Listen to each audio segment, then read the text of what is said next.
What's up? Welcome back to another episode of Three the Hard Way. Devin can't be with us today. He's a little under the weather, but you know, got Wes in the building with me. Got my guy Al at the bottom of the map, usually where Wes reside, but Right. had to do some Next, shuffling. So it's next man up. You know how it is. hey, next man up, just like this Bears football team. Today is 53-man roster projection episode. So what we're gonna do is just break down what we believe Ryan Poles will do. Obviously, that man got a mind of his own. It's hard to keep up with him. So we just gonna project what we think he should do, and then we're gonna speak about what we think he will do at the same time. All that and a lot more right after this. You seem to focus on what they didn't have. I focused on what they. No, you said 4 was not enough. So you focused on what they did not have. Okay, let's stop with the antics and let's talk about football now. Okay. And then on top of that, I'm gonna tell y'all who we gonna take and why we gonna take. All right. We're taking the wide receiver, fellas. Let me tell you about Mr. Rome Odunze. We gotta find you some a nice sound bite. Get you in one of these intros. Yep. But let's get into it, fellas. Let's start. Hey, the 53-man roster projection for the Chicago Bears. Roster cut down day is Tuesday, if I'm not mistaken. The 27th, and Ryan Poles already made a few moves on us, and we've seen that the trades. He made 2 trades that kind of altered a lot of people's 53-man rosters. We're gonna throw them in there today, and we're gonna talk about what it would have looked like if he didn't make those moves.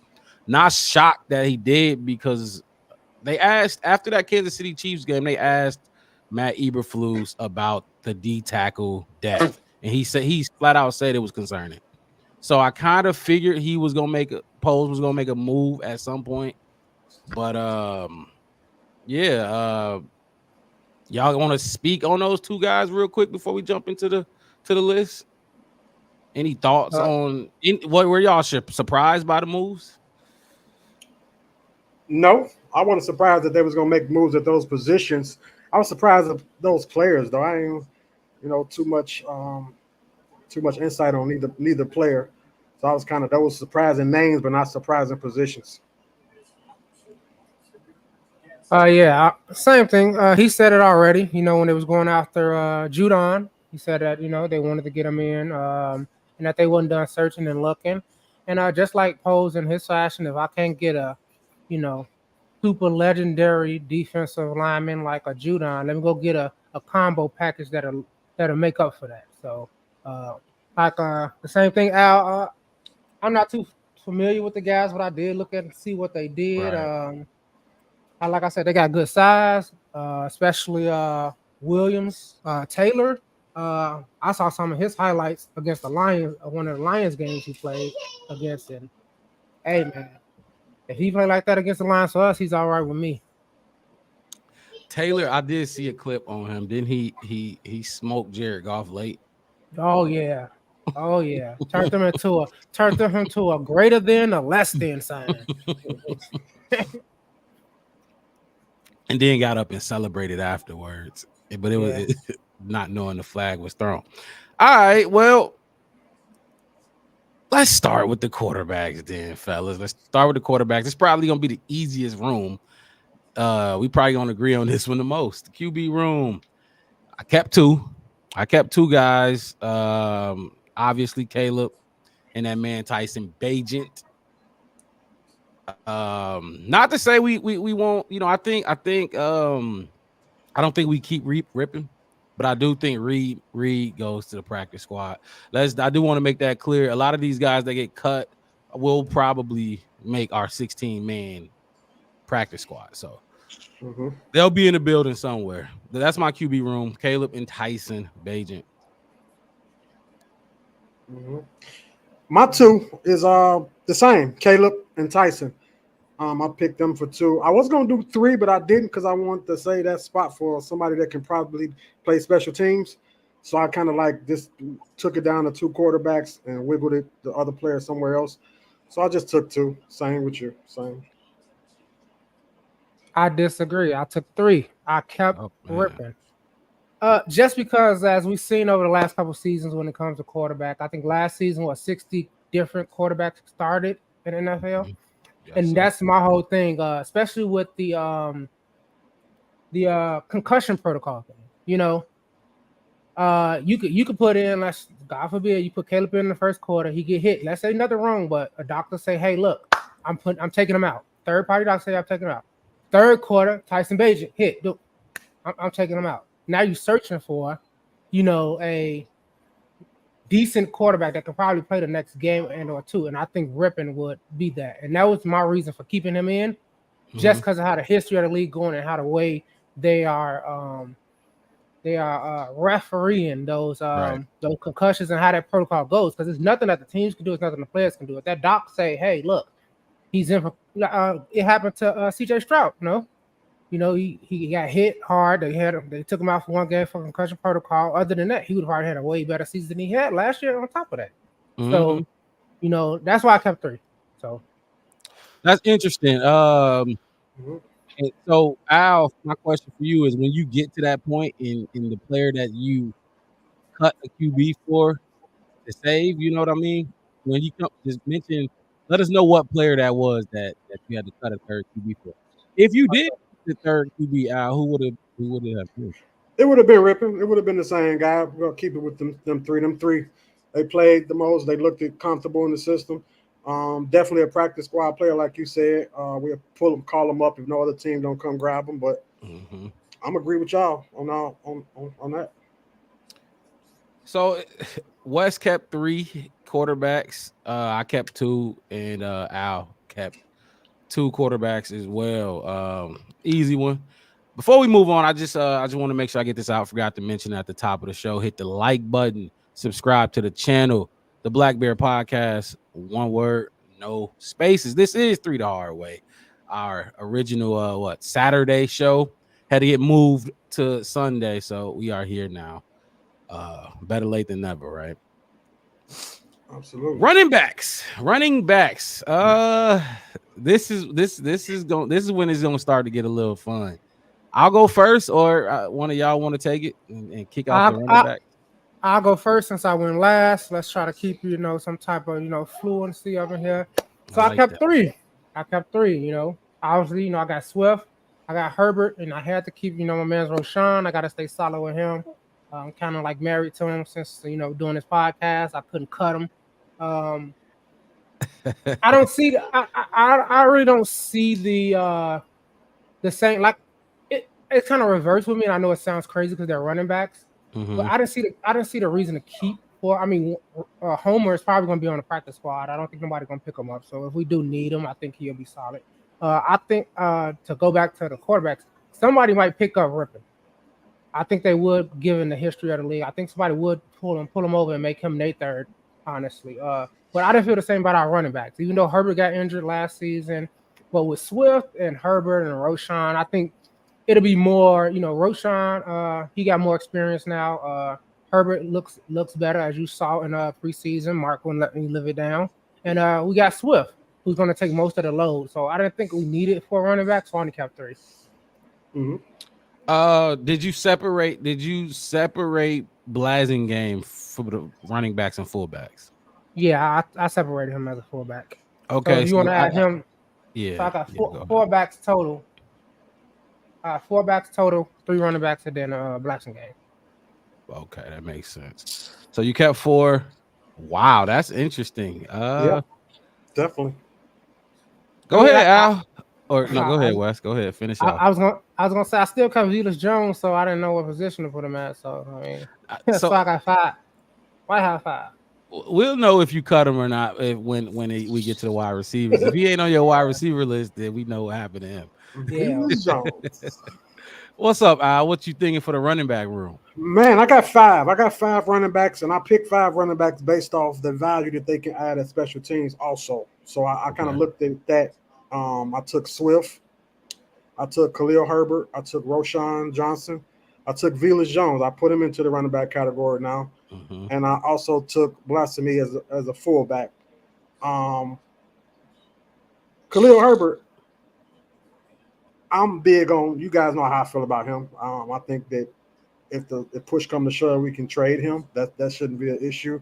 But he do add value on special teams. If just say we need an emergency kickoff returner or something, he can go back there and catch he can go back there and be that guy that can do that if all else fails. So I picked these guys, like I say, not based off what they're going to actually produce at running back, but they value it special teams also. That's why I picked these 5 guys. Look, I did the same thing. Value other places other than the running back room, because we know Swift, Herbert, and Rojo are getting the carries. That's 3 guys that you got to get through before you can even think about handing the ball off to Travis Homer or fucking Velus Jones if you put him in the running back room. So I agree. I'm going with 5. I kept 5 running backs: Swift, Herbert, Roschon Johnson, Travis Homer. I kept Travis Homer. Special teams. He's a terrible running back to me. He's not a starting caliber. You don't really want to give him the ball. That's 3 guys. In Blasingame, I kept Blasingame because he's our only fullback. He's staying on the roster probably. Mm-hmm. So I didn't put Velus as a running back. I kept him in the wide receiver room, which we gonna go to next. But that's mine. Swift, Herbert, Rojo, Homer, and Blasingame. It sounded like we lockstep on that, right? Did I mishear something? We lockstep on that one, right? Yes, except for Al putting Velus in the Velus, only one. Put Velus in there. Wait, did you keep Homer too, Al? No. You cut Homer. I put Velus in there and instead. Wes, you cut Homer too, right? Yeah, I cut Homer. Yeah, he's not on my 53. Okay. That's okay. I mean, I would have kept Ian Wheeler, but Yeah. That's unfortunate. That is very unfortunate. I would have took Doc Wheeler over anybody, over Homer for sure. With the glasses. Oh yeah, he a pre-med major. Mm-hmm. Yeah. Harvard. He got some speed. He was I wasn't blown away with the way he was running the football, but he's fast. I mean, you can't teach that, so let's go to the wide receiver room then. I kept 1, 2, 3, 4, 5, 6. I kept 6 receivers. Velus is in this room. I went DJ Keenan, Rome, and Scott, obviously. And my last 2 was Velus and Carter. I probably should have put Velus in the running back room, but if I put Velus in the running back room, I wasn't going to add another receiver to replace him in the receiver. You get what I mean? So it didn't really matter if I put him in the running back room. To me, it didn't matter if I put him in the running back room or wide receiver room. But my last 2 wide receivers is Velus and Carter, strictly for special teams purposes. Like last year, we kept what's his name? Well, Trent Taylor. We kept Trent Taylor on the roster literally just to catch punts. Mm-hmm. So, and it looked like this year, from what I've seen, these dudes, we still don't have a punt returner. We tried so hard to find somebody to return punts for us, and we still don't have one. We probably got one of the worst punt return rooms in the league. So I think they brought in Carter for that reason only. I kept him on the roster for that reason only. And Velus, of course, will be our kick returner. That's what I got. I'm not putting Velus back to the return punts. So the big 4, and then I got Velus and Carter rounding out that room. That's good, interesting. I took 5. I took DJ 5 Moore. Wide receivers. I took DJ Moore. I took Keenan Allen, Rome Odunze, Tyler Scott, and I took Dante Pettis. I took Pettis. I didn't take Carter, man, because that last preseason game, he had a couple of mishaps. He muffed the punt. Then he only had 6 yards receiving. Pettis outplayed all the receivers in the preseason. He outplayed everybody. So that in his long was enough to keep him on the roster. It looked like he meshed good with the system. So I definitely can't just get rid of a guy that produced over a guy that. What about Colin Johnson? He produced. Yeah, but Pettis got experience, and Pettis been around for a little while. He's been with Chicago for a little while, so it ain't like he's just a new guy on the block. You know what I'm saying? So I gotta roll with him. That's my 5. I agree. What's up, Wes? Oh man, I think I was trying to look down at it, and I think me and Al agreed on something. I'm trying to see what date and what year it is so I can mark this down. But yeah, I got DJ Moore, Tyler Scott, Keenan Allen, Rome Odunze. I got Velus Jones as a wide receiver, and I got Dante Pettis. And just as I was saying on special teams, my returners are going to be Tyler Scott, Velus Jones, and Dante Pettis. And just like Al, okay, go. You want to interject? No. I want to wait to the end because I got something to say about Al too. Yeah, and my whole thing is kind of for the same reasons. I think Velus should be that explosive returner that we all hoped him to be. He just ain't did it yet. I think Tyler Scott is a very serviceable medium. And if it gets down to like, dude, neither one of them do nothing, I have a lot of faith in Dante Pettis in at least being, a veteran and knowing what he's doing and just securing the ball. I don't think he has nothing really to prove. And then on top of that, I play Madden and I was just playing the other day, and Keenan Allen and DJ Moore got injured. So I had to put in Rome, Tyler Scott, and Dante Pettis. And in the second half, I think I threw like 7 touchdowns. Like, that's what I'm saying. You know what I mean? Like, and I know that's a game, but if that was to happen, do I have faith that Velus Jones can step up and be a wide receiver, or you know what I mean? Like, who you know what I mean? Because I think our running backs are solid. Like, it'd take a lot, especially with we got, like we said in the text message, we got Caleb Williams. Like, so I don't think the running backs are gonna get beat down like normal running backs get. This is probably gonna be a real balanced team, not a run hard heavy team. And if anything, we're gonna be doing finesse runs, not too many. You know what I mean? So I didn't think our running back room needed too much, TLC. But then I know we're gonna be throwing the ball a lot. It's gonna be a lot of crossing routes. We're gonna be trying to get at our wide receivers because they mad because we got a nice wide receiver room anyway. And right. They're gonna get hurt. Caleb gonna do some of that, Superman stuff. Get out of the pocket. We're gonna start to see some, those tippy toes up in the air catches, and so people can get, beat down there. Who would I trust more, Carter or Pettis, if they had to play wide receiver? Mm-hmm. So that's why I picked Pettis. And then, that's my 10% of the reason why. The 99% of the reason why I picked him is because he's in the family, man. Cousin. That's my cousin. He had to get on the team. Can't go to auntie house with him cut. So look, before Al, I'm gonna go back to something you said for your reasoning for keeping Pettis, and it was because he performed in the preseason, and my only thing with that is, you probably aren't going to see him on the field as a wide receiver. You probably won't see him this season as a 5th. You kept 5, right? Yeah, I took 5. Yep. I just don't see us I don't see him getting much playing time. A significant amount where he should take up a roster spot. Now, people get hurt or whatever, yeah, but I see Shane Waldron running a lot of 2 tight end sets. So you run a 2 tight end set, you're only using 2 receivers anyway. And then if you want to go 3 wide receivers, 1 tight end, yeah, I just don't see Pettis actually getting wide receiver. If I was gonna keep Pettis, it was gonna be for a punt return, and he's just not dynamic enough for a punt returner. So I'm good there. Well, Wes, go ahead, Al. My bad. Go ahead. Let me do a little pushback on that. Say injuries happen, man. We never know who's gonna get injured and when and where it's gonna happen. I think if you unfortunately if you have to have an injured Keenan or Rome or somebody, Pettis would be the guy that will fill those roles with his experience and his body type. His I think he can come in and fill those roles. I don't see them putting nobody else.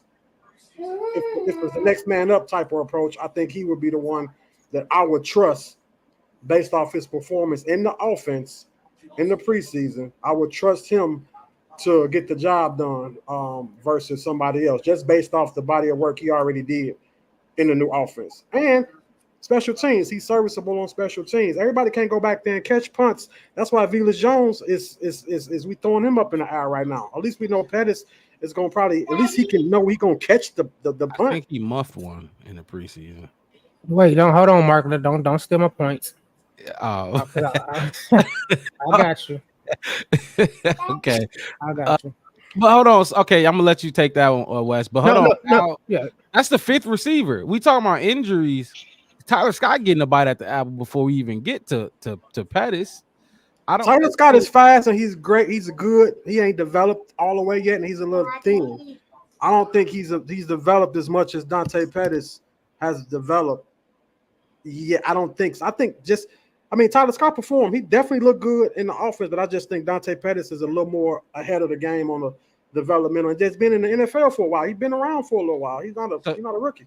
So you got Pettis as wide receiver 4, not even 5. You got him at 4, and you got Scott at 5. It sounds. I got Scott at 4, and I got Pettis at 5. It wasn't a real order in the last 4 and 5. But we talking about it now, and I don't think Pettis will see the field over Scott. You know what I mean? I mean, Pettis been seeing the field every year he's been in Chicago, other than one time he got hurt. I think he got an injury or something. It's not like he haven't not been on the field. He's been the go-to. I ain't saying the go-to guy, but he's been out there on the field. He's been playing some football for the Chicago Bears. He better with the room we at. He better. I won't stick too long on this one, Wes. I know you wanted to jump in here and get your off the chest. Yeah, no, I thought you was going to me, and then Al jumped in because you wanted to poke holes in mine. But I was gonna say like Pettis did muff a punt, but if you think about it, go back to the interview that we saw with Eberflus. He said, "Hey, Pettis was out there with the 2 touchdowns. All that. He did muff that punt. I bet you he wish he had that one back, but it's okay." Blah blah blah blah. That's the head coach saying, "I know what this guy can do." You know what I mean? When Velus Jones muff a punt, it's like, I don't know what we're gonna do with him. When Pettis muff the punt, it's like, yeah, I bet you he wish he had that one back because he could have probably did something. Now, if we want to talk about tone and what this team is trying to look forward to, I don't think that muff punt really means anything because you know what you kind of got. We're not saying that, hey, we need you every single down. You know what I'm saying? It was kind of like with Devin Hester. It was like, we don't really need you to cover nobody. We really don't need you to catch touchdowns. But if you keep returning kicks and punts like you're doing, that's fine. That's what we want you for. And I think that's what they want Dante for. As somebody that if it gets really, really bad, if it gets that bad, if it gets bad enough, I'm just saying. I think it's insurance. I think that's why we wouldn't got Claypool because we was looking for some. I bet you we would have never went and got Claypool if Dante Pettis wasn't injured. West. Oh my God! You mentioned it. You mentioned Devin Hester. No. Go ahead. Get him out before I do. No, because y'all comparing. What I'm saying is, I'm not comparing his talent to Devin Hester's talent. I'm just saying what you need. You didn't keep Devin Hester because we wanted him to cut. We kept him because we knew what he could do on in his talent as a kick returner, his speed and all of that. We still put him on the field on offense sometimes. He got burnt how many times on defense all the time. So even when he was bad at some part of the game, we knew he was dynamic. And I think the point that they made with Pettis is we know he's not really going to see the field, but he's a veteran and he's been in the league long enough that if he did, who would I rather have? DeAndre Carter and rely on him, I'm just saying, or Dante Pettis. You see what I'm saying? Velus Jones muffin pumped. Tyler Scott is, he's worn down because he's out there catching balls. It's like, okay, at least I'll put, Scott back there with Pettis and have, Pettis, field as many as he can just to make sure we don't turn the ball back over to the defense, even if he just fair catching, because we know he can at least fair catch. That's what I mean by that. Understand your argument. I don't. First of all, Scott, I hope y'all do. Scott hasn't returned one punt in the preseason. He's not going to return punts. If he's going to be on special teams, it's going to be kick return. Yeah. He has not gotten not one rep in 4 games as a punt returner. So I think it's safe to say, it's speculation, but I think it's safe to say Scott won't be returning punts. But Dante Pettis, look, we're not in the business of just having a dude to field the punt again. Like I said, we did that with Trent Taylor. I get it, but we talking about y'all speaking on his value as a wide receiver. Because he has no value at punt return. He's not a world. He's not dynamic. He ain't shifty. That's not his thing. But if we're gonna talk about his value as a wide receiver, I just don't see him getting playing time. And we could talk about if 2-3 of our wide receivers get hurt, but come on now, 2 or 3 of them. You kept Velus Jones as a wide receiver, and I don't see his value as a wide receiver. He's not. I respect Velus, how you want to pronounce. I also respect him and say, hey, look, I kept Velus and I put him in a running back room. I just told you it didn't matter where I put him, right? I made that disclaimer. Okay, how about I move him to the running back room now? Does that change things? I'm just saying off of what you just said. You said we're basing it off of him as a wide receiver. I'm like, no, I'm basing off. I want him to field punts because I don't see nobody who's really going to be that great at doing it. Carter be better. Could be. And I don't expect Carter to play wide receiver. That's what I'm saying. Yeah. Carter's on this team for punt returning. I don't expect Pettis to play wide receiver, but I damn sure don't want him punt returning. That's my thing. But the whole Velus thing, like, come on now. We know Velus is a gadget. He may be out there for, he might get a shovel pass or something. I don't care where we put Velus, wide receiver or running back. I'm not going put my eggs in that basket. I was just pinning on your value as a wide receiver when that's not what we're talking about. We're talking about what we put him in, why we kept him. Just because we put him in a wide receiver room, I mean, it's not a punt returner room. Right. But if you're going to keep Pettis, I don't see where he's going to see the field for real. And if he's out there on punt return, I'd rather keep Carter. That's all I'm saying. That's it. Okay. So if you got Velus and you got Pettis, it's like the lesser of the two evils. Like you gotta almost trust Pettis to be a little more serviceable than you could do Velus, because Velus has proven to drop punts on consistently. I'm not putting him on punt return. He dropped everything, and then even in the receiving game, he's not really like. I don't know. I just think that you gotta just, when it comes to a trust factor, who would you trust more out there? That's all Pettis or Velus? Hey, look, I seen memes that said Velus Jones is the prime Alvin Kamara, and I laughed. I seen it's all on Twitter up and down. That little shuffle roundabout or whatever he ran up, they was like, oh man, he out there looking like a prime Alvin Kamara. Let's call it for what it is. Velus Jones is our most explosive player, and I keep telling y'all this. He is very explosive when he got the ball. There's no player on our team, including Tyler Scott, that can shoot out of a cannon like he can, and you got to keep giving him opportunities. No, I'm not putting him on punt return.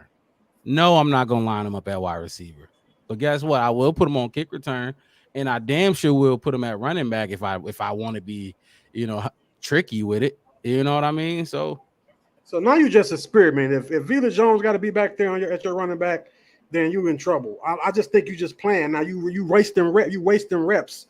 But see, that's what I was telling. That's what I'm talking about, getting at with the Pettis at wide receiver thing.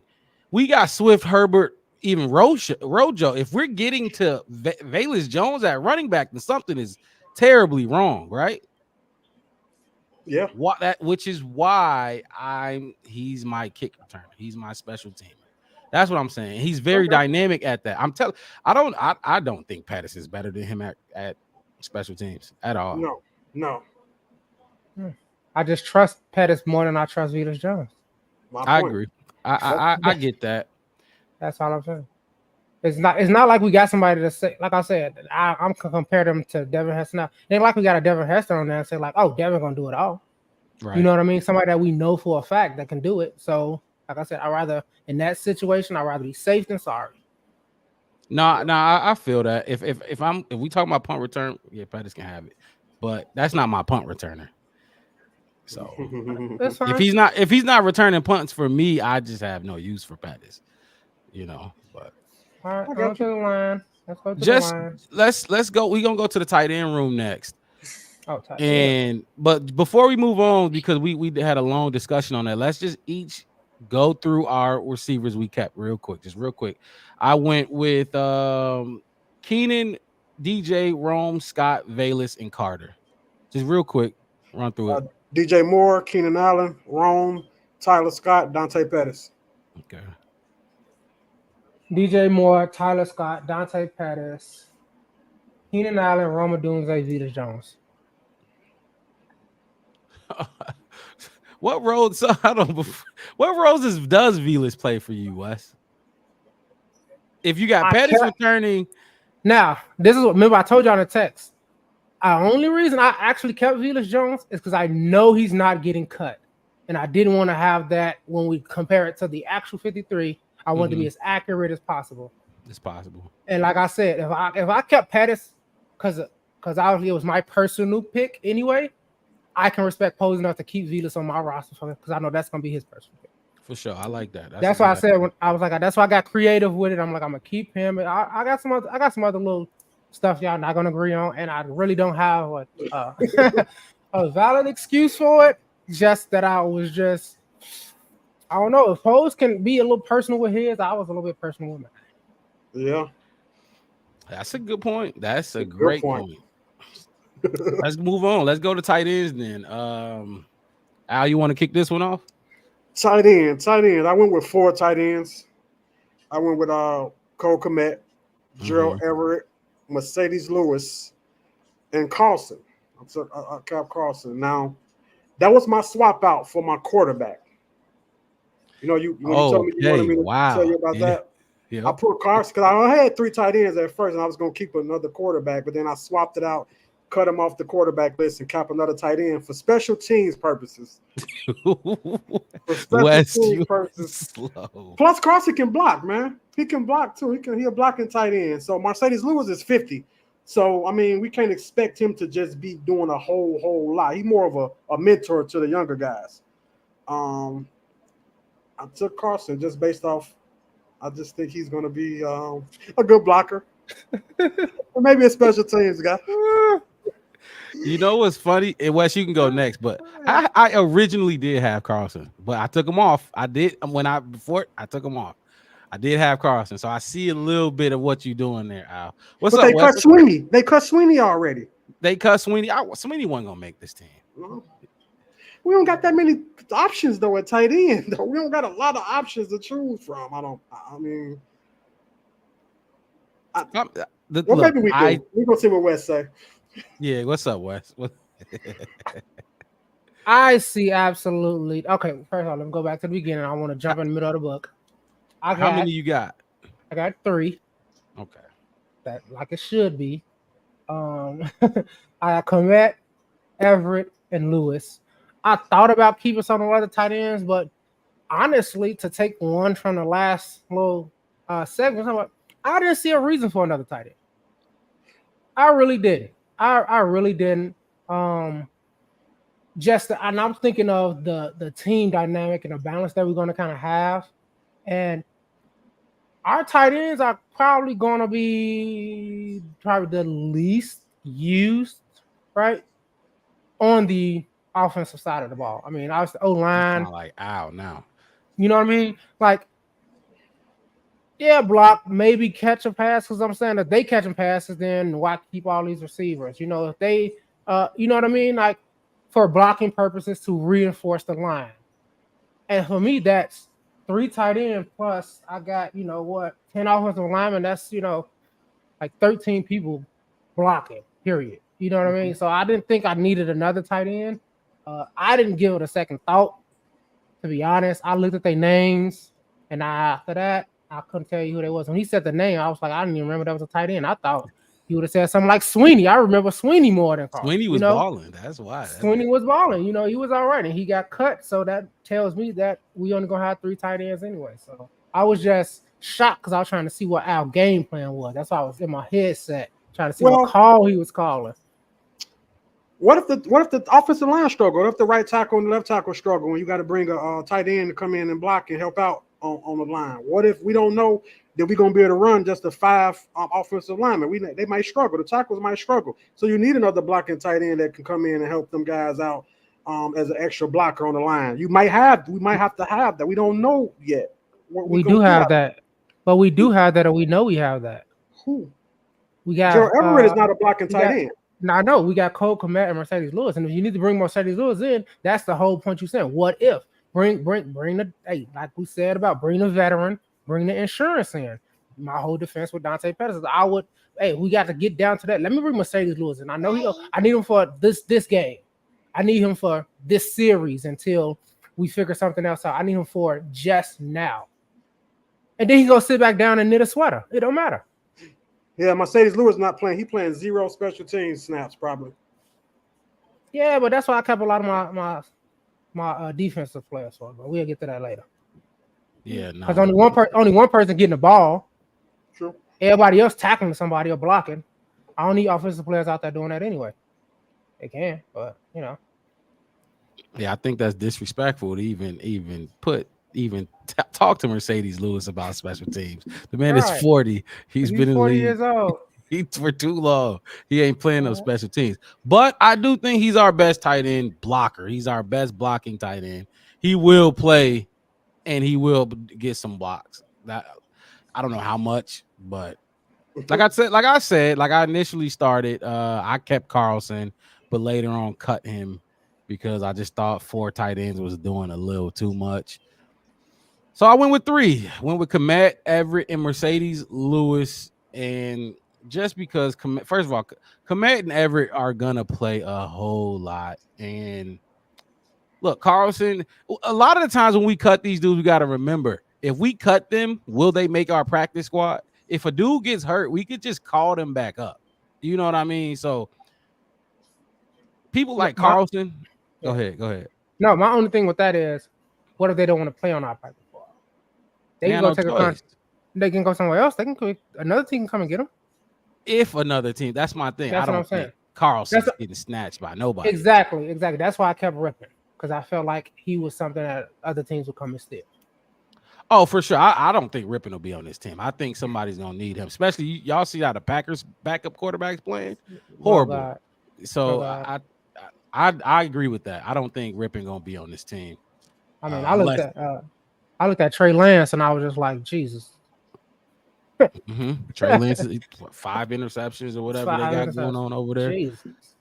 But yeah, so I kept 3. Kmet, Everett, Mercedes Lewis. I don't think I need to say too much. I think Wes said it all about keeping the 3 tight ends. Al, I do just got one question. You brought to my attention about the usage in Shane Waldron's usage of the tight ends. Why keep 4? If you just like showed me how he don't even use tight, or he wasn't using them in or Geno Smith wasn't giving them the ball. How about that? I'll say that. He wasn't giving them the ball in Seattle, but you kept 4. That's just puzzling a little bit. Carson, where Carson come from? That's a Waldron guy. So you gotta look at that too and play that part, is the familiarity between Carson and his offensive coordinator. I mean, he brought him over there for a reason. So he may be, I don't know what the role is he going to play, but I think he make the team based off that was a guy that Waldron picked, that he wanted him over there with him for a reason. So that's a good point. That's a good point, because another dude on this list, I think we made that move because of Waldron too, and we're gonna get to that when we get to that. But all right, well, the tight end room is done. Let's move on to the O-line room, and this is another interesting room. I can't wait to see who y'all pick. And people got to remember, we know, like, there's guaranteed 43 to roughly, don't quote me on this, roughly 43, 45 players we know are making this team. So we really trying to break it down with the last 7 or 8 dudes who fighting for these spots or whatever. But before we move on to the O-line, I just want everybody hit that like button, subscribe to the channel, the Black Bear Podcast, one word, no spaces. Got my guy Chef Wes in the building with me, and my guy Al at the bottom of your screen. We're breaking down this Chicago Bears 53-man roster. Offensive line. Is it back to me to go first, or? Yes, sir. This is iffy. So you got the starters. You got Braxton, Jenkins, Shelton at center, Davis at right guard, and Darnell Wright at your right tackle. That's 5. Then I got Karan Amagaji at 6. I got Matt Pryor as my 7th. I got Ryan Bates, my backup center, at 8. And then I got Larry Borom as a question mark. He got hurt in that Kansas City game. Did y'all hear an update on that? Not at all. Nope. That's big time because he's our backup left tackle. He was trying to fight for a spot. So depending on what that injury looked like, that'll be interesting. But I got Larry Borum there. What is that, 9 for me? And then I got Jake Curhan as my 10th offensive lineman. And I know y'all heard about that dude, Bill Murray. I'll throw him if something happens with Larry Borum to the point where like that injury was real serious. I got Bill Murray jumping in there for that other 10th spot. But right now, I just got those guys. I'll say it one more time real fast. Braxton Jenkins, Shelton Davis, Wright, Karan, Matt Pryor, Ryan Bates, Larry Borum, and Jake Curhan. 10 guys. Cool. That sounds good. I got 9. I got 9 piece. A 9 piece on the O-line. I got Braxton Jones, Tevin Jenkins, Coleman Shelton, Nate Davis, Darnell Wright, Ryan Bates, Kareem Ahmadijaji, the African guy, and I got Ja'Tyre Carter. I got Carter as my ninth on the guard side. I'm really like Coleman Shelton, man. I'm excited about what I've seen out of him and how he gonna develop and how he gonna continue to do what he do. I like Coleman Shelton. You want him to start over Bates? For right now, I'm gonna say I like that. Just because how was his cohesiveness with the quarterback? When y'all seen the preseason games, y'all seen him and Caleb look like they was kind of like on the same page. Your center is important. So I like Shelton. Yeah, that's my 9. That's my 9 piece. You kept Carter again, huh? He's sticking around. Ja'Tyre Carter, that's interesting. Okay. We got the same list basically. I think I kept Borum and wait, where did we go wrong? Because you didn't have Borum or Curhan, did you? No, I got rid of Borum, man. I got rid of him. So who? Because I got 1, 2, 3, 4, 5, 6, 7, 8, 9, 10. Yeah, I got 10. You got 9, but I got Borum and Curhan. You don't got neither one of those. No. Am I counting right? 1, 2, 3, 4, 5, 6, 7, 8, 9, 10. Yeah. Yeah, my count wrong. I got 8. Okay, you got 8. So okay. I'm missing one. Man, that's my fault. Nah, you good. I'm just like, because you ain't say Borum and Curhan, so I just knew we were different on those two. I didn't say Borum because he got hurt, and I don't know what's up with him. I ain't heard nothing about him. Mm-hmm. But he would be on the list if I got some type of indication of what's up with him. But I just don't know. So that's cool. What's up, Wes? The big fellas. Who you got for the big boys, man?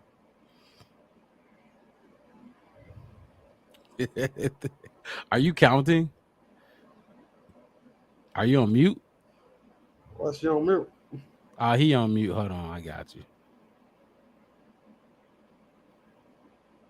I can't unmute you. All right. You got to do it. Hear me now?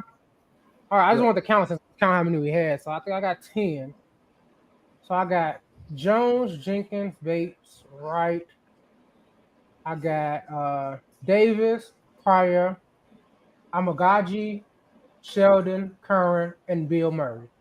I do not have Carter or Borum. I had initially cut Carter anyway, just because I wanted to put somebody named Bill Murray on the Bears team, because I know how much the actor Bill Murray loved the Chicago Bears. So I wanted some nostalgia in there. Like I said, I got creative when I saw his name. I was like, oh man, yeah, I got to keep some dude named Bill Murray. And then I saw him on the field after Larry Borum got injured anyway. And I was like, I said that. No Matt Pryor. No, I got. I think you got Matt Pryor. I got Matt Pryor. Al, did you have Matt Pryor?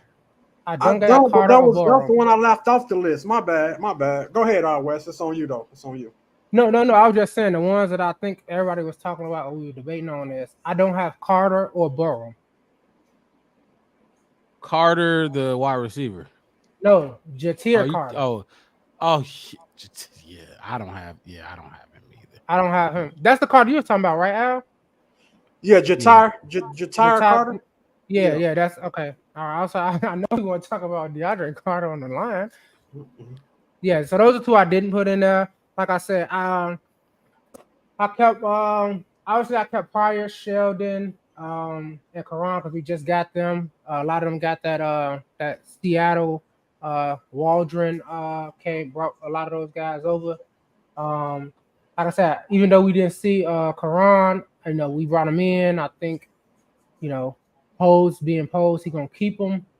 I honestly wanted to keep Carter and dump Davis, but I just didn't see any signs of it happening right now.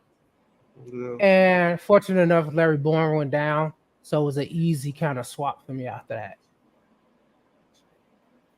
Yeah. I think West. So it sounds like our list is kind of the same, except the Bourne. I kept Bourne with the injury, with or without the injury. I kept him. Yeah, no, I said only reason I swapped him out is because I wanted Bill Murray. That was it. Okay. That's why I said some of my picks is I don't have no explanation. It's because I just wanted to. Okay. I just said. I just like Jonathan Owens and Simone Biles situation. I think the Bears just wanted to. They just wanted to. They know he gonna bring it. That's why he made my list too. Yeah. we gotta have our Taylor Swift at the games, man. We gotta get that star factor. We'll get to that later. And y'all see how much they talking about it on Hard Knocks. They featuring them too a whole lot on Hard Knocks. Yeah. Where y'all want to go next, fellas? Where y'all want to go? We got the D line, we got the DB room, we got the entire defense. Oh, we can knock out the little group, the linebackers. I think that's gonna be the littlest one. Okay, I like that. Linebacker room. What's up? Okay, let's because I want to knock this out. Let's just get that out of the way before we go, because I know this defensive side of the ball gonna take forever.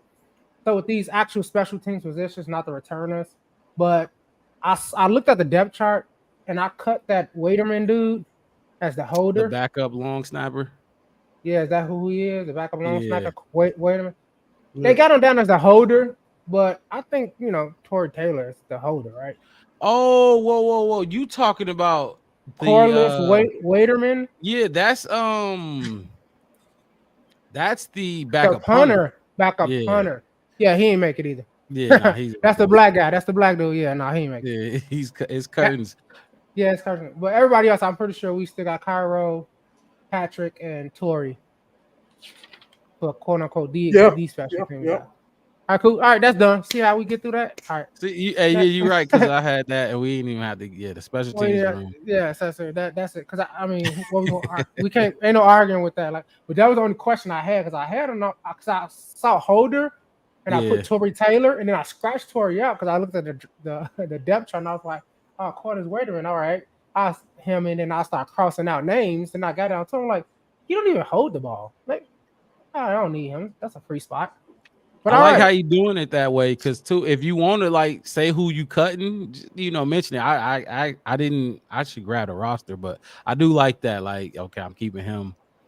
Cutting him. Yeah. I recreated the whole entire roster, and I went back to the people who invited as far as from earlier this summer who was in there, like some of those guys. I don't even think they was even still on the team. Because what was it? The other Trojan we brought in. Caleb roommate. Is that Carter? Is that Johnson? Jackson. Yeah. I had him. I had them all down. I had my depth was like eight people deep. Scratching them off. The last 5 was easy. It was like if you 5, 6, 7, 8, 9, you might as well not even. Let me just get that out the way. But yeah, all right. Linebacker. We gonna go with linebacker. Yeah, let's do linebacker. This easy. Easy one. I got 5. I got Tremaine Edmonds, TJ Edwards, Jack Sanborn, Noah Sewell, and Ogundebi-Mijad. I don't know how to say that. I'm not trying that one. I know how to say it, but I ain't write it down. I don't know it off the top of my head. But it's I've been Bongi. I I think I gotta see it to say it, but It's like Agbagamiga, something like that. yeah, Agbagamiga. There you go. That's how you say it. But Okay. anyway, you got 5. That's cool. One more time. I got Tremaine Edmonds, TJ Edwards, Jack Sanborn, Amin O, and Noah Sewell. It's interesting. On my 5. Wow. Yeah. So this. Look, I cut Sewell. I'll go next, Wes. I cut Sewell. I kept 5. I cut Sewell. I went with Edmonds, Edwards, Amin, Sanborn, and I went with Micah Baskerville. I thought he definitely should make this roster after not just this year, but I saw him last year and doing the same shit, trying to make this team last year. And I think we put him on our practice squad. He was on our practice squad all season. But yeah, I put him on the roster this year. And I cut Noah Sewell. I know that what was Noah Sewell, 4th round or he's a draft pick. He's a draft pick, and the other guy not. I know that Poles. It's just Sewell was he played that one game against Kansas City, and it just like he didn't do nothing in that game, and injuries matter. But like, look, I understand Ryan Poles drafted him, and he's probably going to keep the kid. So, but I'm cutting him. I'm cutting. Poles stubborn with his draft picks, man. He don't let his draft picks go. Mm-hmm. Don't nobody like to be wrong. Listen to us. Don't nobody like to be wrong. That's a fact. That's my 5. All right. So what's up, Wes? Full disclosure. All right, I had 5. Technically, I kind of still feel like I do got 5, but before we started, we had to add the 2 new people. So I had TJ Edwards, Tremaine Edmonds, Amin, Jack, and Baxton. I cut Sewell and I kept Baxtonville. But then I cut him before the show for Darrell Taylor. So you got 4 now? I got 4 now. Because that's how before I was going, I was counting like, hey man, who I want to cut? Because I initially cut Dominique Robinson for Kareem, but then Kareem got cut, and then I was like, if nothing happened, I'll just cut him for Mallory. But then I was just like, I don't know, Mallory wasn't that great either, so I'm gonna keep Dominique Robinson for now because I don't know, I want to cut him. I just need to find somebody to cut him for. I want to cut him. I just don't know who I'm gonna cut him for. So your linebacker room is pretty straightforward. Like, for real. Yeah. Like Edmonds, Edwards, Amin, and Sanborn. Yep. Yeah. 4 piece. I mean, we're gonna either run 2 or 3. I don't think we're gonna go for a 3. No, we don't got the D line for that at all. Kyler's sticking on that field a lot, so we're not gonna see Sanborn that much anyway. So you do kind of got 2 backups ready to jump in there. I bet Poles at every position we've talked about so far, Poles gonna surprise us all. Watch with some of the shit that he does. So look, the linebacker room was easy. Yeah, I was happy you went there first. All right, let's get into troubled waters, as they say in the Bible. Let's go to the trenches again. The D-line room. I knew you. Wes, kick us off, man. What? How many you got, and who are they? Defense. So I got them divided up into tackles and ends. So 1, 2, 3, 4, 5, 6, 7, 8, 9, 10, 11. So let's just get it over with. I got Sweat, Billings, Dexter, Walker, Taylor, Pickens. Oh, actually, no, I got 10 because I don't got Byron no more. So I got 10. So I got Sweat, Billings, Dexter, Walker, Taylor, Pickens, Martin, Booker, Williams, Hardy. Booker, Williams, Hardy. So what did it look like before you added Williams and Darrell Taylor, I think his name is. What did it So, look like before those two guys? So before that, I had Sweat, Billings, Dexter Walker. I had Dom, Pickens, Martin, Booker, Randolph, Hardy. So I just took Williams for Randolph and Taylor for Beckinsale. So I took the linebacker out, and then Keith Randolph already got cut, so I just put in Chris Williams for him. You still got Jake Martin on your new? Yeah. New? Okay. Yeah. Okay. Yeah. All right, that's different from mine. Mm-hmm. You want me to go out, or you want to take it? I'll take it. I took 9. I took 9 D linemen. I took Montez Sweat, Andrew Billing, Javon Dexter, DeMarcus Walker, Byron Cowart, Zach Pickens, Austin Booker, Darrell Taylor, and Daniel Harden. I'm still not sold on Dominique Robinson. I think that's going to be one of Poe's surprises. I can't see him taking dude. I can't see it. And I'm not going to see it until I see it. Until you know what I'm saying? So, I'm right there with you. I'm going with Daniel Harden over Dominique Robinson. And we talked about this last night. It's sad, but Hardy. Sad. Hey, look, we're gonna be so sad because I guarantee you, if he don't make this 53, like I said, he gonna end up in the division, and we ain't gonna like it. And we ain't gonna like it. So we sound like we got the same squad. Honestly, before the two Darrell Taylor and Williams, I only had Sweat, Booker, Walker, Pickens, Billings, Javon, and Daniel Hardy. I didn't even have Cowart. Yeah, I didn't have Cowart. Say it again. You had Sweat, Booker, Walker, Billings. No, I'll do the starters. I got Sweat, Javon, Billings, Walker.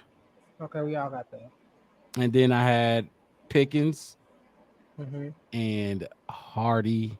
Pickens, Hardy, and Booker backing those dudes up. I didn't even have Cowart and Martin.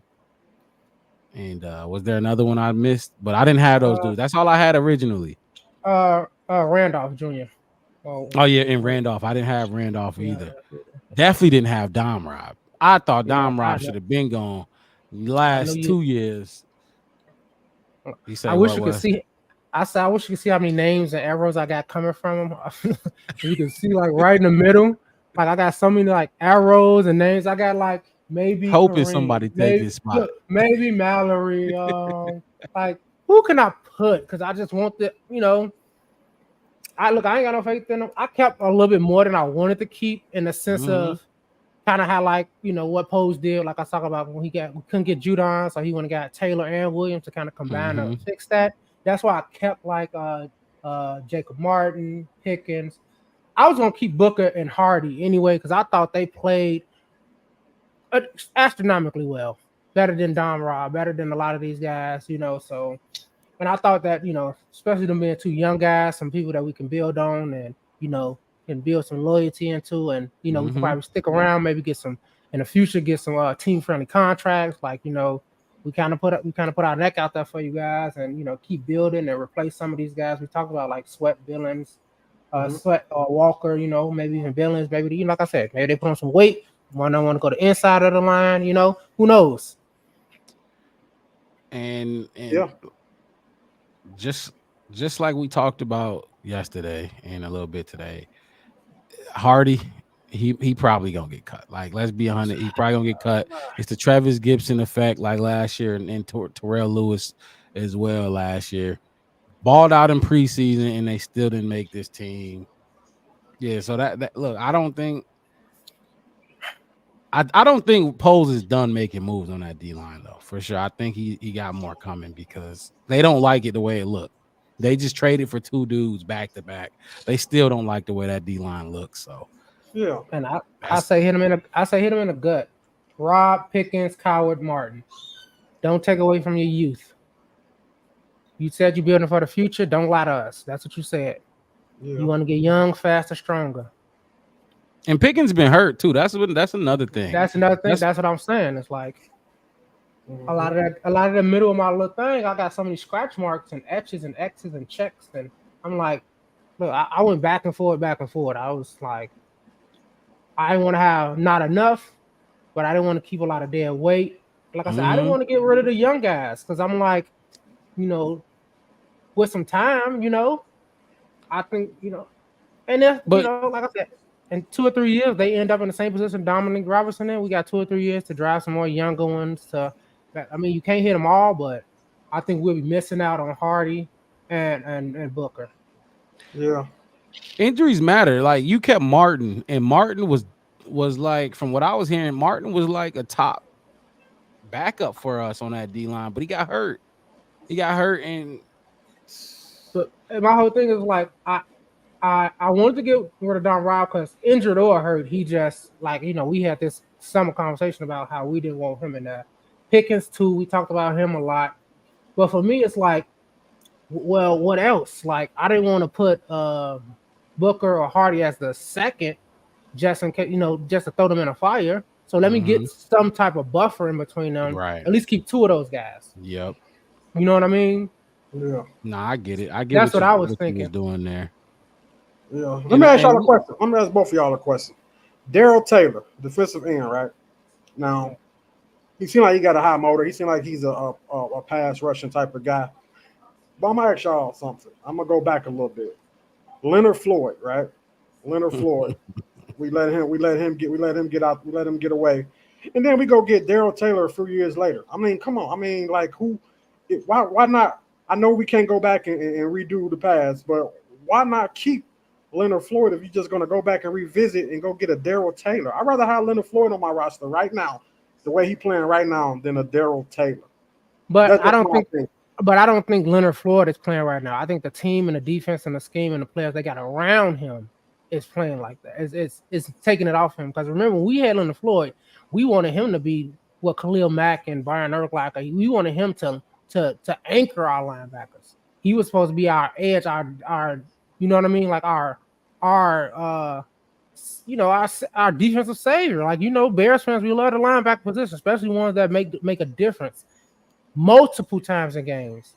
And Leonard Floyd just literally disappeared some more, and then disappeared. We didn't give him a chance though. We didn't develop him, and I also think that with the team we got now, he would be a little more effective because he got more pieces. He got some pieces around him. I think we didn't develop him. But my whole thing is to answer your question is he needed development. We didn't have the team for him to see. Like I was just saying about Booker and Hardy. I'm putting veterans or people who we can put in front of the buff him so they can develop. We couldn't do that with Leonard because we needed him to be Montez Sweat.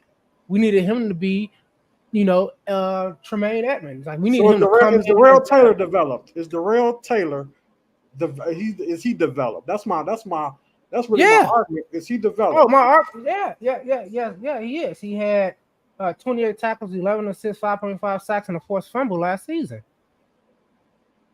And if you see his highlights, he's a bullet. The only thing he need to do, and like I looked at a whole bunch of videos, as soon as we trade with somebody, I scour for highlights and game footage on him. The only thing about him is he don't use his hands to get off blocks. He's a bulldozer. He needs to work on his hand movement and the techniques instead of just a bull rush. If we can fix that, he's going to be a monster. I don't like the optimism by my. It's just stats. I'm just telling you the stats. I'm telling you the stats that he put up last season, the videos of what I've seen, even Mark Robb, he the one that can go tell you what the NFL had to say about him in the combine. I could tell you that's what they're going to say. I'm going to pull up Leonard Floyd stats. Well, look. Well, we don't have to go that deep. We can do that next week. We ain't got nothing to do. I do want to answer the question because I think it's more about Leonard Floyd than Darrell Taylor or Taylor Darrell, whatever his name is. Yeah, I think it's more about Leonard Floyd. Leonard Floyd was with us. He was drafted 9th overall. So ain't no developing. If we gonna take you top 10, you better come ready.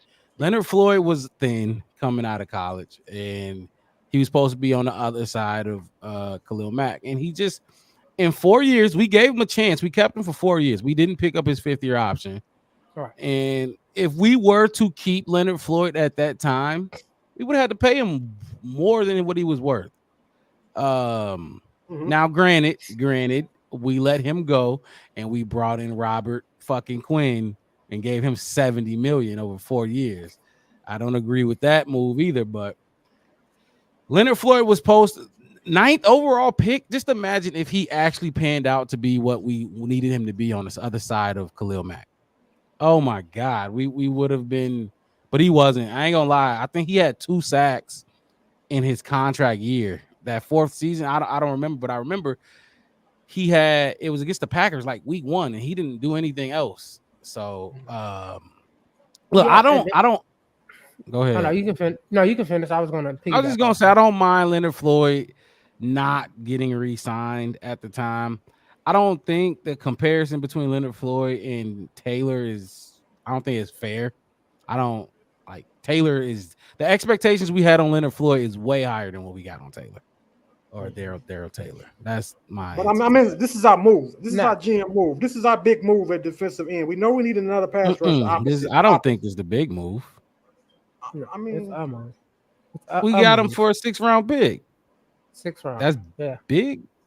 I mean, and I think we got him for a 6th round pick and then a next year's 6th round pick, if that's him or Williams. One of them we got them for a 6th round pick and then a 2025 or 2026 6th round pick. That's something crazy like that. But my whole thing is I see like when you look at my thing is this. When you look at Leonard Floyd's stats, look at his stats with the Bears. Like they're substantially low, right? So I'm just gonna go off sacks. From 16 to when he left the Bears in 19, so that was 4 seasons. He had 7 sacks his first season, 4.5, 4, and then 3. He went to the Rams, 10.5, 9.5, 9, and the Bills 10.5. So I see what you mean by stats. But you got to understand, when he went to the Rams, I think either that season or next season, Khalil Mack went there too. And then on top of that, they already had Von Miller was there. That's who was there. Not bad. Von Miller was there already. And then you got to think about it. They had what's my man that just retired? The dude pick up AD man picking up 4 people. You see what I'm saying? We didn't have nobody like AD on our defensive line. What the Bears need in this. Right. Okay, right. We got that part. But I'm telling you why Leonard Floyd didn't work out. We didn't have what we needed for him to develop. We wanted him to be like Rob said, you a number 9 overall pick. We needed you to come in, picking up 3 dudes and pushing them into the quarterback. And we still don't have what we need. We still don't have a 3 technique. We still don't have what we need for a defensive end on the other side to shine like we need him to. We still don't have it. That's what I'm saying. We still at the same boat we was when we had Leonard Floyd. No, I won't say that. Let me read this comment real quick because AC Adam, appreciate you jumping in the chat. I don't think I've seen you in here. You might have been here a couple times, but he said, I don't know, been listening, and a couple of y'all need to modify your list. One more good time, in my opinion. This is what I want to ask you, AC.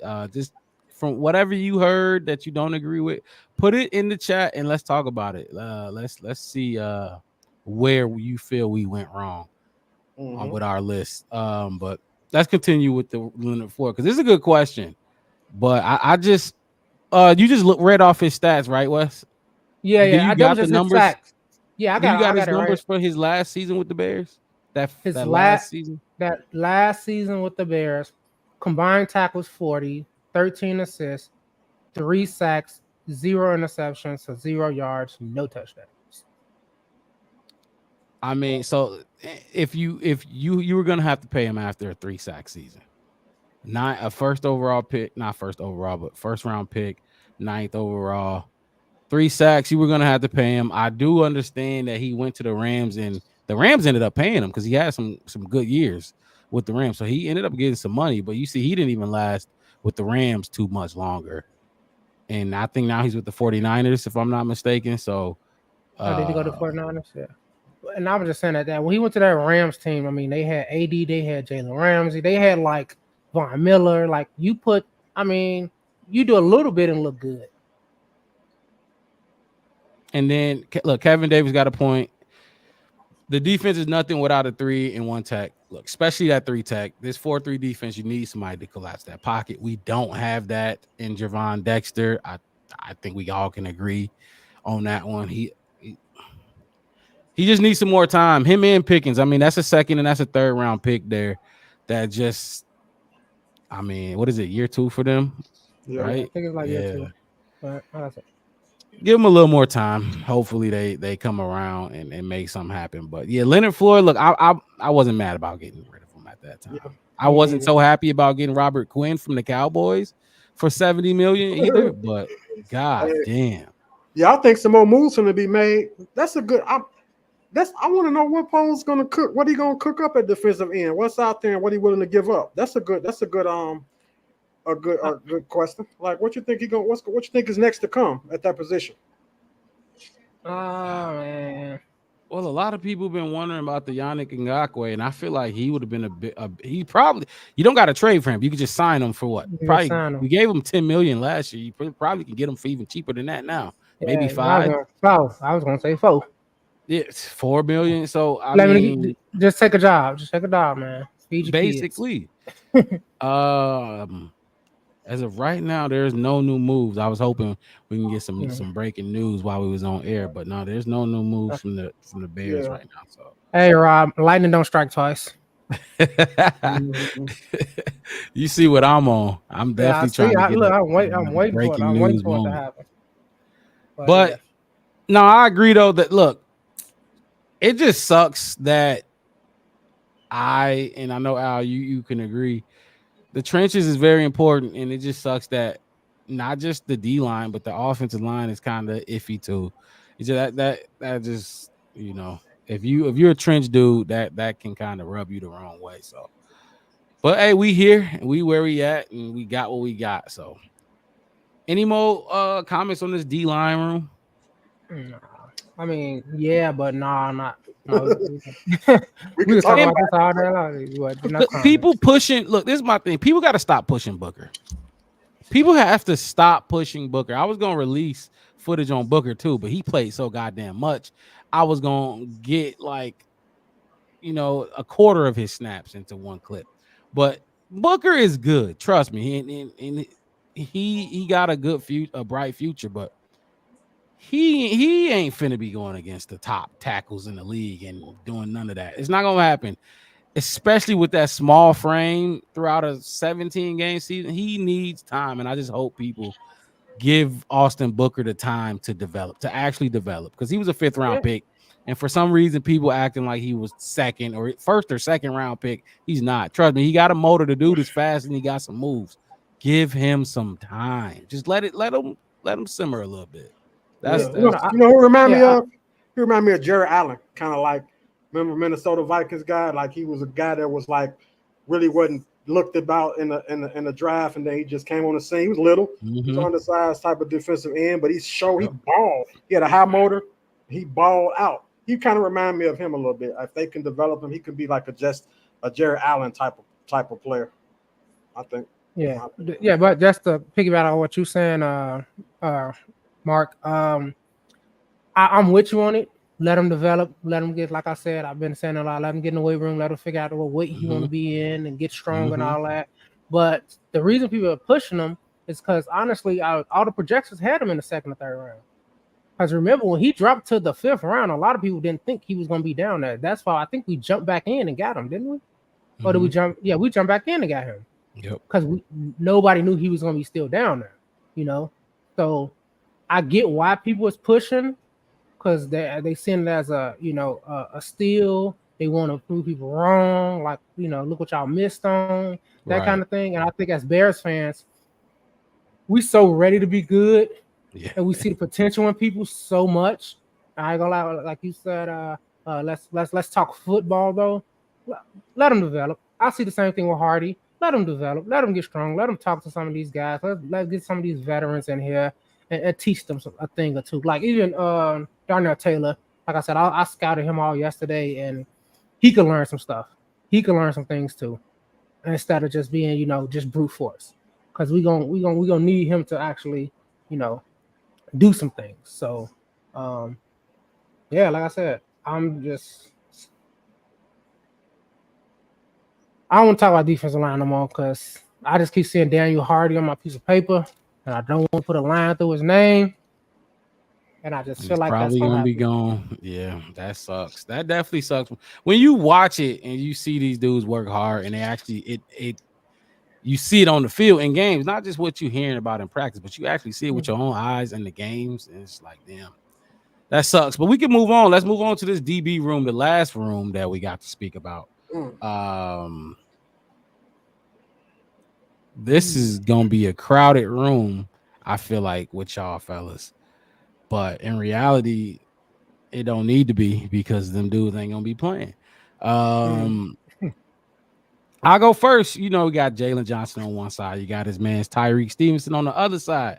Kyler Gordon at the nickel cornerback spot. And with this one, I'm gonna kind of try to put dudes where I think they're gonna play with this one, because some dudes that's in the nickel, they're not replacing Jalen Johnson on the outside. So I went with the top three. So, and then my safeties out there, I got Byard and not Owens, but Byard and Brisker. I got backing up either Tyreek or Jalen Johnson. I got Terrell Smith. He wasn't even close to being cut for me. And then I got backing up the slot corner position, the nickel corner. I got Greg Stroman and I was gonna cut Greg Stroman. I was gonna cut him for Reddy, but I ended up cutting them both. But I got Jaylon Jones and Blackwell. That's who I got at the slot positions. Then I got Owens and Elijah Hicks backing up Brisker and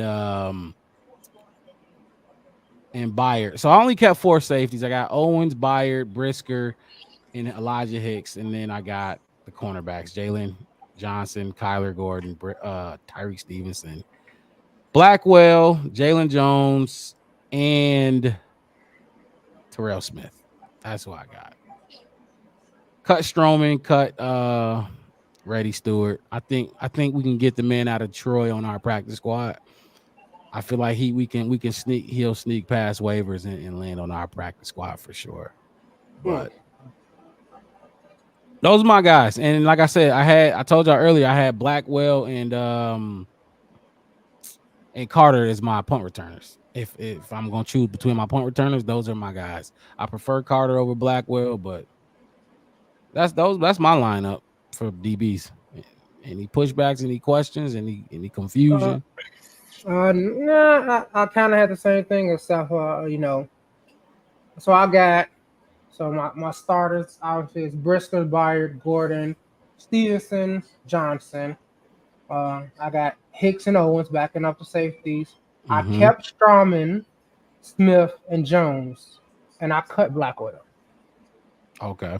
And I kept Stroman because I seen him in a lot of highlights in training camp. Like a lot of those picks that we saw clips on Twitter I was looking at, that was him. And even in Hard Knocks, when he got a pick, I think he got a pick in a scene in Hard Knocks, and I want to say Jalen Johnson or one of those guys was like, yeah, get him Strom or something like that, whatever, blah, blah, blah, blah.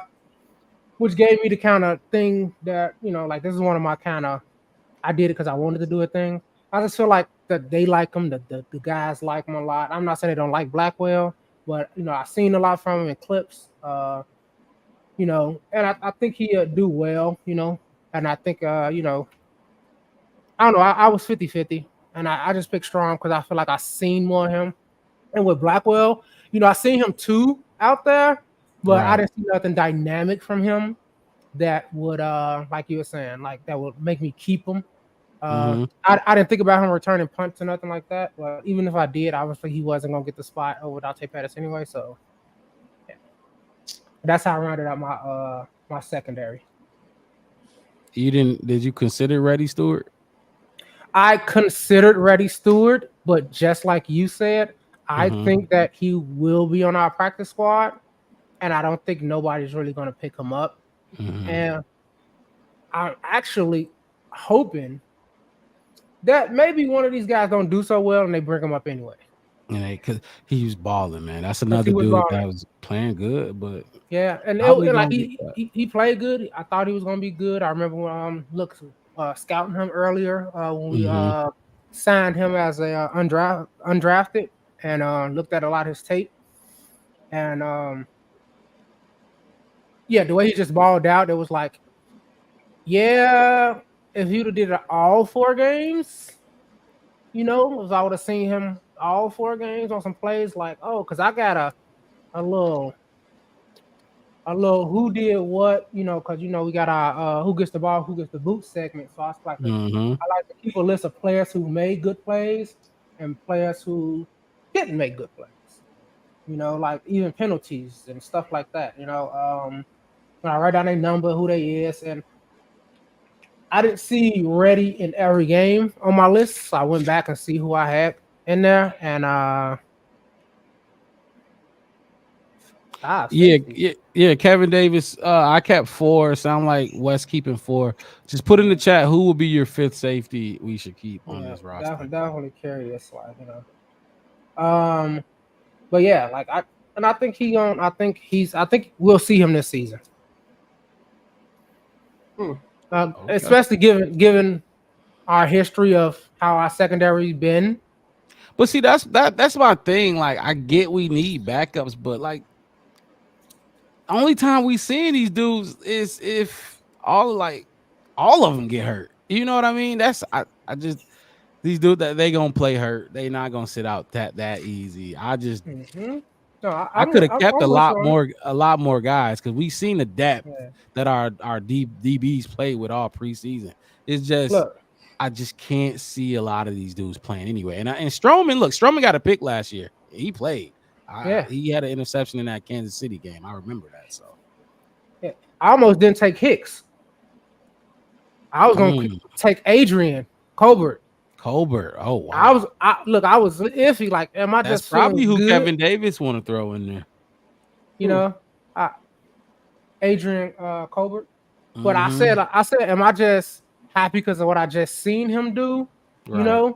Or is this what he's gonna be? And it's kind of like I had to think about it. Well, like same as I look at Velas or somebody else. Like, is this something that and can we do better? But you can go ahead, Al. Well, I took 11. I capped 11. Jalen Johnson, Kevin Byard, Jaquan Brisker, Tyreek Stevenson, Kyler Gordon, Jalen Jones, Josh Blackwell, Elijah Hicks, Jonathan Owens, Reddy Stewart, and Terrell Smith. I capped. It was hard, man, between Reddy Stewart and Terrell Smith, but I capped them both on the roster because I disagree with both of y'all. I don't think Reddy Stewart, if he go to the practice squad, he will. I think another team they will grab him.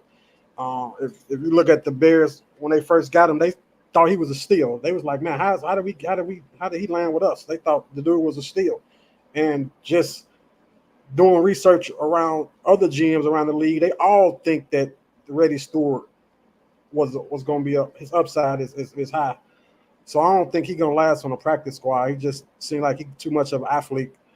Got too much ability to stay on the practice squad. Who is your other safety besides Brisker, Byard? I got Jonathan Owens, Elijah Hicks, Brisker, and Kevin Byard. Okay, I didn't hear you say Elijah Hicks. I missed it. Yeah, I got Hicks. So Terrell Smith, man. Terrell Smith and Reddy Stewart. Terrell Smith got a little experience. He haven't done nothing to not make the roster. And Reddy is a little younger. And a lot of I hear y'all when y'all say y'all want to put him on the practice squad, but I swear I think another team gonna snatch him out. And it'd be crazy if Green Bay had somebody come grab him. I wouldn't be surprised. I just think that, I mean, the GM himself praised him. He was like, when we first got ready, he was like the guy from Troy. This was way back. They was talking about what's a steal. They was praising the guy before he ever got on the field. And then he get on the field and still perform okay for an undrafted guy. I mean, I don't see him. Like I say, I think if he make that practice squad, somebody gonna snatch him up. In my opinion. So that's my 11. Can we read the AC at EM? Okay, yeah, Can you put that back up there? I was gonna put it back up there. 11 is a lot of DBs though, Al. That's a lot. Special teams. Most DBs play special teams. For sure. That's the bread. That's your meat of your special teams is the defensive backs. When you got kick return, you got the hands team, you got the mid level, you got like these are all your this is your meat of your special teams. Kickoff. Them guys running 4-3s, 4-2s. That's your guys, your speed guys. But Al, you know they changed the rule though, right? They already downfield. You don't got to be fast. I mean, just strong and quick. You only 10 yards apart. Strong and quick. Daniel Hardy right there. Strong and quick. I mean, we're gonna see how that turn out. I'm just saying because I was listening to a lot of people talk about this new special teams rule and how I get what you're saying. Last year kickoff when they're running downfield, the fastest guy getting down there, getting that, pinning them down. Now you don't really need that. I mean, a real fast big guy, like I said, like a fast linebacker, a fast, third string DN that's quick, big, and can get down there and actually, put Kevin, one, He agreed with you down. We got Kevin. He said, but with the new kickoff rules, they're going to want more linebacker type. So he agreed with what you're saying, Wes. So that's something I got to take in consideration. I didn't think about that. That's a good point. Both you made up. You know what I'm saying? That's definitely. You got me. I hate when Wes get me. I hate it. Hey. No. I love this shit, man. No, I'm just saying because I wasn't gonna say nothing, but you was like, defensive back running 4-4s. I'm like, you can't run a 4-4 in 10 yards. It's 40. So you run a 1-1. You running actually a 1-1. You got a point. I hate to say that, but you got a point. Let's get into this comment right here because I asked him to put the guys in that he wanted. So just get y'all lists out, fellas, because AC Adam. I want to compare. So let's see if we got some of the guys that he's putting on here. Let me get mine back out. Okay, so he said Murray and Pryor over Carter and Bourne. I agree with Pryor. I'm keeping Pryor, but I'm not keeping Murray over Bourne. I'm with you, AC. He has Bates over Carlson. I cut them both. Brandon Bates. Yeah, the tight end. Brandon Bates and Carlson. I cut them both. I don't think we need them both. Valus and Kari Blasingame over Homer. I kept them all. And yeah, that's the receivers. I'm gonna get to the receivers. Yeah. Okay. But I kept all three of those dudes. So what did y'all kept Valus? Y'all just cut Homer, right? Yeah, Homer's the only one that didn't make it on mine. Okay. And then Pettis and Colin Johnson over Carter. That's leaning towards y'all. I mean, I think we all cut Colin Johnson though. Yeah. I just think it wasn't because he wasn't good. Pettis just don't give me enough. That's all. Pettis just doesn't give me enough, and neither does Colin Johnson. He's not gonna play. He's not gonna play. Only way these dudes are gonna play is if y'all like saying, "Okay, we're gonna lose DJ and Keenan." He's not gonna play. He's not, or we gonna lose DJ, then lose his backup, and then lose we could talk about injuries. And another thing I didn't mention, besides injuries, I'm saying going in the fourth quarter, up 17, want to close out a game, don't want to play your starter, want to put a serviceable second string out there. You're not benching those dudes. We're upset. We're not benching those dudes. We're not benching them until it's like 5 minutes to go and it's a 3-score game. You're not taking these dudes out the game. And if you try, they're gonna be pissed. It's regular season. These stats matter on their career, on their bottom, their contract numbers. They're not taking them out the game. They want to play every snap they can. And like I said, I just don't see it. I mean, DJ Moore got banged up last year, but Keenan Allen played 13 out of 17 last year, 14 out of 17. So they're gonna get hurt. But everybody getting hurt to the point where we're getting into we got to use our sixth receiver. I can't get with that. That's just me. And then he said, "Go ahead." Oh no, I said I can respect it. I'm not saying you're wrong. I just think different. That's all. Right. Because you feel Pettis will play. That's what y'all feel Pettis gonna play, or Colin Johnson. I guarantee you, and I said it. Remember, I said it when we first talked about earlier. You said, "Do I think Pettis gonna catch a touchdown?" I said, I wouldn't be surprised if he had 2 or 3 touchdowns next season. Oh my God, I would be so surprised. I said I wouldn't. 2 or 3 touchdowns win for this year? Yeah. Oh yeah, probably so. I wouldn't be surprised. Oh my God. Why? Where is he getting the touches, the reps? Y'all wanted 4 tight ends. They're gonna get used if you keep him 3 or 4 tight ends. I just don't see where his opportunity is gonna come. Or Colin Johnson too, for that matter, because AC put him up there. Situational ball. We don't know how Rome Odunze going. We don't know if he's gonna come. I mean, if he's gonna just come out this year and just be. I'm just being honest. We don't know yet. We haven't seen the man on the field yet. Pettis balled out. A Hail Mary. Got 5 receivers out there. You're gonna throw the ball downfield. Let Caleb do his best Aaron Rodgers impersonation. He gonna get 3 Hail Marys. Aaron Rodgers do it all the time. Aaron Rodgers ain't did it since 2015. We talking about prime. Not the older one. But I'm just saying. I'm talking about we ain't seen a Hail Mary from Rodgers since 2015. So let me ask y'all this: Rome struggle. Do Pettis come in for him? No, Tyler Scott. That's what I'm trying to tell you. Pettis ain't even where is he getting these reps? Unless y'all saying the entire fucking our best 2 guys are gonna go down. That's the only way. That's the only way he gets in. Look, like I said, I wouldn't be surprised. I'll keep him just in case. I mean, he made himself. Ain't nobody taking him. Ain't nobody taking him if we cut him. Y'all know ain't nobody picking up Pettis because they could have been did that. Yeah. So you gonna take a roster spot and we could put him on the practice squad again? No, I'm not saying. Look.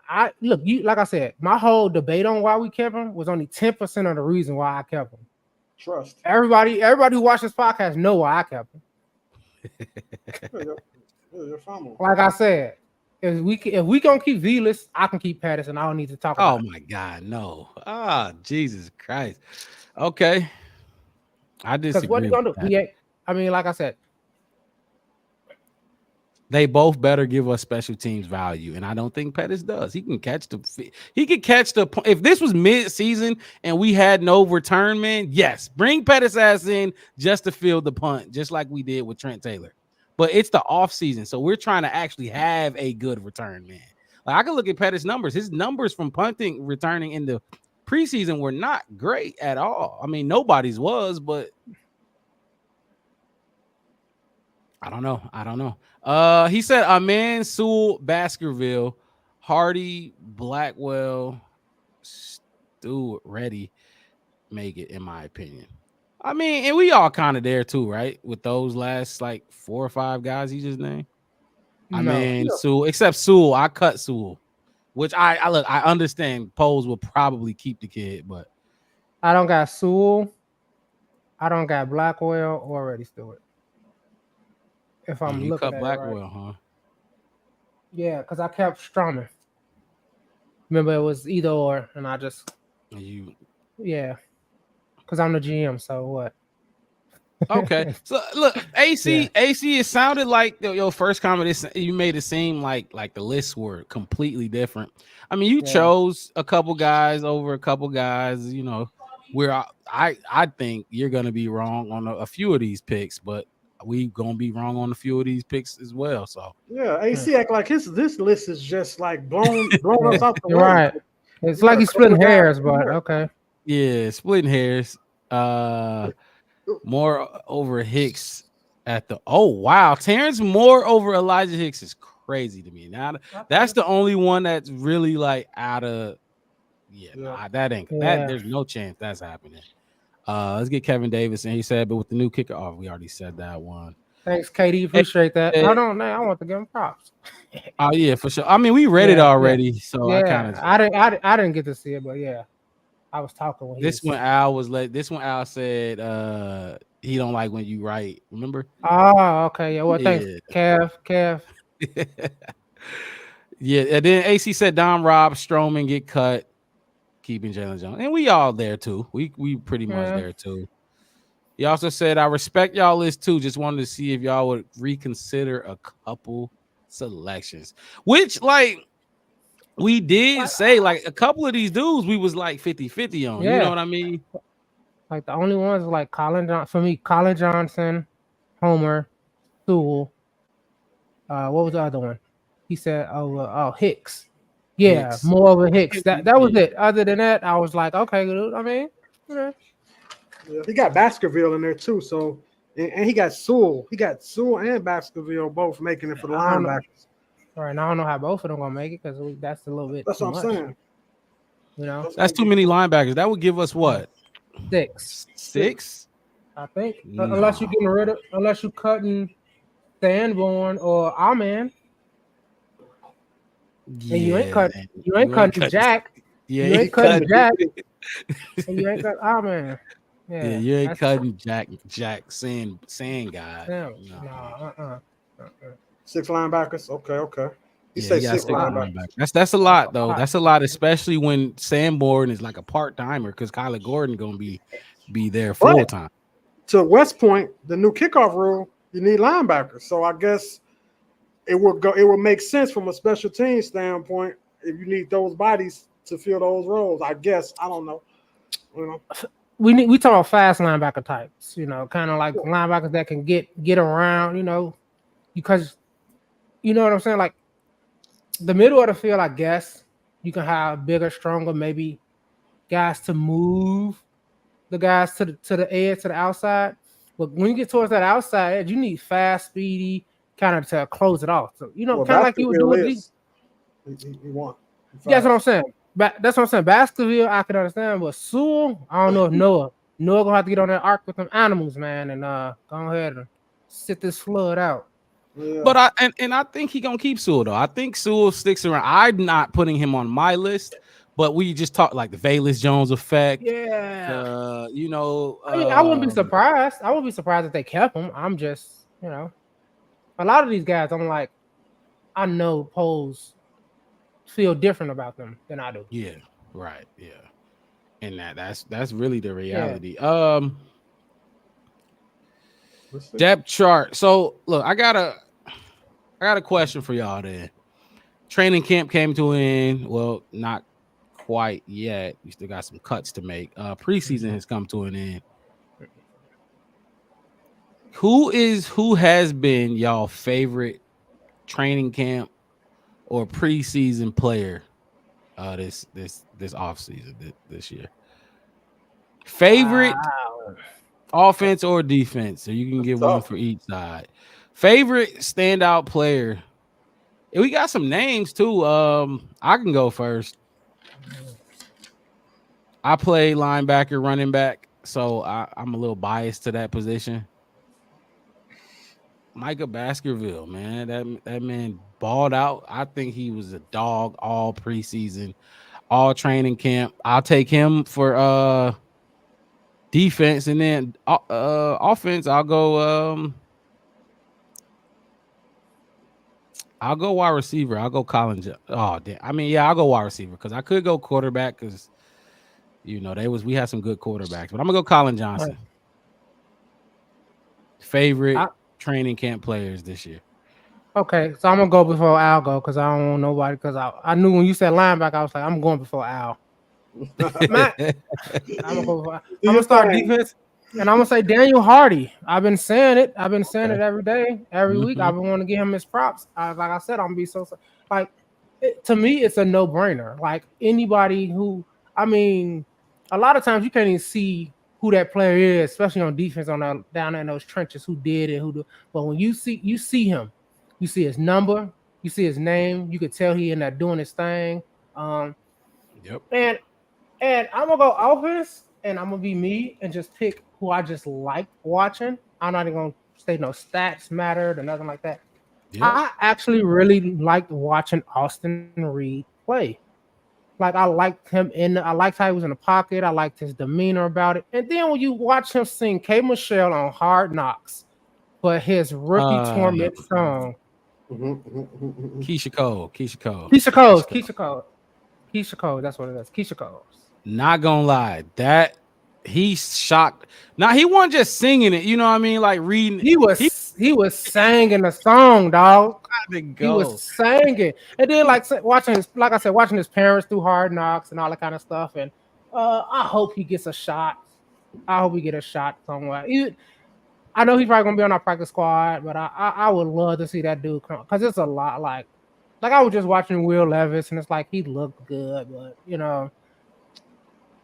I don't know, man. I don't know. I just liked him. He's like kind of one of those, you know, guys that I just like to watch. I think he's you know, a good dude, great size, look composed. He didn't even look like he even, you know, he looked like he was this number two quarterback when he was out there. He looked like he was. I'm in contention for the number one spot, and he so far from it. But you know, I just liked watching him. Felt bad that he got rained out in the Hall of Fame game. Yep. I really want to see him keep going. You know, it's very disappointing. But yeah, if I have to pick my favorites, those are my favorites. Who was your defensive guy? I just didn't want Al to steal my defense. Who was it? Hardy, right? Yeah, Daniel Hardy. I didn't want Al to steal him because I knew he would. I went with Colin Johnson and Micah Baskerville. You went with Hardy and Reed. Austin Reed, yeah. Give him his flowers. Good picks, fellas. I'm gonna go with I'm a secondary guy, so I got to go with Brisker. I think Brisker balled out, man. Brisker. I mean Gordon. My fault. Gordon. I was gonna say Brisker barely played.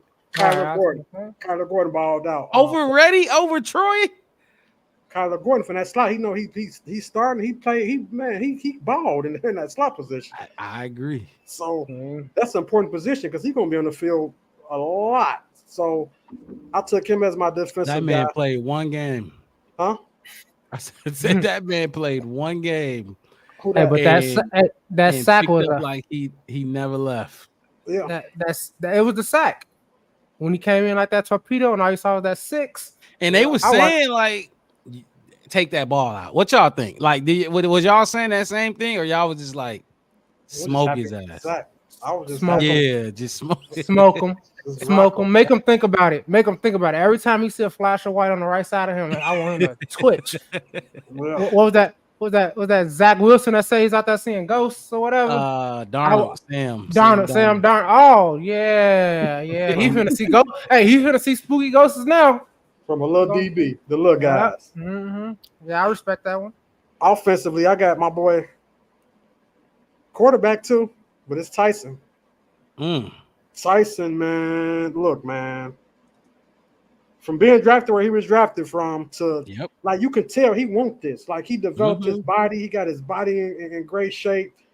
Dude balling out there, man. Dude is balling at the quarterback position. Somebody gonna trade for him. He's not gonna be with Chicago Bears for a long time. Not for too much longer. He definitely got to keep him around for another year or two. But after that, they're gonna dump him off for. We're gonna get a good pick for him. The dude is good. That dude is. Hey, imagine the return on that investment though. You got the guy from a Division II program, and then you end up getting a second round draft pick for him. That's Luke Getsy probably watching in the Raiders. I was just gonna say the Raiders gonna need him week 6, 7. Yeah. Telling you. I like that pick. And you brought up Hard Knocks, Wes. Yeah. Y'all heard what he said in Hard Knocks, right? I'm not here to I'm trying to get mine too, and I eventually want this starting job. He didn't say this verbatim. Yeah.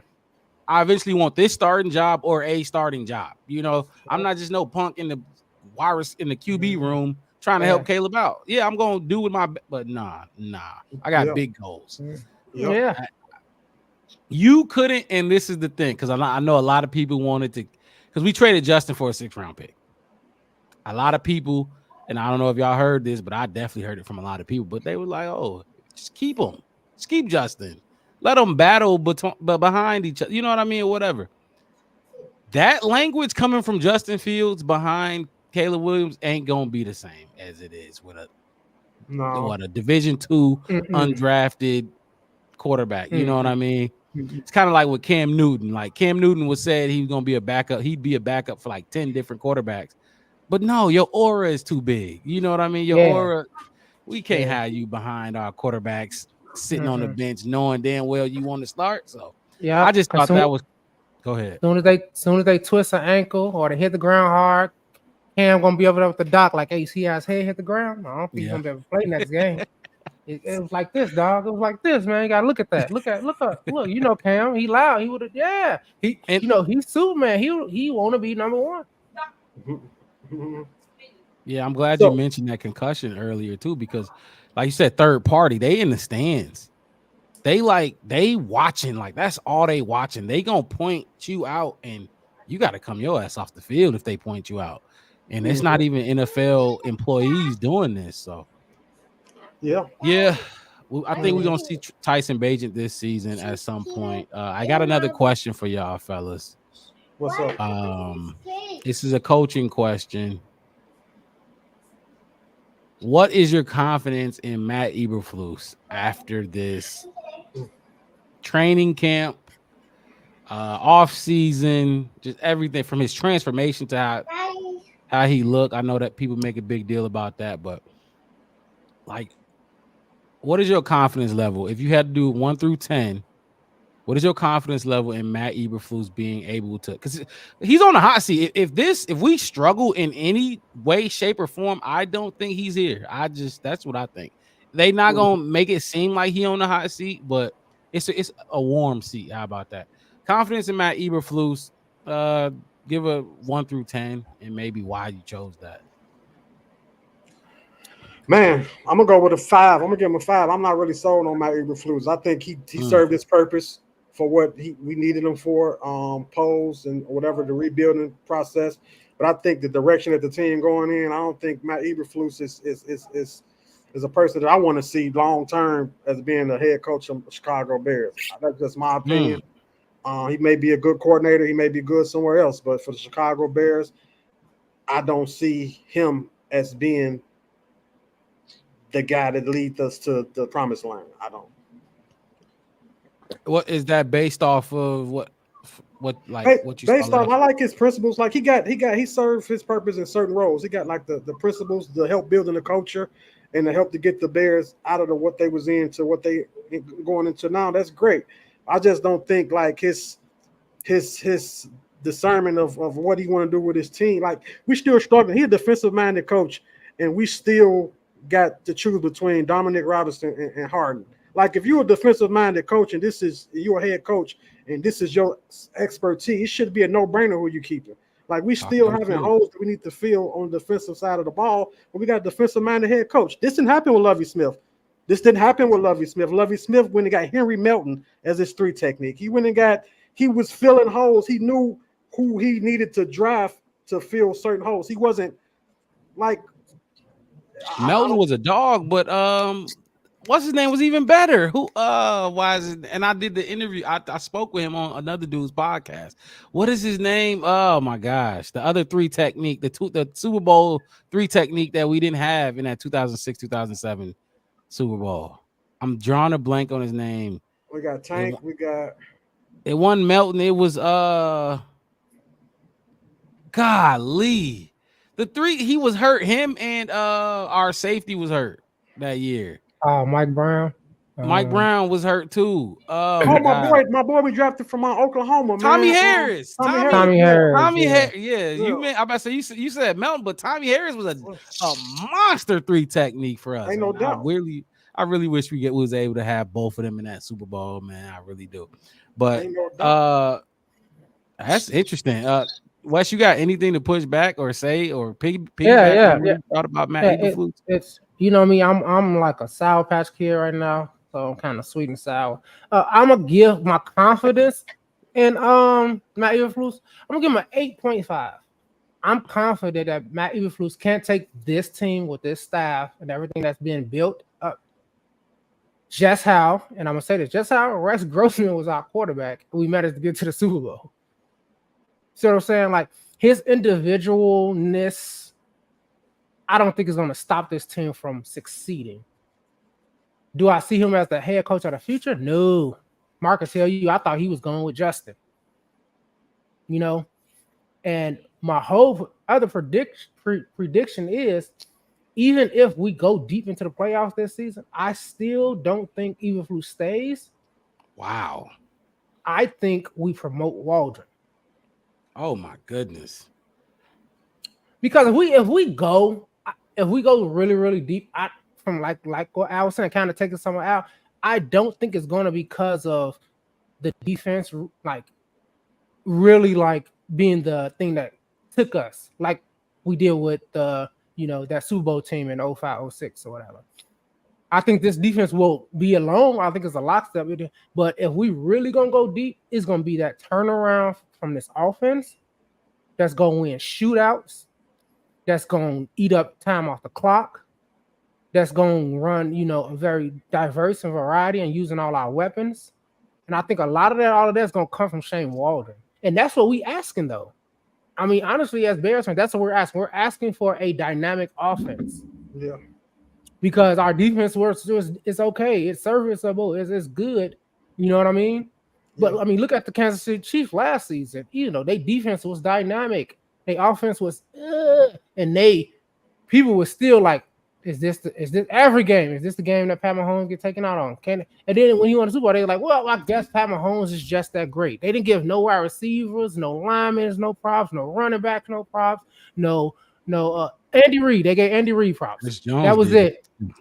You know what I mean? Like they didn't get no props to nobody else. But so I'm thinking, even if we go 8.5, that's my confidence in Matt Eberflus to not fuck this up, because I don't think his individual badness will outweigh how good our defensive coordinator is, how good our offensive coordinator has seen, how good our position coaches is, our players are. I think it's gonna hide it like we did Rex Grossman. Rex Grossman was not a good quarterback, but we still managed to get to the Super Bowl because our defense and our other players that he had. I think was it Matt Forte we had that year. We had Thomas Jones. Thomas Jones. He's an actor now. I see him in a lot of movies on BET. Who was the other guy though? Because they weren't using Cedric Benson. Cedric Benson. Cedric Benson. You see what I'm saying? Like, you see what I'm saying? We had that two-headed monster running back. Our O-line was pretty stout. We was pretty decent there. Like our defense was really good. We was taking the ball away 3-4 times a game. So I think if our defense does that, it'll be all right. But we need our offense to push us on. Like I said, even if we win a Super Bowl, I still don't think Matt Eberflus' job is safe. Oh my gosh! Oh Jesus! Look, okay, that's deep. That's deep. I don't think so, and I don't think it should be either. That's real deep. So Al, I definitely want to push back on US, but I want to get back at Al for something he said too. Or not, just to clarify, to clarify, because you gave him a 5 and Wes, you gave him an 8. You got your confidence level is at 8.5. That's different. Like that's y'all are on different ends of the totem pole or the spectrum. Al on the fence, his booty hurt. And that's what I'm about to ask. What from last season out that gives you the 5 confidence rate? Is it because I know we spoke before, and I'm gonna let you go. I know you prefer, and I think Wes, you do too, prefer a offensive minded head coach, right? Does that play the role, or is there something that happened you saw last season? I look at it like this: if we're gonna get a defensive minded head coach, he needs to be able to identify what we need and to be able to get the right players. I'm spoiled off. I'm still spoiled off Lovie Smith. You able to take Danielle Manning and these guys that was nobodies and was able to plug them into your roles that you need in your defense, basically because you understood the Tampa 2D. He came up under those guys that the tutelage of that defense. I don't think Eberflus is really like, how you know we not need a three technique? Like, how does this not one of your focuses? If this is the defense that you're running and you say you're a 4-3 Tampa 2 type of guy, how is you not getting a 3 technique? That should have been one of the first things you did when you were hired as a head coach. You still take Jalen Carter over Darnell Wright, Huh? you take Jalen Carter over Darnell Wright still like that. You're doing that move. Remember that was the controversial move. Who are you going to take? Jalen Carter at 9? We could have got him at 9. We moved to 10 and we took Darnell Wright. If we're going back and we got a coach that want to run that particular scheme, then he need to get his 3 technique. Should have been his first pick. Should have been his first pick. You're saying but he's not Bill Belichick. You're citing Lovie Smith, but we all remember those days. We were thirsty for an offense. We didn't have an offense. But I agree with Wes though. If the offense is going to be what take us to the next level, it look like we evolving on the offense. I just think if you have to put Eberflus and Waldron in the pot and say, okay, as an owner, which one are we going to keep? And your offense is shining and is taking you to the next level. You can get rid of Eberflus and keep Waldron and keep the defensive coordinator we got. Because anybody can run the 4. Well, I mean, Eberflus not running the 4-3 no different than he's not wowing me. Like, oh, he running it like we can get a defensive coordinator from anywhere to run it the way he running it. I mean, if you want to, I mean, I don't see him doing nothing special. That's like our defense is. Like we playing Chicago Bears defense. That's what we do. So you don't believe we could be a top, like a lot of people's a top 5, top 10 defense? That's been thrown around a lot this offseason. Looking at this defensive line, we probably can be, but looking at the defensive line, bro, I'm gonna be just honest. We're gonna struggle with this. We're gonna struggle, and it's gonna make everybody else look bad. The secondary, and because if you don't get no push from the front 4 in this defense he's trying to run, it's not gonna work. It's not. It's impossible to work. Yeah. And who else we got? Look at the players we got. We just traded for a 6th-round pick for a defensive tackle. You think he's finna come in there and push somebody? You think he's finna make some noise really on the defensive line as a 3 technique? No, not at all. Wes, do you want to push back on Al about anything before I get into pushing back on your 8.5? Just a simple fact. Like if he going back to when Flus first got hired, then I'm with you. If you're talking about the beginning of this off season, I'm not with you. Because of the simple fact that, just like Mark was alluding to, yeah, we've been preaching that Bears football, Bears defense, Bears that, and that got us nothing. And to go into what Mark was saying, you got to get with the times, man. Don't sound like an old man. Get off analog and get on digital, dude. We need an offensive head coach and a dynamic offense, or at least a serviceable offense, because a defense, the way that we've been trying to do, oh man, well anyway, I'll keep talking, but you I fell. But jump out and jump back in real quick. I'll jump out because then I'll read Bear Truth. I'll give him a shout out real quick. Because I don't know where you been at, Bear Truth, man. We went through the whole 53 projection. I was hoping you jumped in so we could hear what you had to say about this 53-man projection we had. He said Flus is not going anywhere. Poles believes in sticking it to a coach, and I agree with that. He does believe. I could tell he believes that. He came from KC.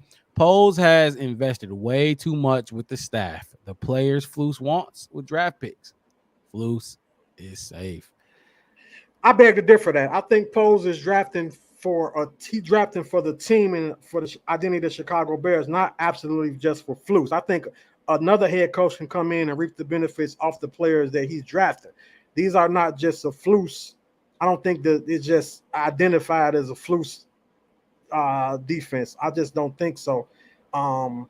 Flus trying to bring a lot of guys from. He tried to bring a lot of guys from Indiana over here too when he first came. He was like, everybody thought we was going to get the whole Indianapolis defense on the squad or something. So Flus is a good teacher. He's a good teacher. Everybody's not meant to be a head coach. He may be a good teacher. He's a good coordinator. He's a good, He's a good, in that aspect. But being a head coach is a whole different ball game. Look. Al, you are interesting GM. I do think Flus and Wes said the same thing. Even if we win a Super Bowl, which I can't wait till he get back in so I can push back on here, Wes.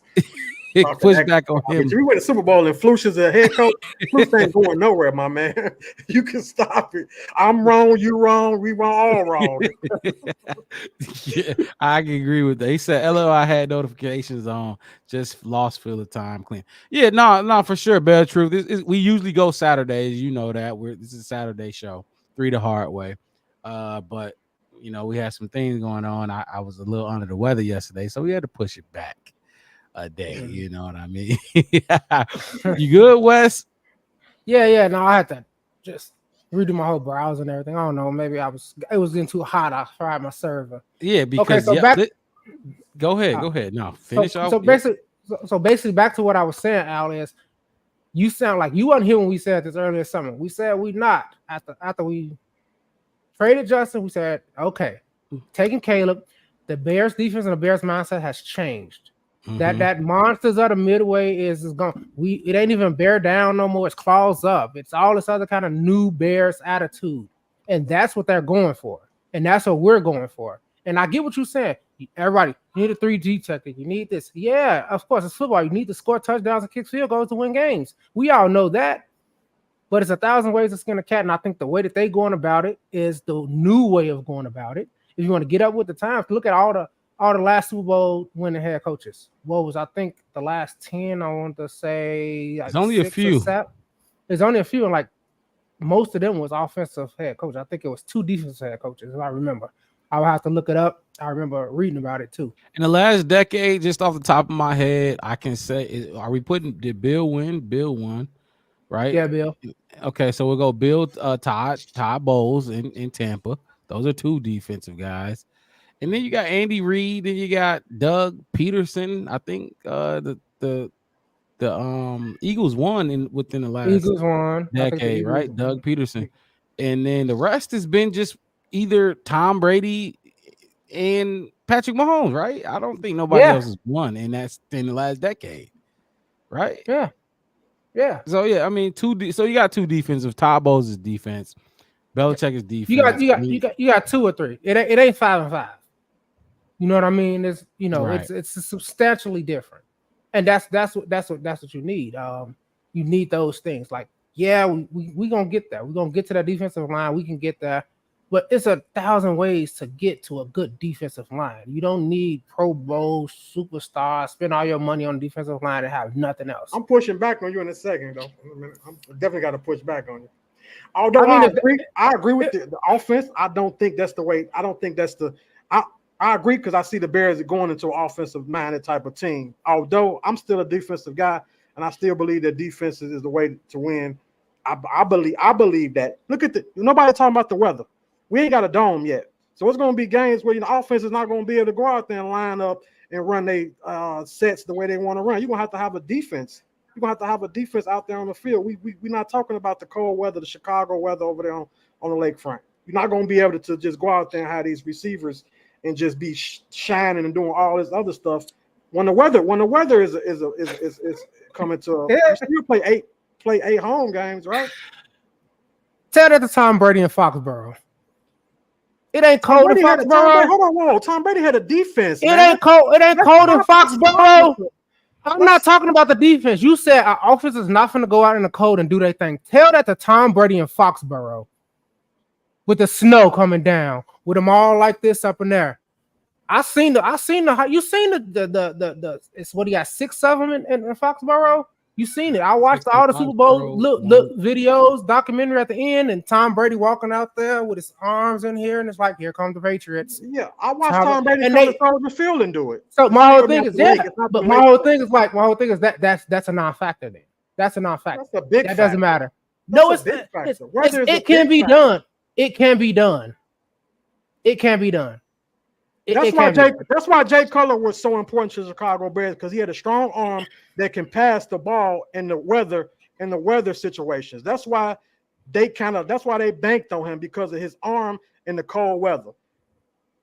You can't, like, the weather is going to play a factor. It's going to play a factor. I'm saying, I think Caleb will do well in cold weather. I think he'll do fine. He'll be all right. No matter what, defense is going to be defense, regardless of the weather. All I'm saying is this. Yes, that's something that we need to address. Would I say that that's going about it wrong? No. So look, and I don't want to make this about the weather because this definitely ain't about the weather. Me listening to both of y'all's arguments, this definitely ain't about the weather.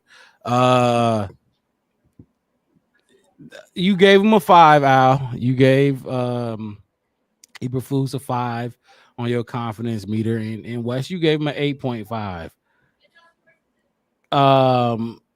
Sounds like, Al, you gave him the 5 just basically based off of what you see, the moves that were made and the makeup of this D line, right? That's what it kind of sounds like. Like you don't think, because that's his thing, not the overall team. I feel like Matt Eberflus is a defensive head coach, so you feel like that defense should be Lovie Smith like, right? The defensive line at a minimum should be better than what it is right now. D line, I agree with that. But so and that's gonna get to my next question. But I before we get there, I just that's kind of go hand in hand with Poles too, right? I don't think, because that's why I asked you about the Carter Darnell Wright thing. Do you think that was a Poles move or Eberflus move?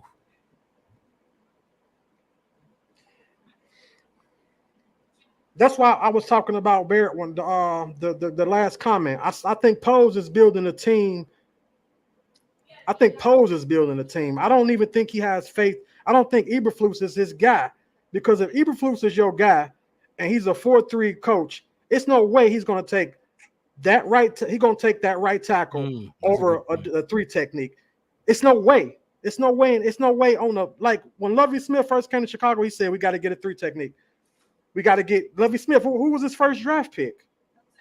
It was Tommy Harris. I don't know. It was Tommy. Okay. It was Tommy Harris. He knew that he had to get a 3 technique to run his scheme. He had to.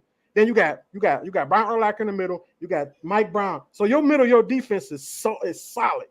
We don't got that. Our defense is wide open. It's wide open. Hey, that's a good point. That's definitely a good point. I asked that because I think it was a Poles move too. I wanted Jalen Carter over Darnell Wright. I get it. Darnell Wright but we could have got the Darnell Wright this year, over Rome Odunze. Like Wes, you already know how I feel, and I get it. When we did it, Wes, we sliced it up just for content purposes. But I chose O-line, and I chose it because I really felt that's what I wanted. You know what I mean? But so you're not sold on Rome? I didn't know this part. Sold on? I don't see like I can't not be sold on Rome. If I wasn't sold on Rome, it's like I don't watch football. I can't deny what Rome did at Washington. You can't deny that. But I am a trenches dude, and I know what I see that Jared Goff is doing, a mediocre quarterback, or just these quarterbacks that are performing well because they got stout offensive line. I think Jalen Hurts is mediocre too. But Tom Brady. You mentioned Tom Brady. No, Tom Brady. He had one of the best offensive lines. Don't you do that in the NFL. We're not doing that right now. I'm not even saying. Hey, put Tom Brady behind the Chicago Bears offensive line and watch what he's gonna get the ball out quick. He's gonna get the ball out quick. Hey, if the bet was 2.5 Super Bowls, I would take the over. Hold on, look, I don't want to. Look. The Patriots is my second favorite team. I love the Patriots. Brady. I love Tom Brady. I'm not a Brady fan. I was a Brady fan before I was a Bears fan, honestly. So Peyton Manning. I don't watch. I don't really watch college, but I do watch Michigan. Oh my God! Look. We can hold on. Let's stick to the Bears. I don't want to go down to the Bears, Tom Brady. But Tom Brady. I want you to push back on my 8.5 mark. That's what I want to get to. Before I do that, let me read this comment real quick, Wes. He said, "Bear Truth, my guy. Like I said, appreciate you in the chat. Hit the like button, Bear Truth. Come on, give us another like." He said, if he wanted to get rid of Flus, it would have been done this year with his new rookie QB, but he didn't. He wants consistency, and he likes Flus. And I agree with that. Look, if he was going to get rid of Flus, it was going to be this year. You're not going to make the same mistake that we made with Justin Fields or even Mitchell Trubisky. I'm just going to go through it real quick. Mitch had Fox. We fired Fox after his rookie year. Justin had Pace, or not Pace, but Nagy. We fired Nagy after his rookie year. He's not going to make that same mistake. It's not going to happen. I just putting that out there. What's up, Wes? I think, and that's why my whole contingency to what I'm saying is, if the offense does what it's supposed to do, I think Flus still can be fired, and you just bring up Shane Waldron. It's not like you taking a person that made. It's not happening. I agree. I'm not saying what's happening or not. I'm just saying that's my opinion on the thing. Like, hey, no matter what. Okay. So let me get into your 8.5 then, because you mentioned a part of your 8.5 was Flus can win a Super Bowl and he's still gonna be. He could still be. That's not gonna happen. Like, that's not just. That's way. I don't know. That's fairy tale. That's fairy tale land. It's not gonna happen. It's not gonna happen. But your 8.5, I'm not mad at your 8.5 and Al, I'm not mad at your 5. I'd probably be somewhere in between. Mm-hmm. Maybe 6.7, maybe leaning a little bit more towards West. And that's just because the talent level that we have now. I think if you fuck this up, he will be gone. I don't care about the only way he can be gone is if he fucks this up. I don't think if he's successful in any way, shape, or form. 9-8, I think he's still here. But you go 8-9, you go 7-10, you start flirting with those type of numbers. He's probably gonna be gone. And from what I'm seeing with Caleb in these Hard Knocks episodes and shit, they don't got the best rapport. You know, they not like. This is kind of awkward a little bit, you know what I mean, when they speak to each other. But I guess Flus is probably just that type of head coach. He's probably that way with Justin Fields too. But I don't think Caleb would be upset if he was gone. But 8.5, if you got that much confidence in the coach, I don't know why you feel there's a way he could be gone. Like if you and 8.5, and that's why you want to get rid of him. It's a sour patch rate. It's sweet because it's like you can't fuck it up. It's a sweet gig, dude. You really don't have to do nothing. Like almost everybody, like the staff is great, the players are like you were just saying, like, dude, like you can't. I mean, like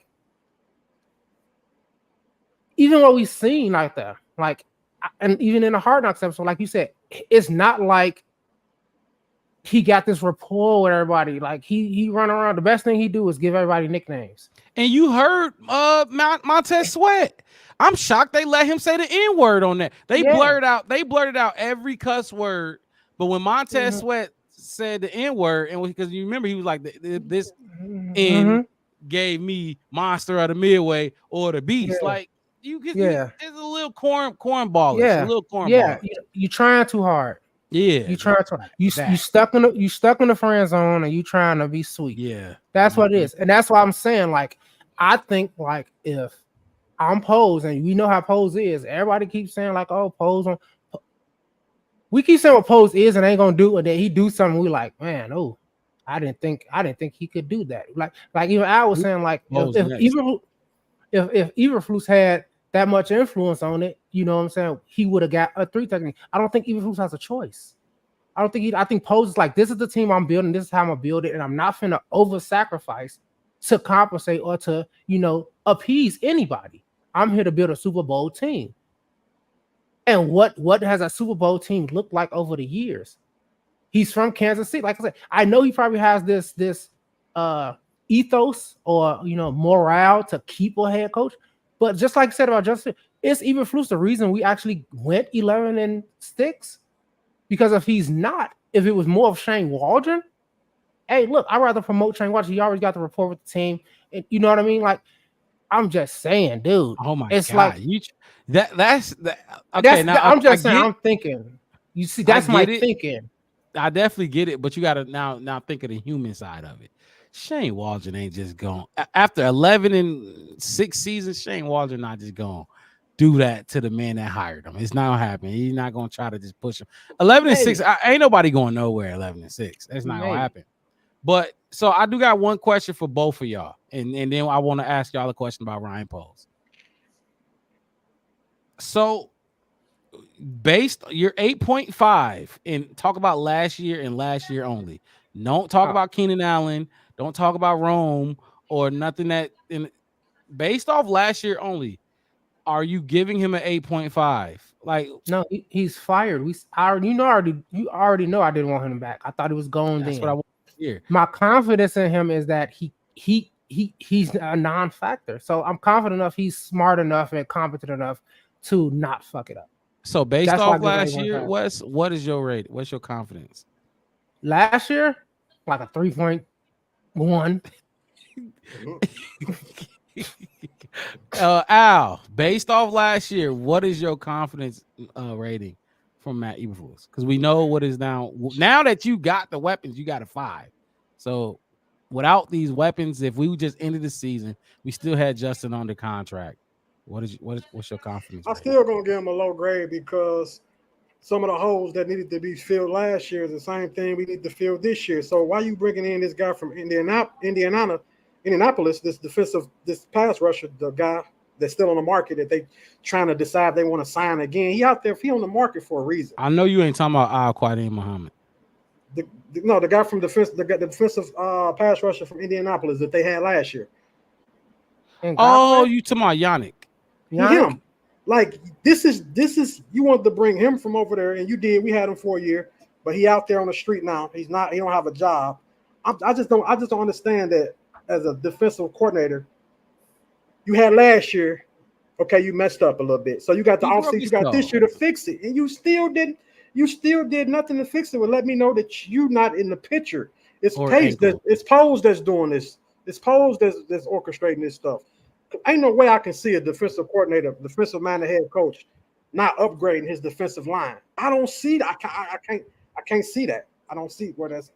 We didn't upgrade it at all. But my pushback on it, he's the head coach though. He still has to like our offensive side of the ball was like it wasn't like we was one good wide receiver away and a running back away from being good, or one left tackle away from our offense being solid. We were a quarterback away, another receiver or so away. I'm talking before the Keenan Allen, before we was a quarterback away. Away. Yeah, I mean that's what everybody was saying. That's what everybody talking about with Wes. What he thinks, not because quarterback away is not the vibe you gave me from. I feel like you thought we could do it with the quarterback. I'm just saying what everybody was saying before that. Like everybody was saying, like, oh, we are quarterback away. We still had a couple of receivers. Our offensive line needed help. Our running back situation. Remember, Herbert was coming off injury and all this stuff. We had so many questions on offense. You can't go into my office as me and the general manager and say, hey, I want a 3 technique. He's gonna look at you like we're not even sure about the quarterback. I'm just saying if I was them, you know what I mean? We're not sure about our quarterback. True. We got an amazing wide receiver in DJ Moore. Well, who else we got opposite of him? You could say, well, who opposite of Montez Sweat? He still got Tremaine Edmonds, Sanborn, Brisker, Kyler Gordon, Tariq Stevenson. On his side of the ball, he has way more than Justin Fields has on his side of the ball. That's a good point. So let me fix this and try my best to fix this. Because like he said, if you watch the draft, he was like, okay, when we was at 9, we watched it before he picked Rome Odunze. He was like, we're going to go here. We're going to see what he said. He said, we're going to see what Atlanta do first. And then when they said they took Penix, Pose lit the fuck up and said, put it in. Don't just put it in. We already know. Yep. Y'all know what I want, right? Y'all know who I want, right? All right, cool. Because if Atlanta had took Rome Odunze, we would have took I think who was that? Verse was there.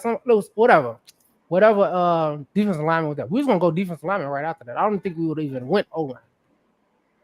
Pose was going defensive line at 9, but he probably told Flus, hey, look, if this guy Rome dropped down to 9, if Marvin Harrison Jr. dropped down to 9, if Neighbors dropped down to 9, I'm going to take them.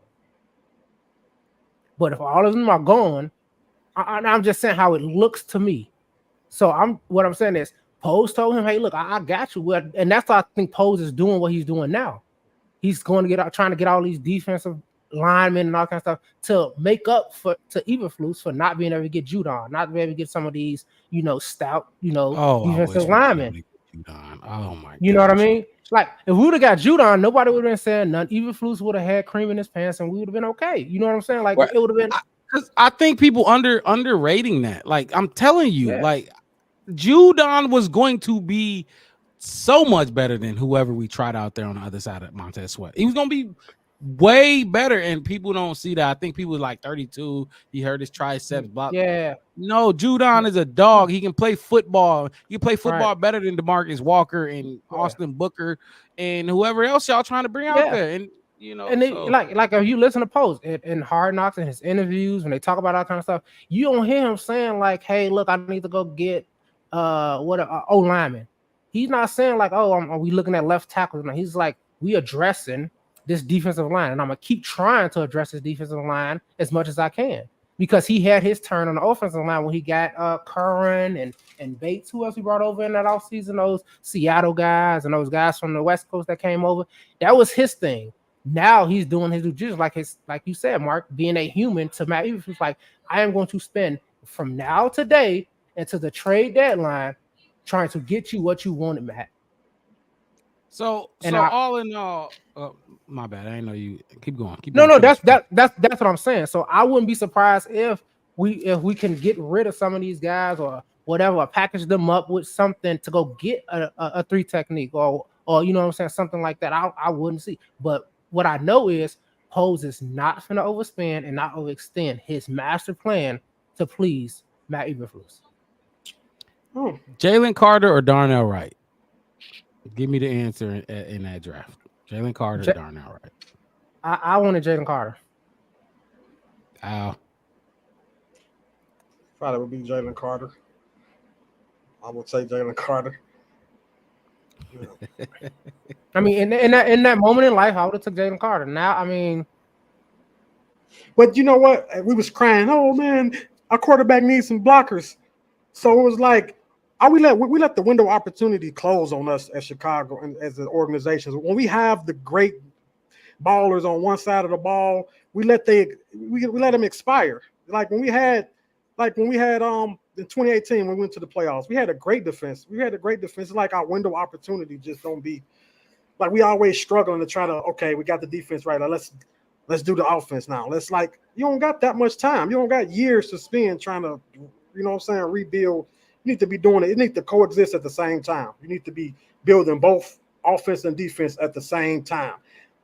I don't think you should build one of them up and then, okay, now let's go to the offensive side because the window's gonna close.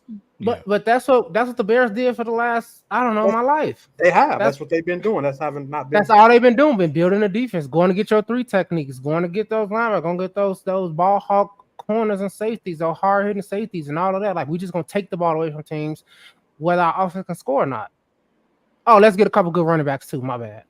That's what it seems like it's been. But you can put those out there, Mark. AC Adam, if you ain't subscribed to the channel, please hit that subscribe button and like the channel for us. I like the way you talk football. I enjoy having you in the chat.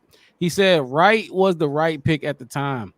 I disagree. I noticed the Bear Truth kind of preaching the character stuff or whatever, but I mean, look, I don't think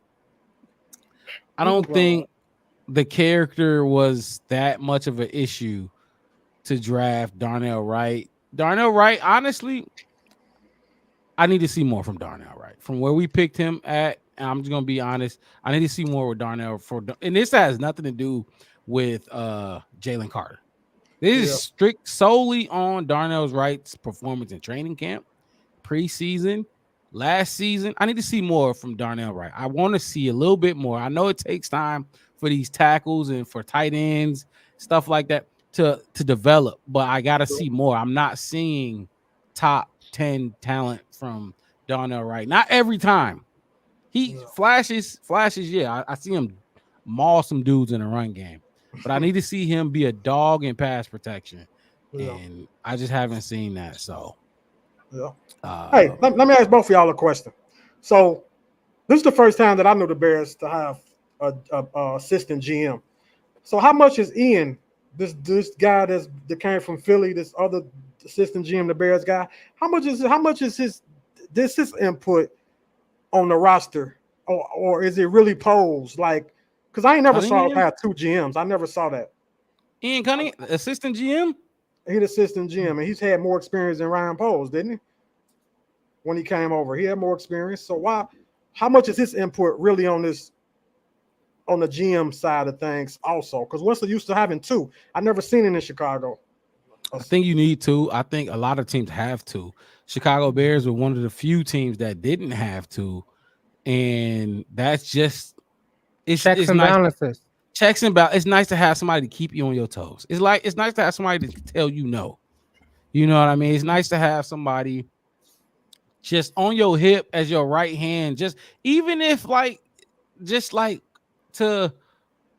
not gonna listen to them, just to push you a little bit, like let you see things in a different lens than what you're looking out of at that moment in time. That's what I think. But Ian Cunningham is probably gonna be a GM for a team soon.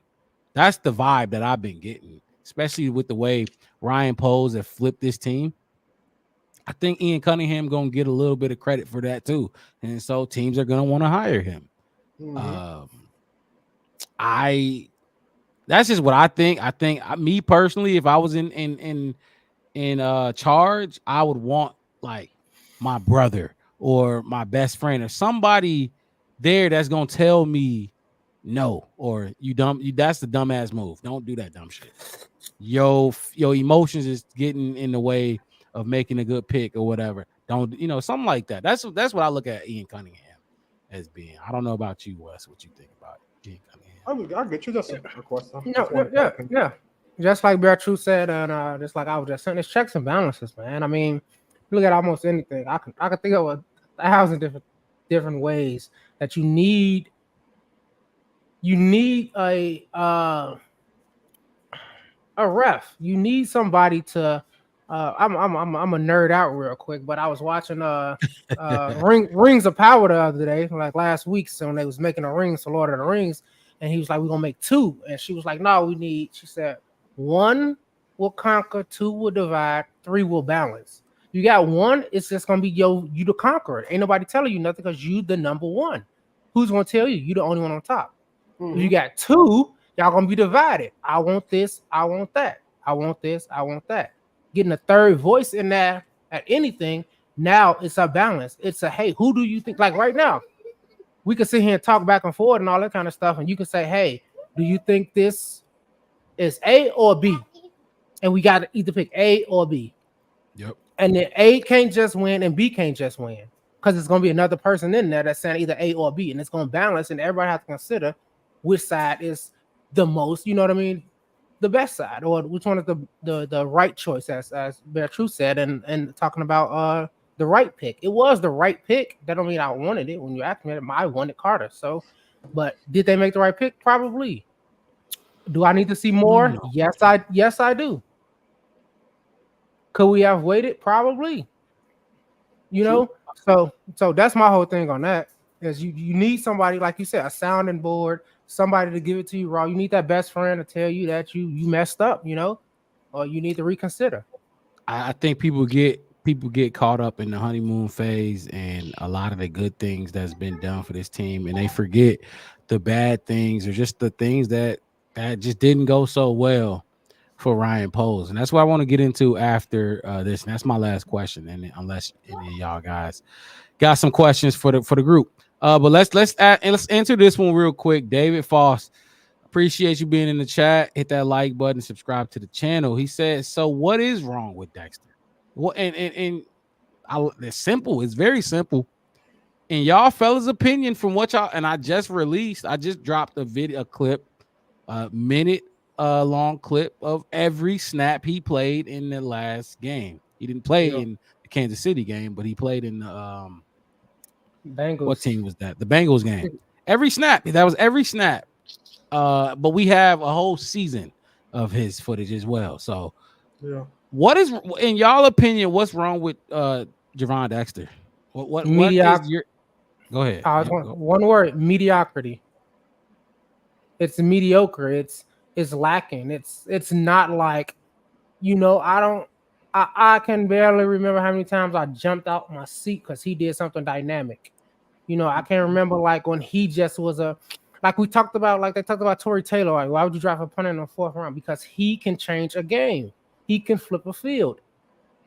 I don't remember how many times I said, man, Dexter got us out of that one. Dexter made that play. I mean, maybe I'm not saying he did it, but I'm just trying to think of in my just going off of it, man. Like I bat down a ball, bat a ball up in the air. Just a commentator, you know, oh, the sack, Bear sack such and such. Javon Dexter and on the sack with the assist from, you know, Sanborn. Oh, you know what I mean? Like, I don't hear none of that. And I contrast that with the effect that Montez Sweat has as a proven, you know what I'm saying, veteran, who once he hit the ground, just like Mark was talking about Judon, once they hit that line and that ball gets snapped, it's football. You're going to hear their name, you're going to see their number, you're going to see them celebrate. I don't see that. I'm not saying we can't. It just looked like he's going more, you know, down. Like he hit his ceiling already. And I would hate for that to be his ceiling. If this is a ceiling, that's bad. Oh my God. Now, if he can show me some more levels, some more stories to this building, then it's fine. Move, dog. Yeah. That's all I'm saying. Like, I need him to. Yeah, you know, like he just that's you know what I'm saying? Like he got beat a lot. He just was kind of how like Al talked about Cole Kmet, you know what I mean? He just don't give me that dog, and he definitely should be that dog. You know what I mean? Destin, man, where you been at? We've been here all training camp, all preseason. Late. You was with us all last regular season. Where you been at, man? We here. We covering this Bears team, you know, in a way that you like to see your Bears team covered, you know. So appreciate you jumping in here today. Hit the like button for us. But look, Al, you wanna touch on what Wes said, or you want to answer the question? I agree. But what she said, what about Dexter? I say, this is why I gave Eberflus a 5. So the most important piece on your defense is you got Dexter playing that position. So y'all hoping and praying and wishing that this guy play to a level that I haven't seen happen yet. Yeah. So we what are we doing? Like, we are, the most important piece is something that you hoping perform at a level that he ain't done yet. Like, I just don't like, that's gonna be his job. That's gonna be the reason why that's gonna cost him his job if he keep on trying to Eberflus or Eberflus, if he keep this guy as his 3 technique, and he just keep having faith in this guy, thinking he gonna keep being able to, like, what happened to Bilal Nichols? Why we got rid of him? Wasn't he developing into a great player? We're gonna have to pay him a little bit more than what we pay. Look, I wouldn't even go back that far to Bilal. I'm gonna just go back to Justin Jones last year. That's what I'm gonna just go back to. I know he ain't because Eddie. I don't know what he had going on. Eddie he didn't retire 2 or 3 times and came back. But I mean, I just want to and I know you're making a good point, but I just want to hear you answer. What do you think is wrong with Javon Dexter? He just don't have it. He just don't get it. I mean, he came from a SEC, so he came from he just don't. Some players, we fall in love with they potential. It's like dating. Like, if you fall in love with somebody's potential and they actually not producing, you wasting your time. We're gonna do potential. We're gonna do somebody that can actually like come in and do what they do. Like, we knew the boy from Georgia was gonna be able to come in and act the fool his first year. We knew he was gonna be a dog. And it wasn't no question. Wasn't when we picked Dexter in the 2nd round. It was puzzling, like the reaction, not just from us, but from a lot of the analysts that was doing the draft that day.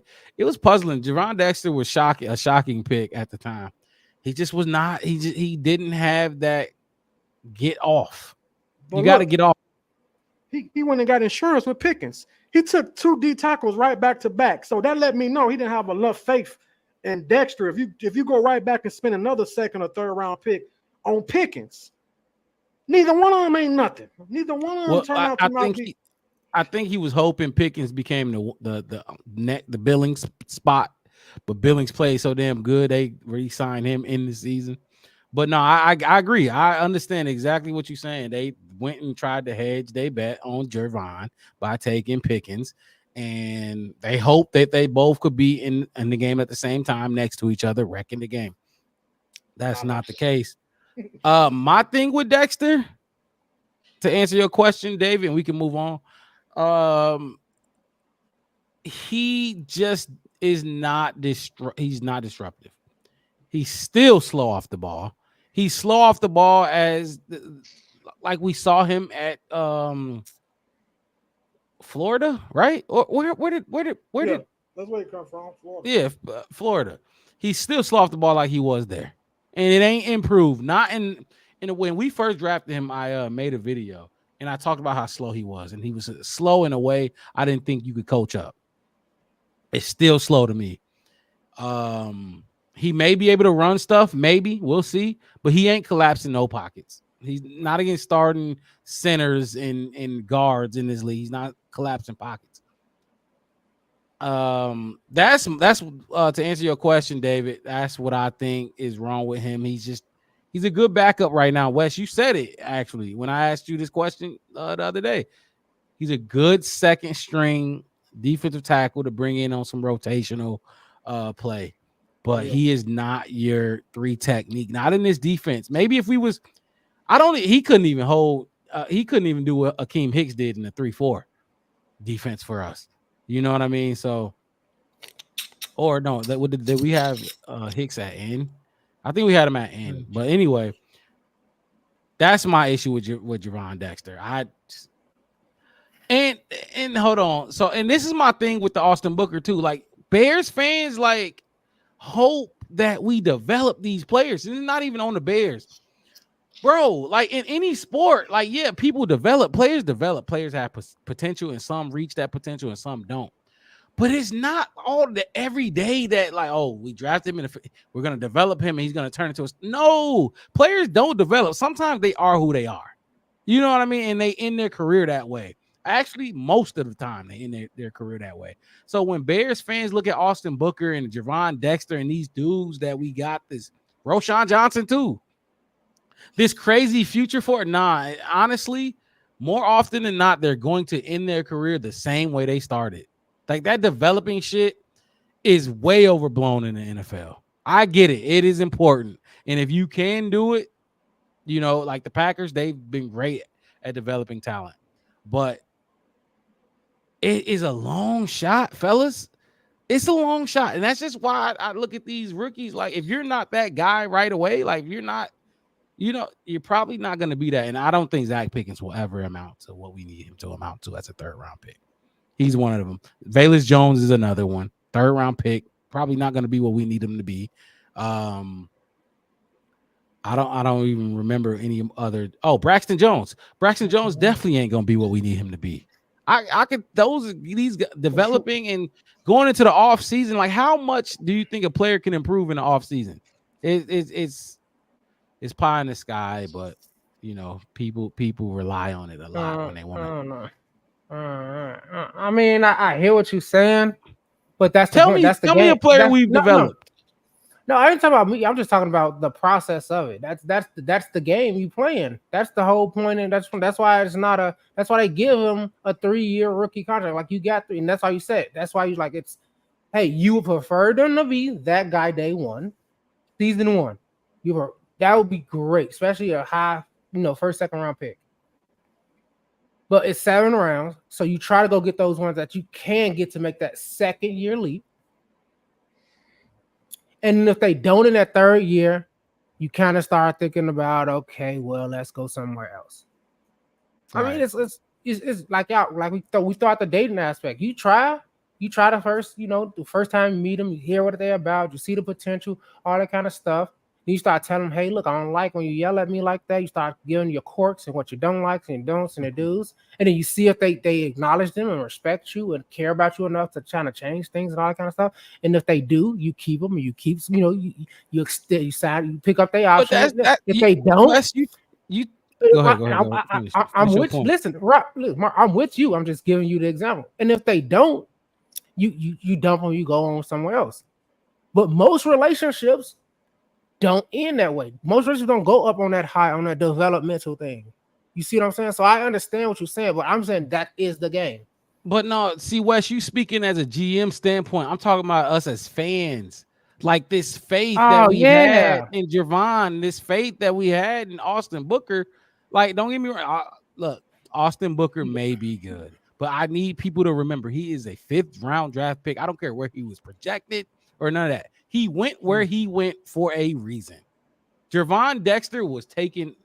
He was a 2nd round draft pick. We took him higher than he should have been.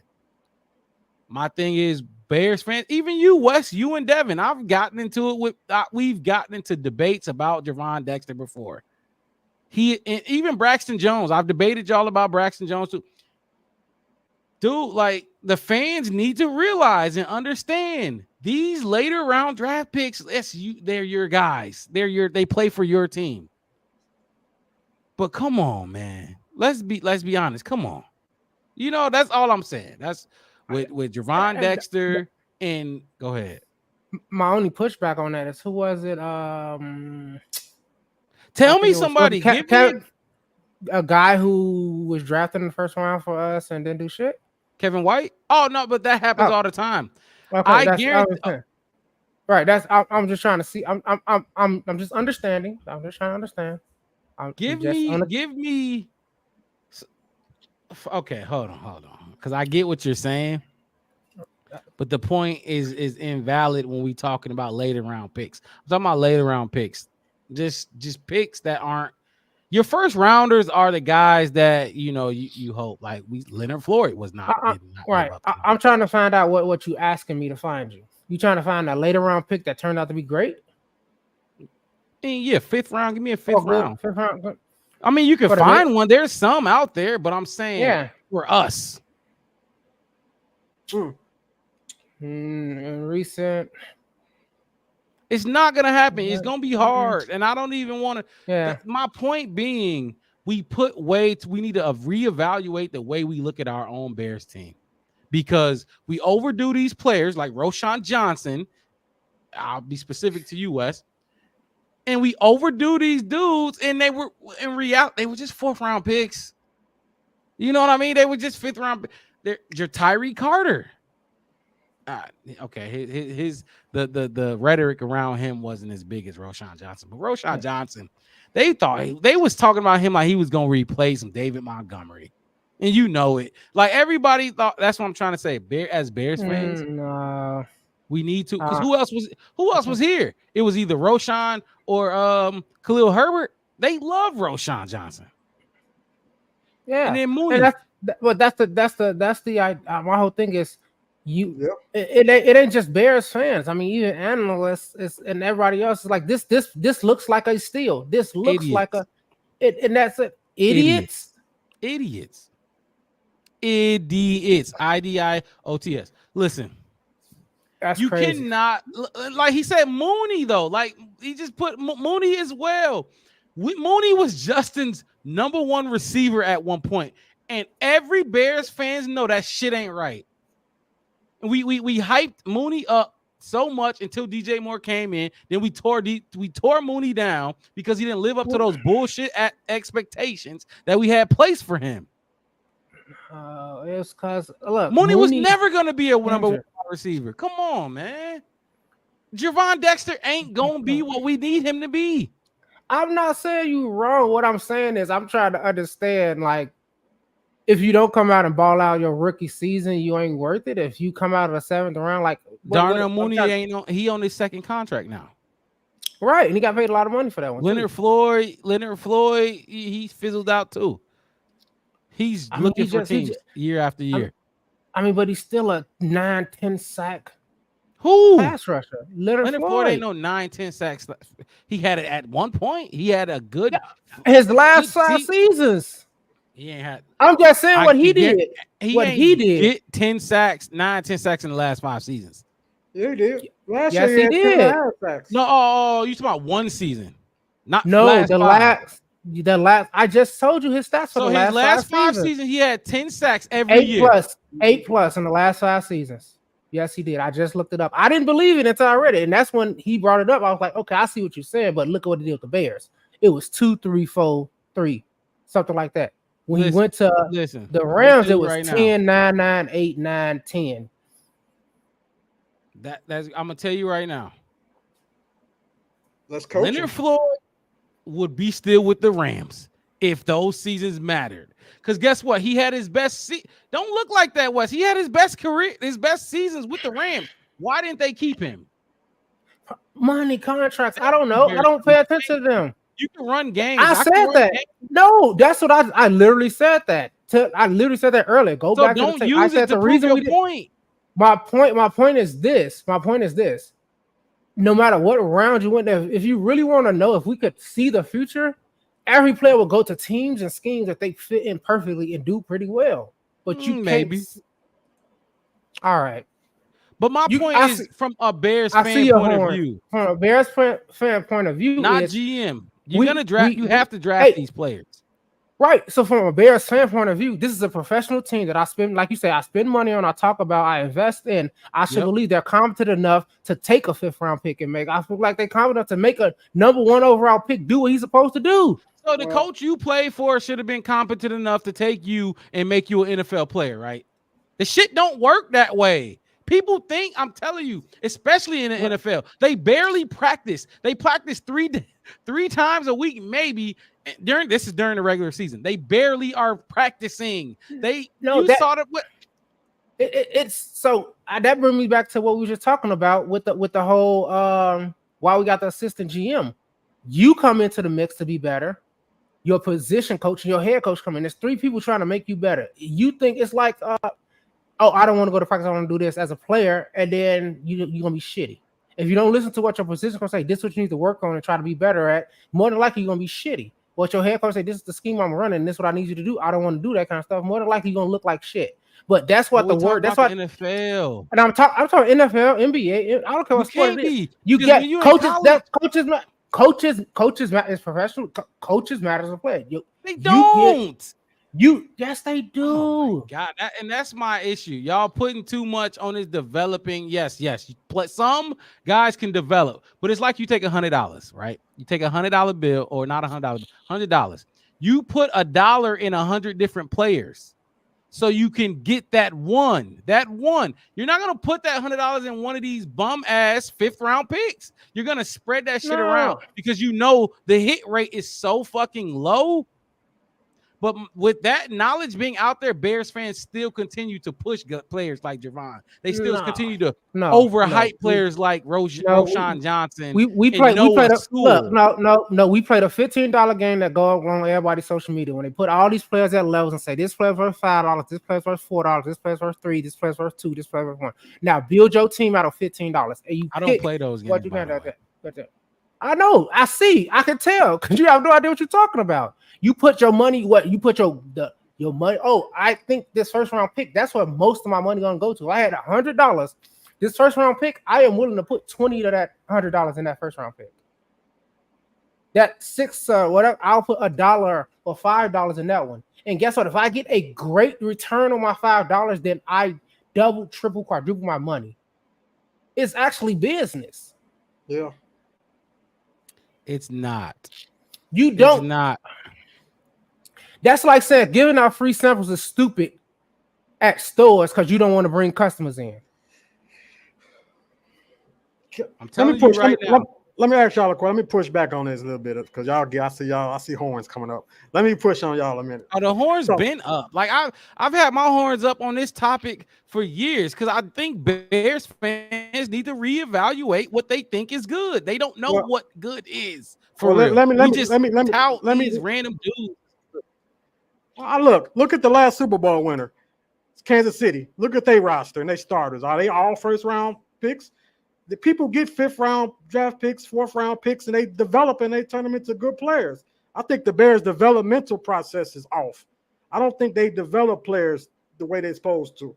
Which Bears do you think? So when you say the Bears, you talking about every Bears regime ever? So different coaches, different GMs, different scouting departments. Everybody got the same issue. It don't make sense. It just doesn't.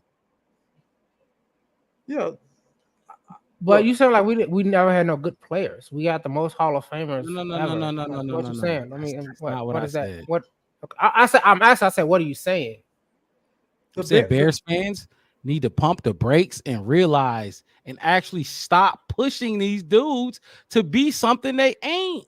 No, Bears regime needs to stop drafting players and making them into something. Stop getting a defensive nose tackle in a 3 and try to make them a 3 technique in a 4-3. Stop getting a drop back quarterback and a runner, a scrambler, and try to make them a passer. The Bears draft players and try to turn them into something that they never was doing. That's stupid to me. Like that's dumb. And they've been doing this for a long time. They draft players and try to create them into something different. I can't argue with that. Like, how you gonna draft a 3-4 nose tackle and make him a 3 technique? How is you gonna do it? Like, what's foolish? But exactly. So why Bears fans push them like they gonna be the next coming of Aaron Donald or somebody? Like, bro, we have fans optimism. We doing what we got. That's all we can do. What we gonna do? What else can we do as a fan? We ain't drafting the players. I'm a fan, and I ain't doing it. And look, I've been crying for the last. You doing it with Velus Jones right now?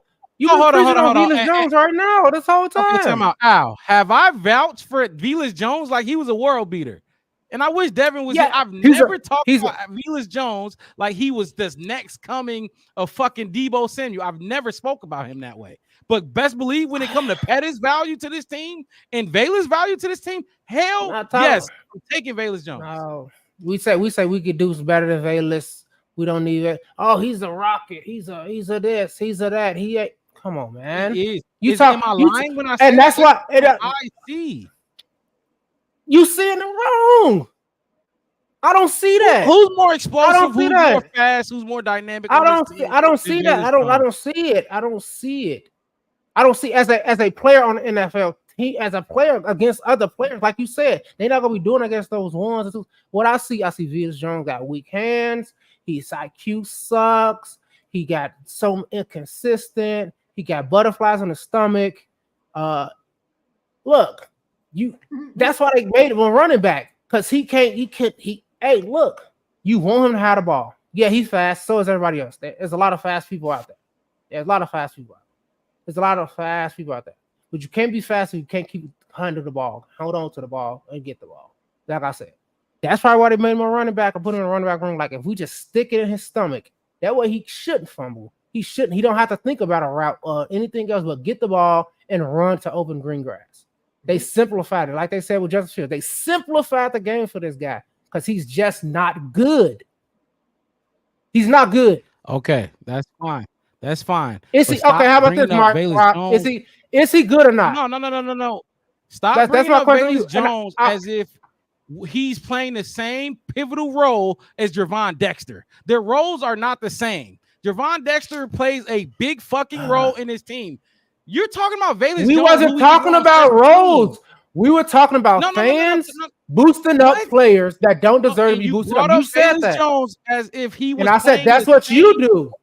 No, I did not. I brought him up as you a fan. You just brought him up. You just brought up Velus. Talking about I'm vouching for Velus. I'm not vouching for Velus. Velus is not a second round pick that we need to be the fucking 3 technique or the number 1 wide receiver on this team. The 3 technique that Gervon Dexter is playing is equivalent to a number 1 or number 2 wide receiver on this team. That was not the question. That was not the question. The question you presented was, I don't know why.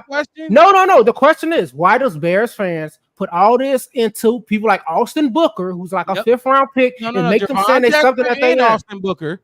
Okay. I'm just going off what I heard. I'm telling you my process into this. Mm-hmm. You said Bears fans talk about players like Austin Booker, who are like 5th round picks, like they're gonna be something, like they can develop into something when they just not that. I said, what you brought up Velus Jones. That I said, isn't that what you did with Velus Jones? You said no. That's I said, not what Velus Jones. I'm asking you. Is he good or not? Is he good or not? Is he the guy or not? Yeah, you know damn well. Is he a guy or not? You know, not just me. Ain't no Bears fan talking about Velus Jones that way. So don't ask me that question. I'm just asking. I'm asking you a question for Mark Rob. Yes or no? Is he the guy? Is he good or not? Stop with the Is he good or not?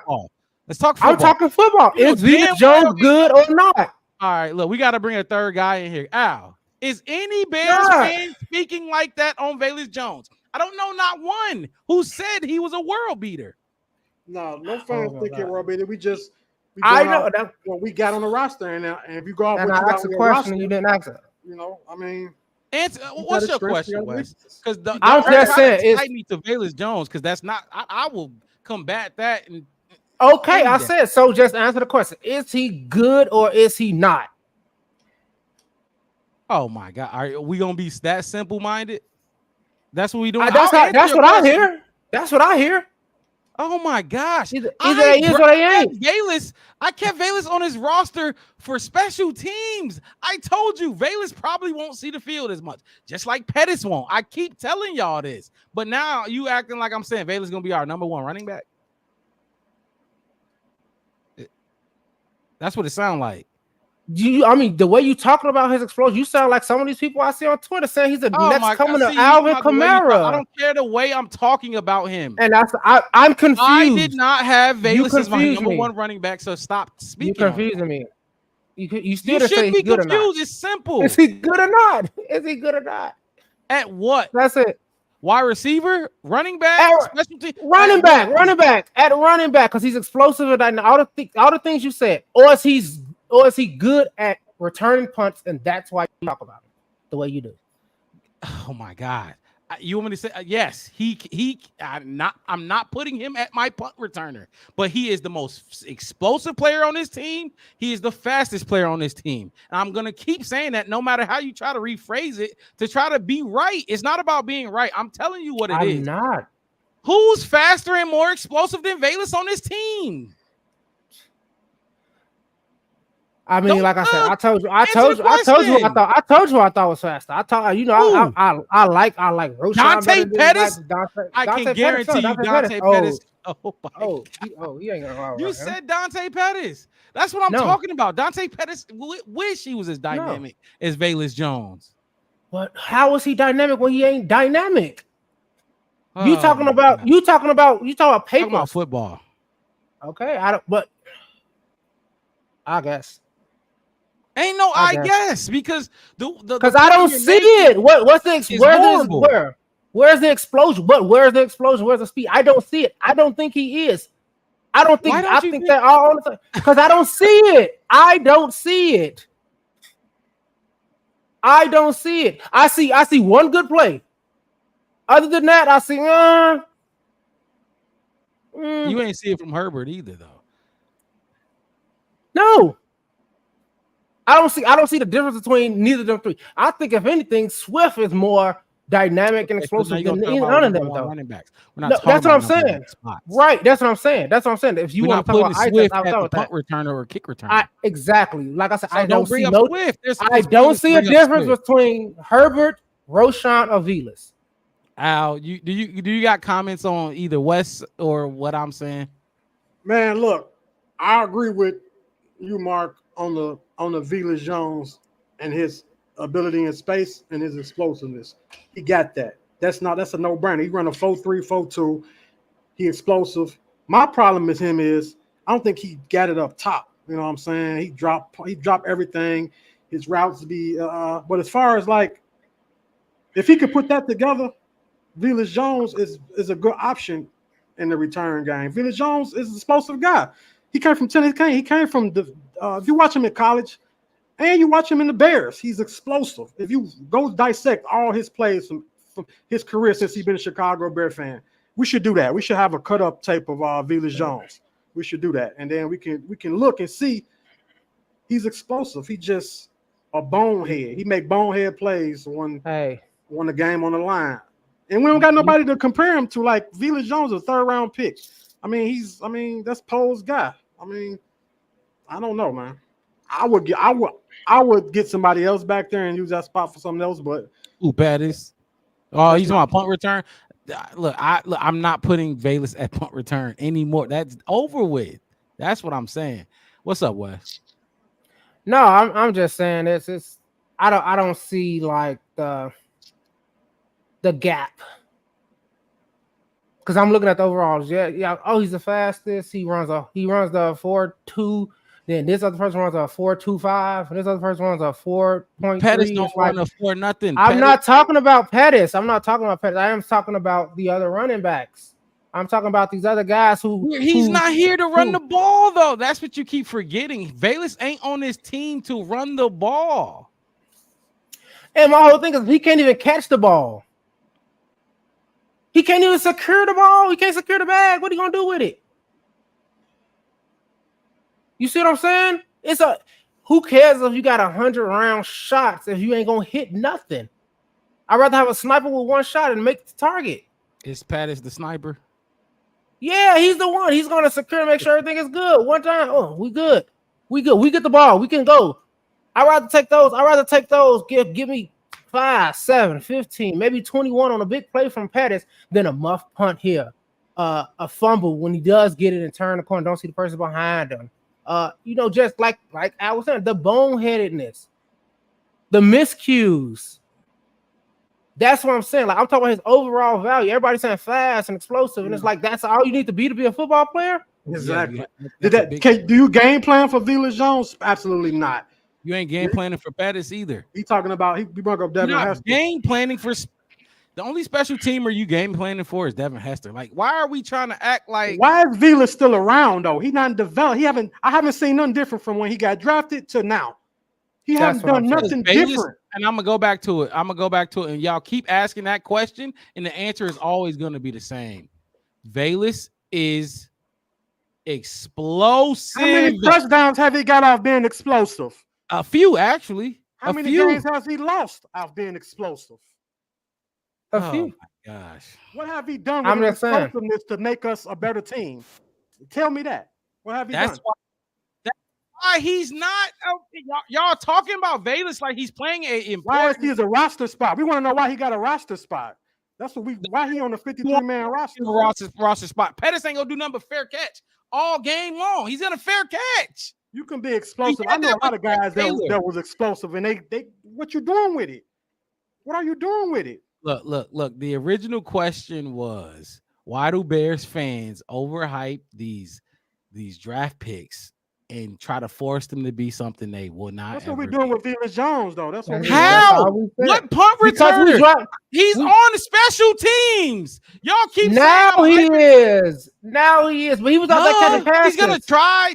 He's going to get his opportunities. So you mad they gave him an opportunity to begin with? Don't say now he is. Yeah. Like he should have never got an opportunity. He should have got. You spent a 3rd round pick on a special teams guy. Hey, and that's going to get to my next question. Absolutely That's going to get to my next question about Ryan Poles. But the fact that y'all trying to act like Velus Jones is an important piece on his team and y'all pissed off about it is crazy. He probably the 53 man out of 53 on his roster. I'm not, piece, bro. What I'm saying is. So why y'all so mad about him? No, it's that everybody does what you said you don't do, and you doing it. What is that? You defending the guy for no reason that we don't need. We can go find somebody else. We can if you want to get rid of Don Rob and Pickens because they're not Velus Jones. I'm not giving it to Pettis. Okay, that's fine. We should be finding another explosive, dynamic, smart. We should go to Harvard to find somebody that runs a 4.3. Sound easy. You see what I'm saying? That's what I'm saying. It ain't. So what do you do? What do you do as a fan? You look at their potential and you hope that they is that thing until that other girl come walking into the club. You sit down there with her and listen to her talk about her baby daddy. The difference is that y'all think Pettis is gonna get 3 touchdowns and get for some reason. Y'all think he'll come in and I didn't say that. I said I wouldn't be surprised if he had like I guarantee you I wouldn't be. If our 6th wide receiver got 3 touchdowns this year, I would be surprised.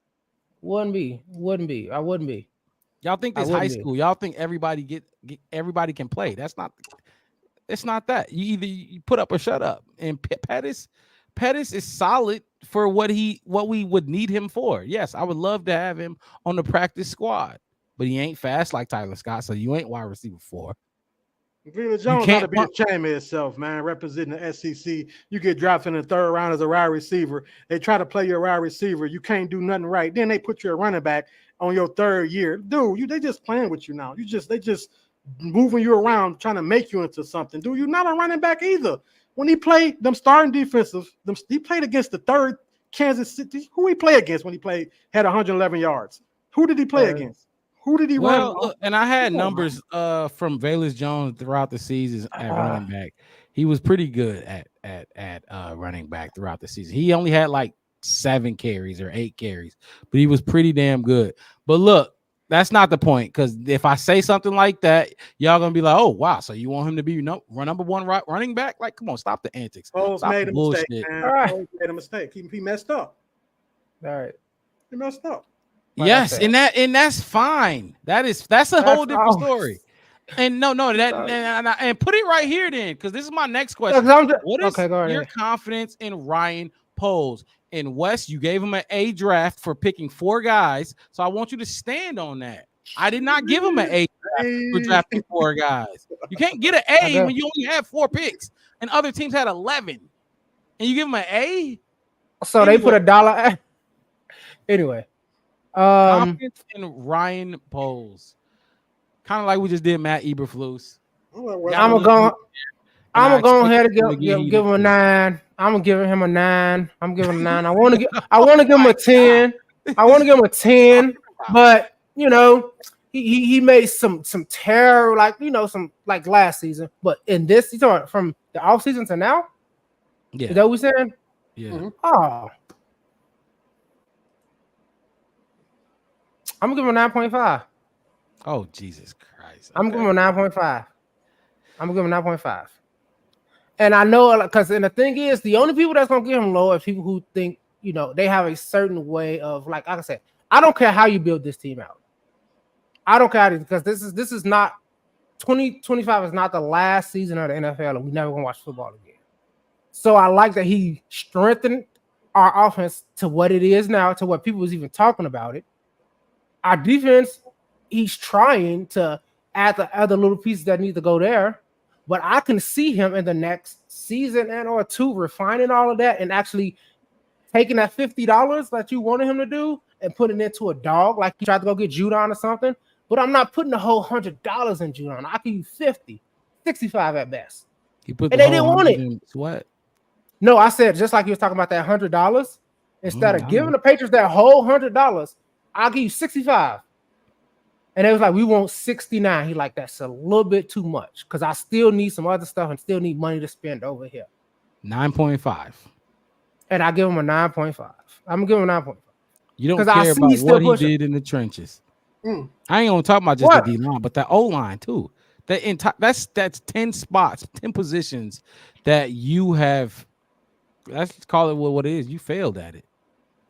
Okay, that's your opinion. I don't think he failed at it. I think he went for what he could get without overextending. We talked about this when we talked about pace, overspending, spending all these monies on one person, because we got fans who's like, oh yeah, we would have went and paid all these guys hundreds of millions of dollars, traded down, and probably had Bo Nix with just DJ Moore, let Swift just go and walk somewhere else. Didn't put no depth in that offense. And like I said, he tried to manage his mistakes by bringing in a little bit of help as well as that. And my whole thing is like, yeah, that's 10 spots, but all you need is like maybe 3 or 4 people within those 10 spots to secure that on both sides of that line. You get you a decent left tackle, another one on the other side of Montez Sweat, maybe a solid. I'm talking about like Pro Bowler, as you call him. Pro Bowl. If you get somebody that could be Pro Bowl caliber at center, Pro Bowl caliber at left tackle, and Pro Bowl caliber at the other side of Montez Sweat, most of the damage is fixed. That's what I'm saying. I disagree. So I know, because both of y'all are trenches guys, and I'm just 9.5 is crazy. Yes, it's accurate. You gonna think I'm crazy then? Yeah, you can only go up from there. 10 is. But go ahead, Wes. Jim West. No, that's it. No, that's it. And I know, and like I said, don't think I'm not seeing that. Hey, the trenches needs to be addressed. The trenches you can't be if you give him a 9.5. Could that mean he ain't messed up nowhere? How? 9.5? Yeah, that's not a perfect. He's not perfect. That's damn near.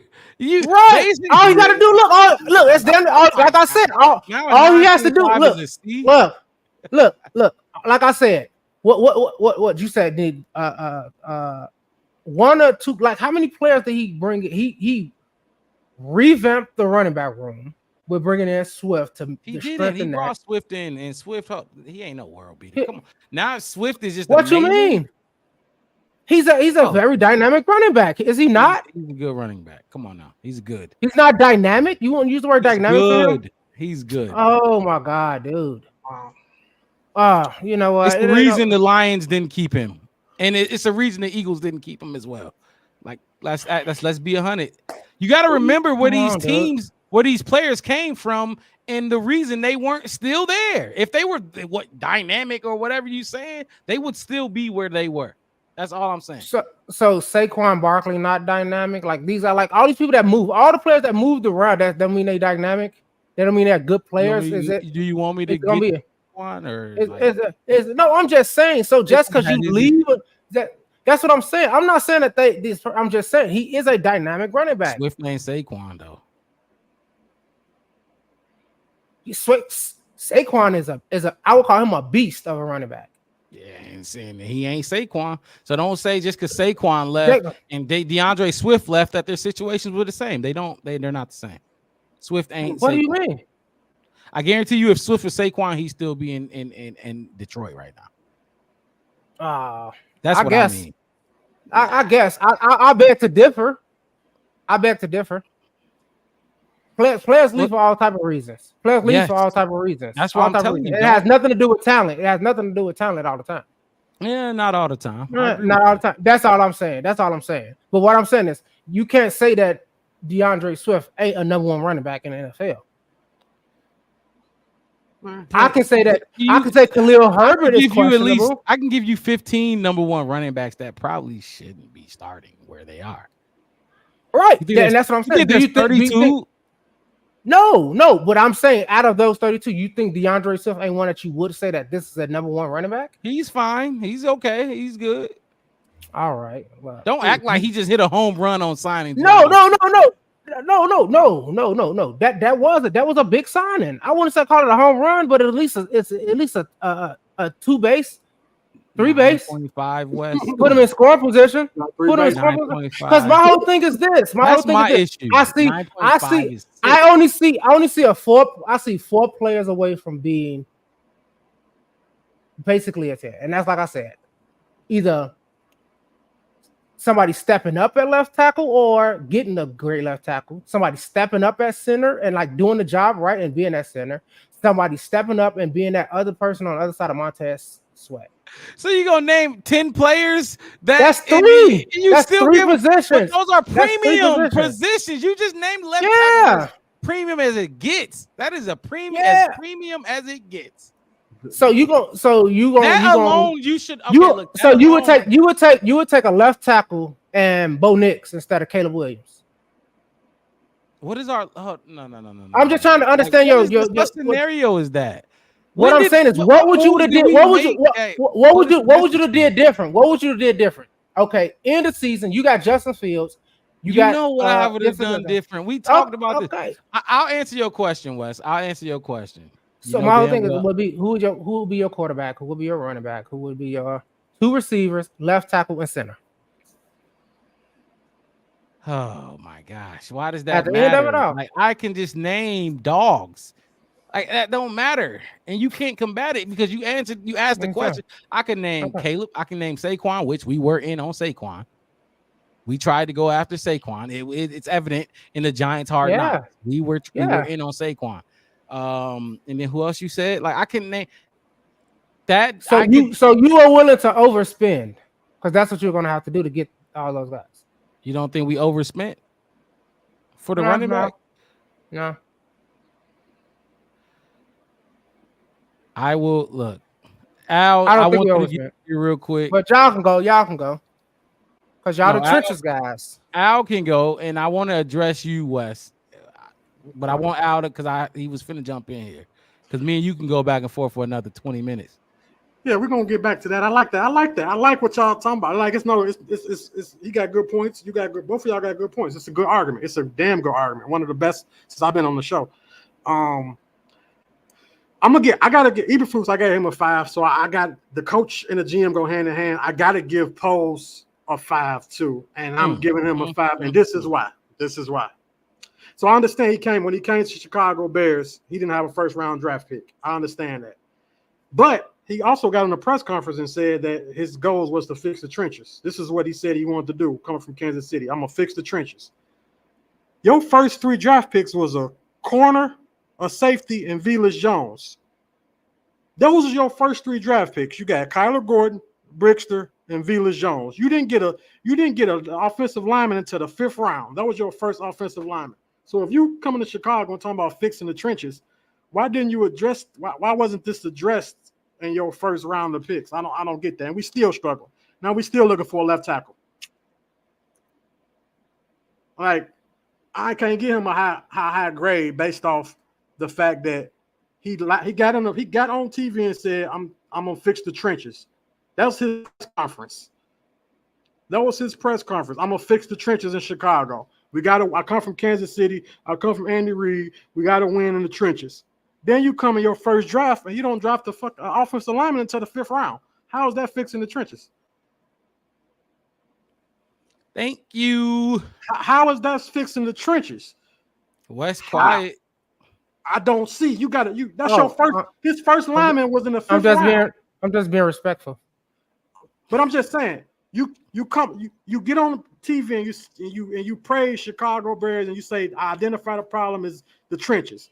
I come from the Kansas City regime, and we believe the trenches is where we need to start at. And you come over here and your first pick is a corner.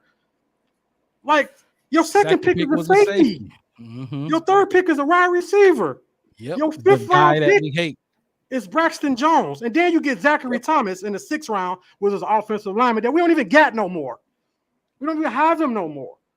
So, Pose, you got on TV and lied, kind of. You lied to us as fans because you told us you was going to fix the trenches. And you didn't do it. Like, you haven't fixed the trench. We still looking crazy. We going to get other teams scraps to fix the trenches. Look at Kansas City. They drafted those offensive linemen. Those offensive linemen. He was there when Creed Humphrey. He drafted Creed Humphrey, and they just made him the highest paid center in the league. Poles was there as a scout when they drafted him. But you come to Chicago and you want to live up to the defensive. I guess the McCaskey got in his ear. I don't know what he was doing to get all these defensive players, but why lie to us as fans? Why lie to us? And then you come back in your second draft. Who you get in your second draft? You still ain't addressing the offensive line.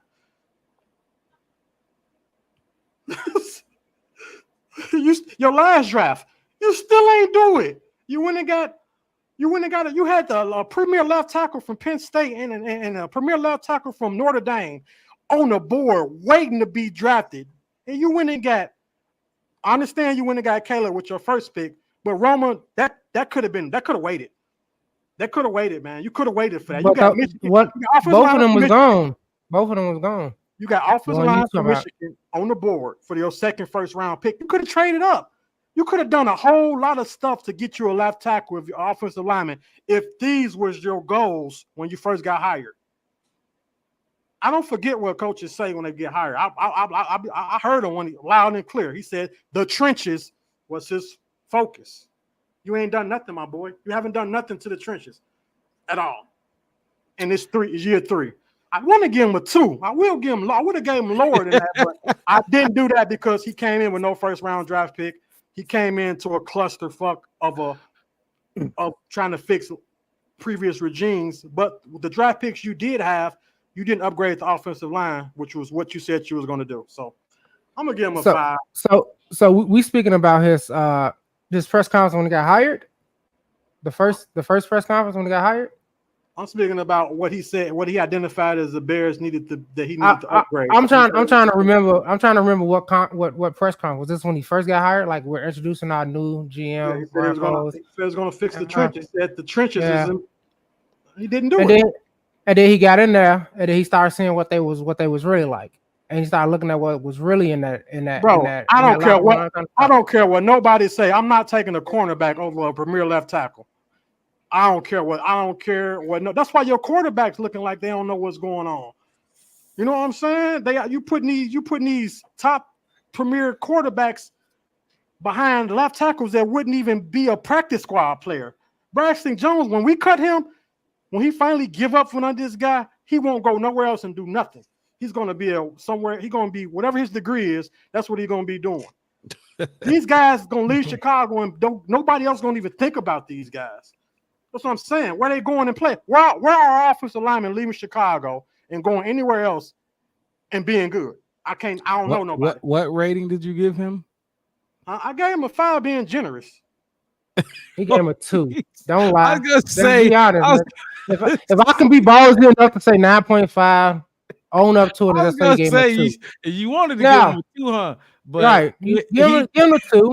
And I hear what you're saying, and I think it's like this. I think from the outside looking in, Pose like, I think this is what I think. If we just fix the trenches, we'll be good. I think Justice Fields can be good. I think this person can be good. And he actually got in the building after that conference. Was like, hold the fucking phone. Okay, we need to do and that's why I won't say he didn't lie. I'm not saying, like I said.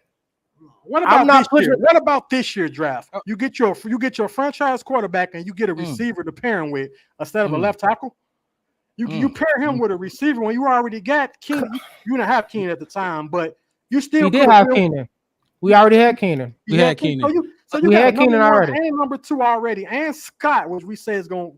That could have been. You didn't have to go get Buddy. Like I'm telling you. Like I said before when we was doing the draft thing, I said if any one of those top 3 receivers fell to 9, they was gonna get picked. If it wasn't gonna be one of them, it was gonna be either a defensive edge. Or, as we all agreed on when we did our mock draft, Joe O. Because even when we did the mock draft, Mark will tell you, I picked Caleb Williams and Joe O. In my mock draft. I only had what? I took 5 picks and turned it to like 9 to address the trenches on top of that. I took like Brendan Trice and all that kind of stuff.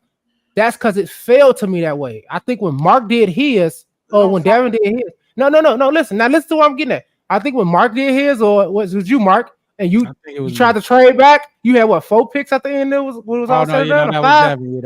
was Devin. Devin only had 5 picks when it was set. He kept trying to trade back, trying to find somebody. And what I'm saying is, even in that simulation, you only can do what you can do, and you never should just go do something just to appease something. Okay, so and that's what I'm getting at. So Al, would you have taken no trading? I mean, you could trade back, but you're not trading up. That's not happening. Right. If you could take and Joe Alt wasn't there, he went at 5. Or JC Latham wasn't there. Or JC Latham wasn't there as well. Good point. Are you trading back, or are you taking Rome at 9? Or are you taking a different player at 9? And let me answer before. Go ahead. I did ask the question. Go ahead. I mean, the Bears not only needed a left tackle, their interior line wasn't solidified either. They need help on the offensive line in general. So Michigan they sent so many people to the NFL. They always have great offensive linemen. They had Zach Mincer. Zach Mincer was a guard. He could have got drafted. I just say that we given Pose excuses, but every year since he's been there, the question mark in training camp been the offensive line. How is that the question mark every dang on year when your goal, when you got hired, you said you was going to fix it? You got 3 years. That's like we couldn't get players. We don't get players 3, 4, 5 years to get right. How are we going to keep giving these GMs 3, 4, 5, 6 years to get it right? We only can do what you've given us to play with on the field. What you've given us, the product out there is not what you said you was going to be. You could have did better with them picks. He could have did much better with the picks that he had and twerking his roster. Even with trades. He didn't even trade for a premier offensive lineman. He didn't even trade for one. He got Ryan Bates. That's okay, but that's not a guy that's going to change the game on the offensive line, man. It's not. He's not. Lucas Patrick and whoever was the other guy with Luke, Cody Whitehair. You can't tell me Coleman Shelton and Ryan Bates ain't the same shit. That's the same shit. Yeah, I don't care how you slice it. It's the same exact thing, and y'all know the definition of insanity. Yeah, but I mean, do you expect him to be like Pace and let other teams fleece us, and we don't, like I said, coming in and not having number 1 draft picks and all this other kind of stuff and hindering us for years to come. And like I said, I'm pretty sure he could have put it all on the table. He had the number 1 overall draft pick. He could have took it. 31 teams would have gave him what pretty much almost whatever he wanted. If you know what I mean, like give us that number 1 overall pick. He could have packaged in a number 9 pick, made it a 3-team deal, and had 3 late round first picks and 2 early round second picks and 2 late. He could have had 17 picks almost off of that. But look at who he is. He is not the fleeced. He is the fleecer. He is not finna let you rob him. He is not finna let you take it too much from him. And he knows. He's not stupid. He knows. We've been robbed. Look at but we got who we got robbed. What we get robbed at? Our starting offensive line. How? Tevin Jenkins, who was that's not as good as he can be. His back always messed up every single year. He's back. And Ryan Poles said he don't like injury. He don't take chances on guys that been injured. But he going against his word. He going against what he said he wasn't going to do, man. That's what I'm saying. So I got to if I'm gonna slap down on Eberflus, I got to slap down on Poles too. I can't give him a pass either. I can't give him a pass. How you can't give somebody a pass? I gave you 2 consecutive first overall picks, and then he traded one of them 1 year. Like, you see what I'm saying? Like a 2 or 5, I could see you say like 6.5. He got a lot of work to do. But to say he was almost bottom of the barrel as a GM for look, if you look at just the Carolina trade and everything we got for that 1 pick for Bryce, look, we could have had Bryce Young, but instead we got DJ. I mean, I can't look it up. I mean, Mark, I wish we was gonna go this route. I wish we could have put up we got we got DJ Moore, we got Caleb Williams. Think about that. For Bryce Young, we got DJ Moore and Caleb Williams. Those are great. That's what I'm saying. So my thing is, I think he's just waiting to release somebody, and he's not finna jump the gun like Ryan Pace would do. He won't be around doing that type of stuff. I think. Look, he already got 3 hit albums with that alone. He gonna be able to come up with a booty album, maybe and he gonna come back with a Christmas special that we all love and like. That's what I'm saying. So I couldn't go lower than 7. I mean, you went 9.5 though, Wes. I could. No, I'm sticking by my 9.5. I said I can't respect a number lower than 7. 6.5 maybe. And that's why Trent Williams was out there. Trent Williams was one of the best. He was out there. He could have been picked up by the Bears before he signed whoever he signed with. He's still arguably the best left tackle in the league, right? Yep, I agree. Why the Bears didn't kick the tires on him, but you want to kick the tires on Ryan Bates? Are you serious, man? Are you serious? But how much would it have to spend to get Williams? You would have to spend 4 times as much to get like Trent Williams, which is he's probably worth it. But then you wouldn't. Then you'll be crying because you won't got a 3 technique, and we can't afford one, and we can't draft one in the 1st and 2nd round because we gave up the picks for him. I'm just saying, like, I can't get with a 9.5, Wes, and that's why me and you. I can respect that. But I can't get with the 2 either. But the two is that you was a 5. I ain't even gonna put that 2 on you. You just put it out there. Because he lied to us, bro. I don't like GMs that get on TV and lie. If you know you got a weakness to identify, and you get hit, you know the roster when he came and was GM, he know what the Bears had on their team. He watched how weak we was, and you come in and your first offensive lineman is in the 5th round. That's you lying, man. You lied. You lied to us, dog. Wes, I gotta stop letting you get me worked up about these weak ass players. Because it's always about hold on. Me and you go at it about weak players. You know what I mean? It's never about because there's no point in arguing about like the first string. We know what they is, man. I'm not gonna argue about no first stringer. Like that's common sense. Like who's the greatest, Michael, Kobe, or LeBron? I'm not gonna have that argument. I don't have those kind of arguments with people.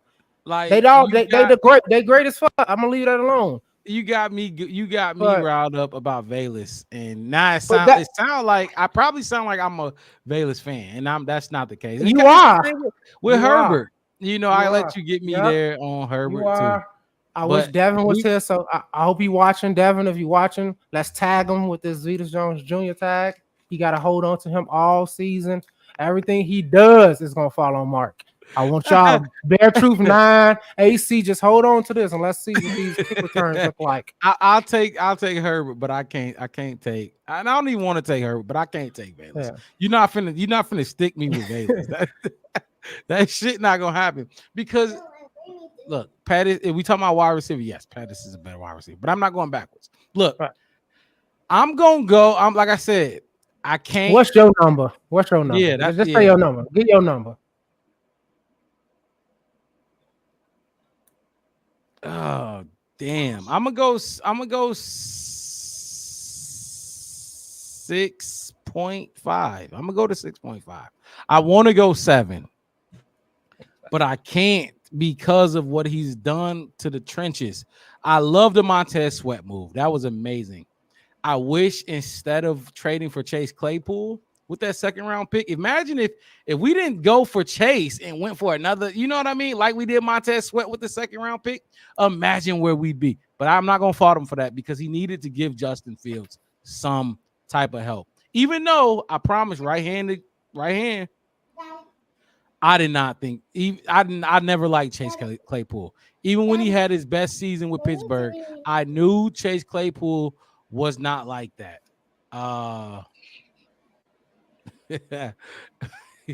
Yes, sir. AC, I appreciate that, man. I'm gonna take that as a shout out. But look, I didn't like Chase Claypool, but I'm gonna go 6.5 because the trenches.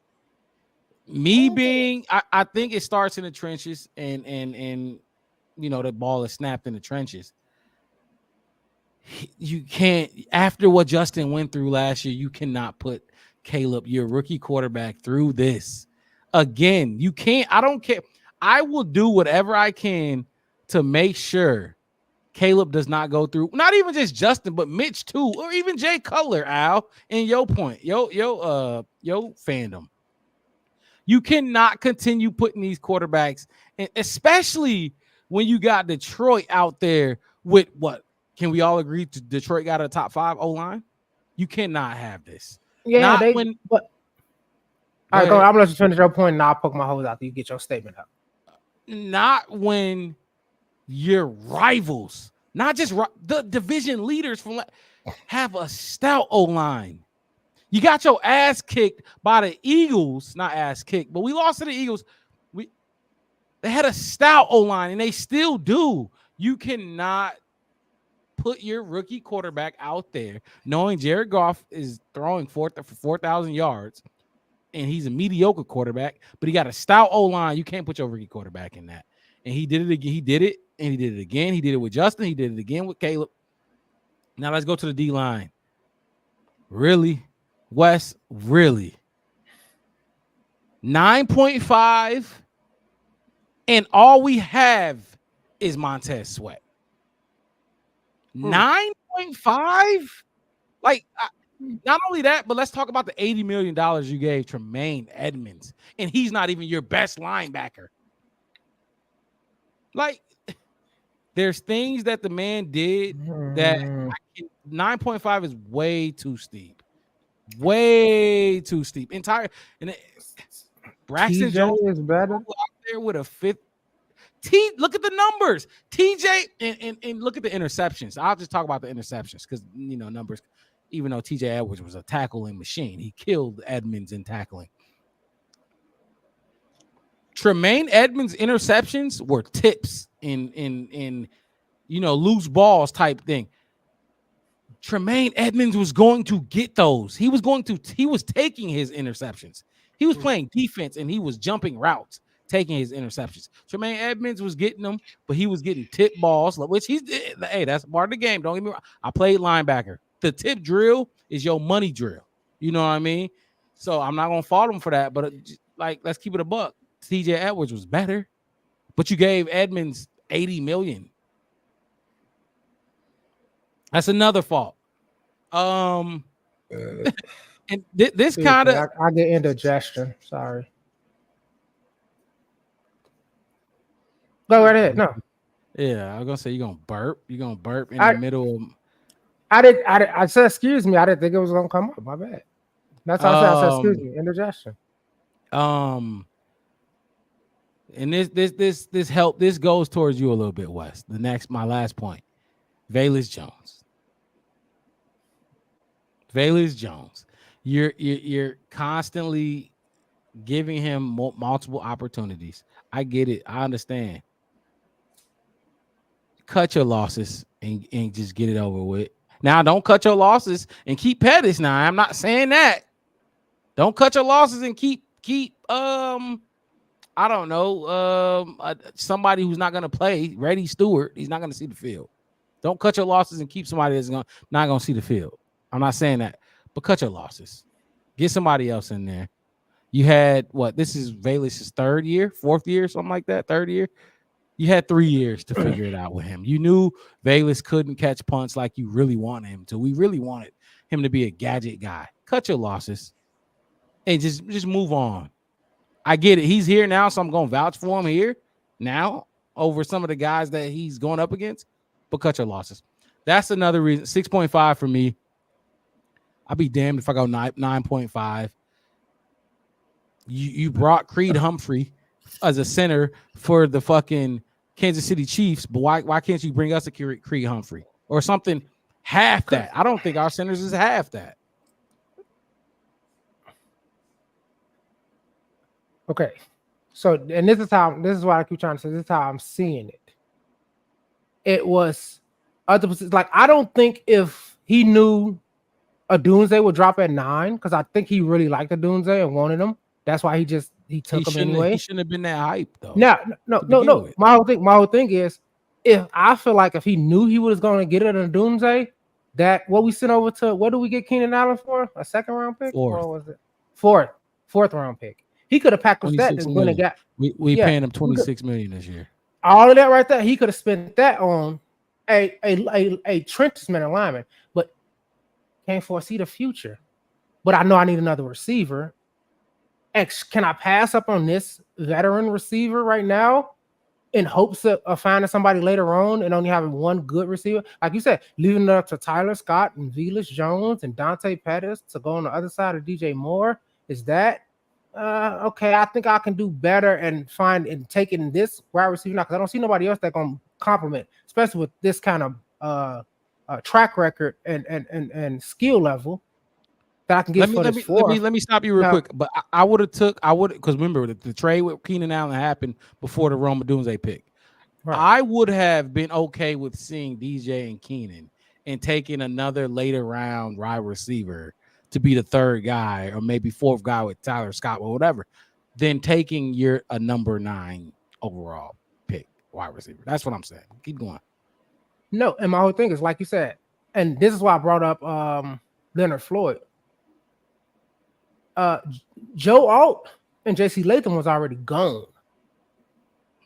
You want me to water down that pick just to get an offensive lineman who might end up being Tevin Jenkins, maybe, or Darnell Wright kind of things? Gave you the numbers. And I know what you said. I know what you said.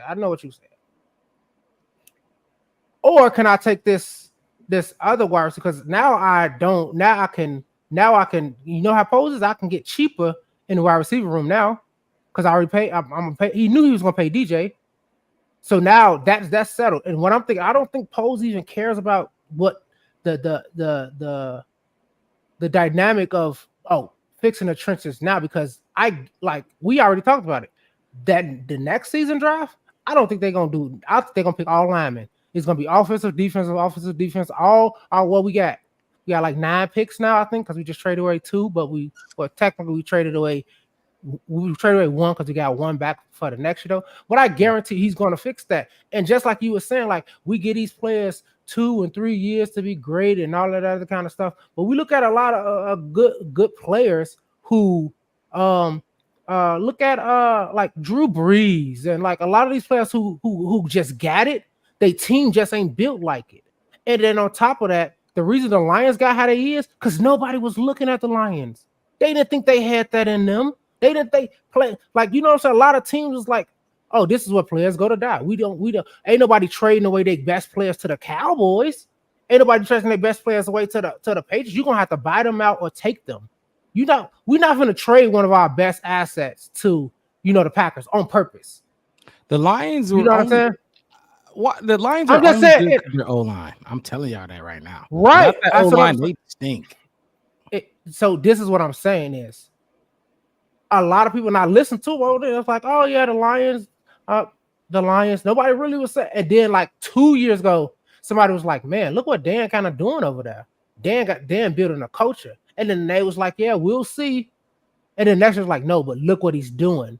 And then everybody was like, okay. And then they was getting that. Now everybody like, oh, we knew Dan was going to be that. And and that's why they say what they say. If you listen to them, because I got Detroit Lions fans and friends, they post stuff on Facebook all the time. They say Dan Quinn's Dan's mentality is y'all wrote us off. Y'all thought we wasn't going to be doing nothing. You listen to the St. Brown brothers and how he talked to Equanius. He like, you ain't gonna keep shitting on us like we ain't shit. You play who you play for now? What team you play for? Look at what we got over there. Y'all don't even know everybody. If you don't really look at football, most people don't even know what you talking about when it comes to they don't have nobody over there. Amon, you know what I mean? A 4th round pick. Right, a 4th round. That's what I'm saying. And he chose Rome with the first round pick. I ain't know Rome. And my whole thing is this. You gotta build and kind of build in secret sometimes too. And I don't think it was the worst pick in the world. I just would rather him took somebody that, like you said, is going to be that man day one coming in day one than doing their percentage game thing. Because like I said, if he would have picked Rome Odunze over Joe Alt, I would be like, no, I don't know. Or over JC Latham, no, I don't know. Because those are the two, like I said, we looked at them. I looked at every single possible offensive lineman in that draft. I got the paperwork to show it. Every single one. Who was projected first round and all of it. A lot of them fell out the first round. A lot of them fell out the second round. A lot of those dudes fell all the way down because they seen something that we didn't see. And I think that's what it was. It's like, I am not going to put like this. When I put my $100 on this left tackle, he's going to be the next Trent Williams. And I told you that. I gave you the numbers. Yeah. I told you most of those guys are first rounders. You're not finding them in the second and third, fourth rounder. But hold on, Al, and I want you to listen to this, Al, and tell me what you think about this. Wes, so look,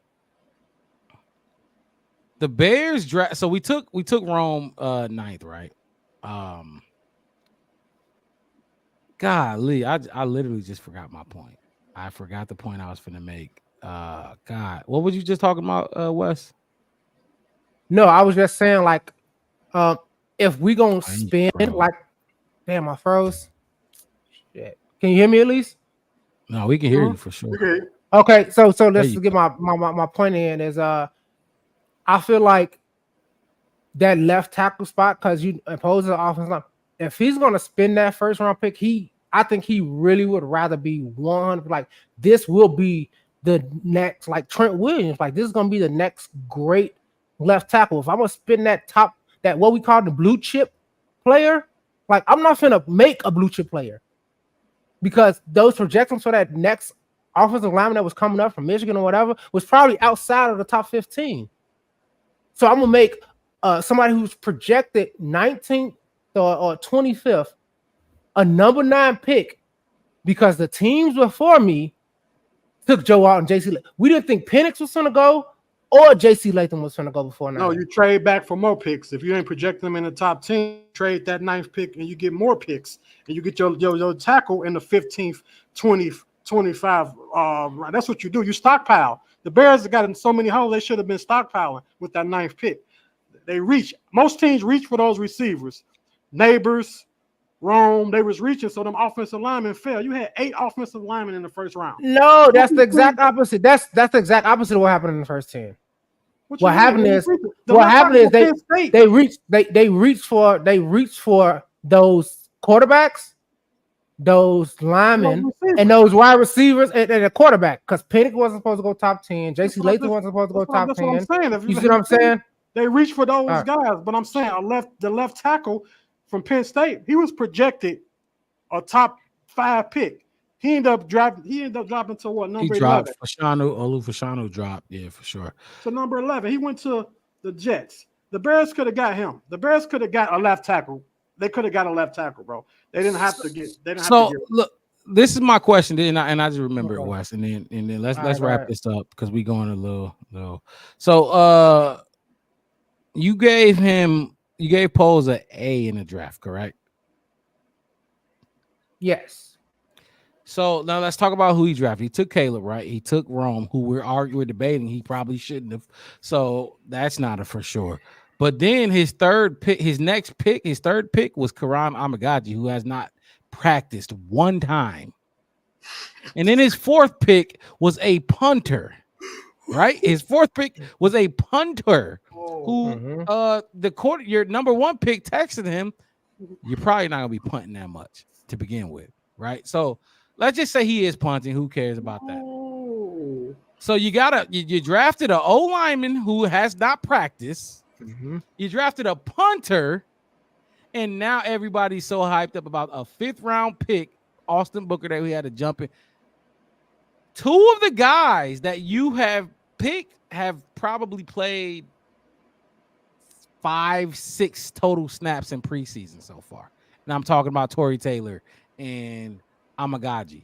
In what way, shape, or form is that a draft? What that is that's an A draft. You talking about that? That's the draft. Those I don't know. Then the thing is, we don't know why Amagaji is not playing. We don't know if it's injury. He was hurt in college though. The quad. It's a quad injury that's from college. He is not. They haven't played him from that same injury. So that means Ryan Poles. So is that guy he knew was hurt in the 3rd round? Like I said, I didn't see no report that said that he was injured.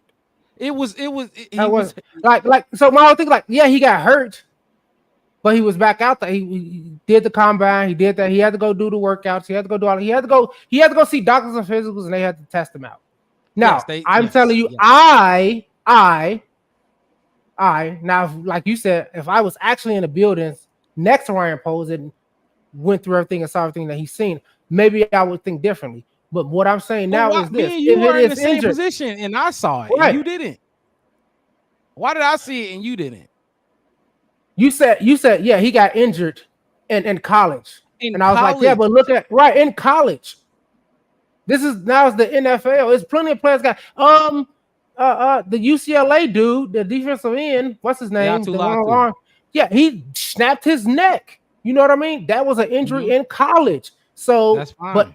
But he was fine enough to go through the combine, so that's why the combine grade goes where it's at. Now you could say this. You can say this. Now listen to this, Mark. Now, if you want to say, I can't see why you gave him a 9.5 today because Amagaji ain't played yet. It's all the same. Yes, that's all the same. It's all lumped into the same thing. Everything I'm saying is to combat your 9.5. So everything I'm saying, you should remember it's going towards that 9.5.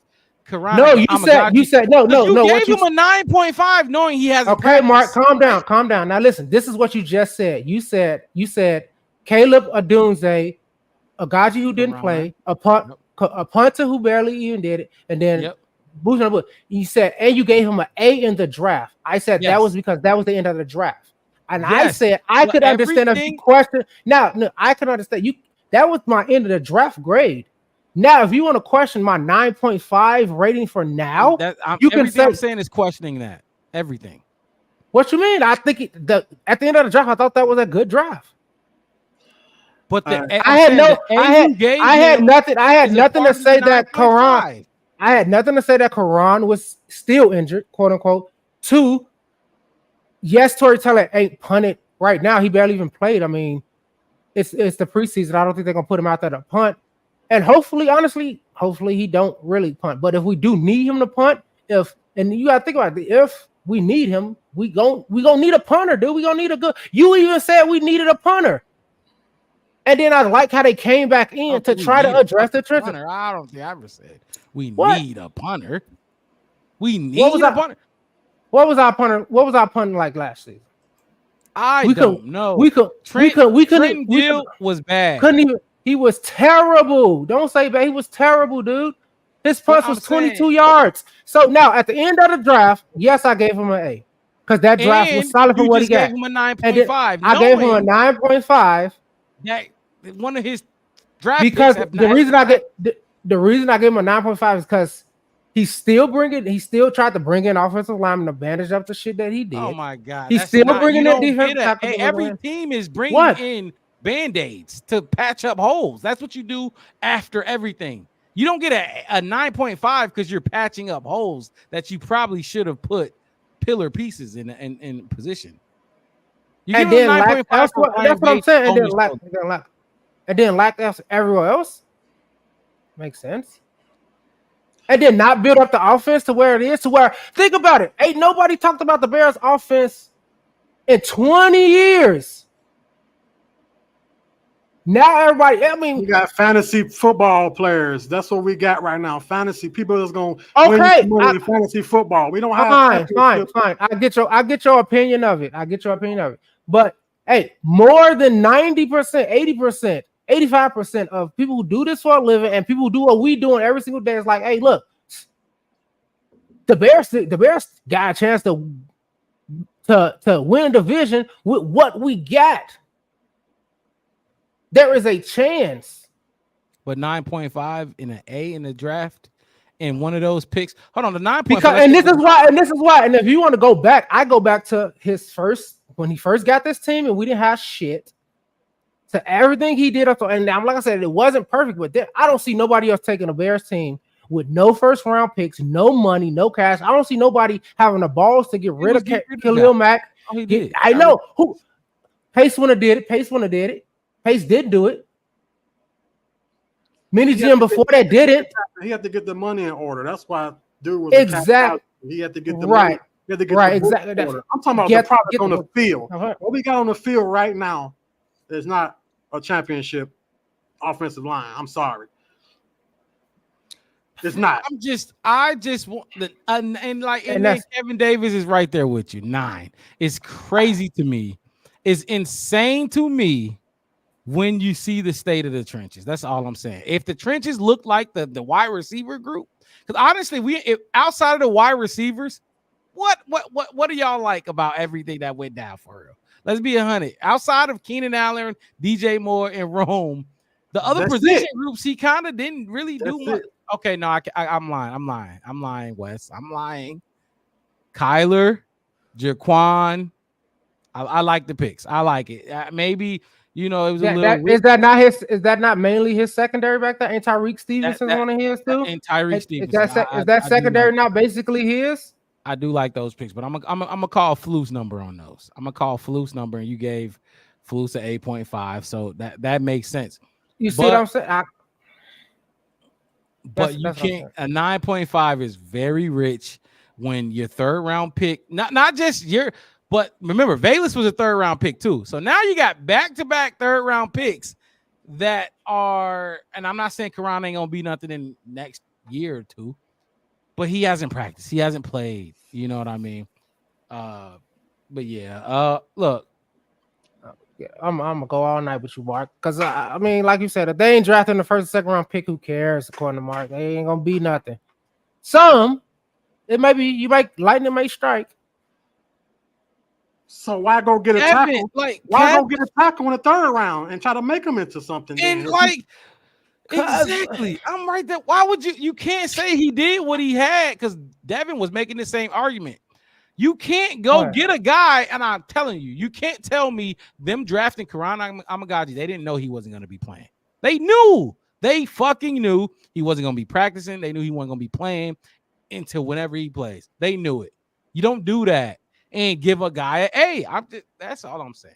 They fell in love with his size, and he's from Illinois. They fell in love with all that type of stuff. He's an Ivy leaguer. He didn't even play against the top talent. Yes, he played against some guys that wasn't even nobody. They are flight attendants or something right now. They're not even They not even doing nothing with football at all. That's a disrespect to the Ivy League, Colin. But you passed on. They But pilots. you passed on.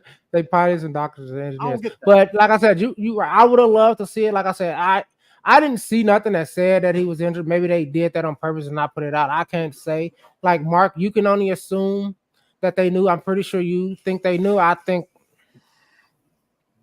maybe they was hopeful then if they did know. I don't know. I didn't see nothing that gave me pause.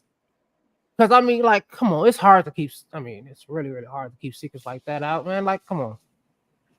And like I said, I was worried. We talked about it early on when he didn't play, when he wasn't playing, when he wasn't in training camp, when he wasn't out there. I'm like, hopefully, there's no official list of him being injured or not being able for some reason, So for me, he didn't play his last season.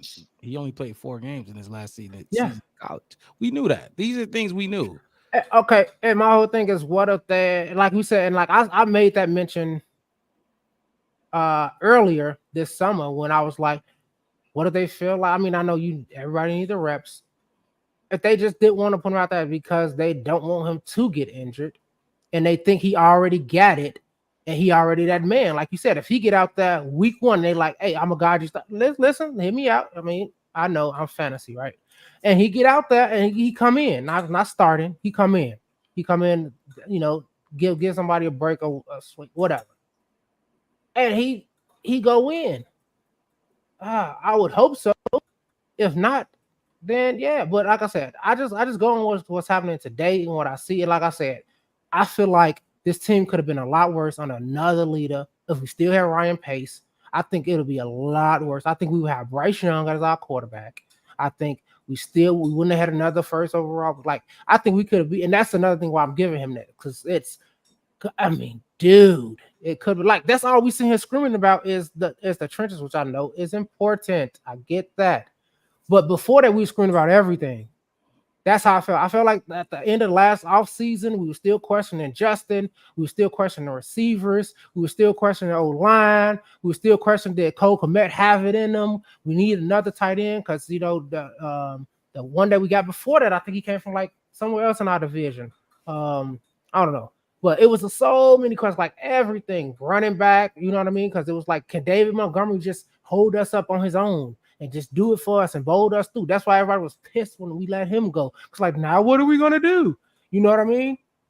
And from that to this, I mean, like I said, like I said, if next year, like I said, and I already put this out at the end of last year, if next year, if he don't go in, like I said, if our first 6 picks, if we got 6 or 7 picks, is our first 5 or 6, and on either side of the line, then you showing that you kind of just, you just want to be cute and you think you know better than the rest of the world, because you're going to have to go into that. Because there's no reason for you not to. You can't say, oh, we was lacking here, we was lacking there. Because the only place we lacking is in the trenches. And this, like I said, this is his 3rd year now, right? 3rd draft, right? And then what we do, like I was saying, this is his. He like I said, his 2nd year was his leap year. I think he leaped well by bringing in DJ Keenan, and I look at that, the wide receiver. He leaped well. Now he needs to go up this next draft or go down, and it's easy. Fix, like you said, fix the trenches. Go get us some blue collar people in that, like you said, in that 1st round. You know what I'm saying? Trade back up into the 1st and 2nd round and get some more stout defensive linemen and offensive linemen. And I think we won't be having this conversation next year today. Next year at the end, I don't think we will. Look, you can't fix everything. You can't fix everything in 1 year. You can't even fix everything in 2 years. So look, we all got our different opinions, and y'all know what's coming up in the next 2 weeks. We got the Titans up. We'll be here to give y'all a preview of that episode, of that team, that matchup. And look, we got a little heated. This is Bears football, Chicago Bears football on the Black Bear podcast. I got my guys in the building with me. Chef West, y'all see him down there. And then I got my guy Al to the right of me. Look, this is what we do here. Hit that like button, subscribe to the channel. 1 word, no spaces. The Black Bear podcast. 1 word, no spaces. We're gonna get up out of here because it's a little friendly friendly early on, but I think we showed y'all what we do here on this channel. The second half of this show. So Al, Wes, any last words y'all want to say to the people before we get up out of here? Bear down, let's get it, man. Let's get it. Yes, sir.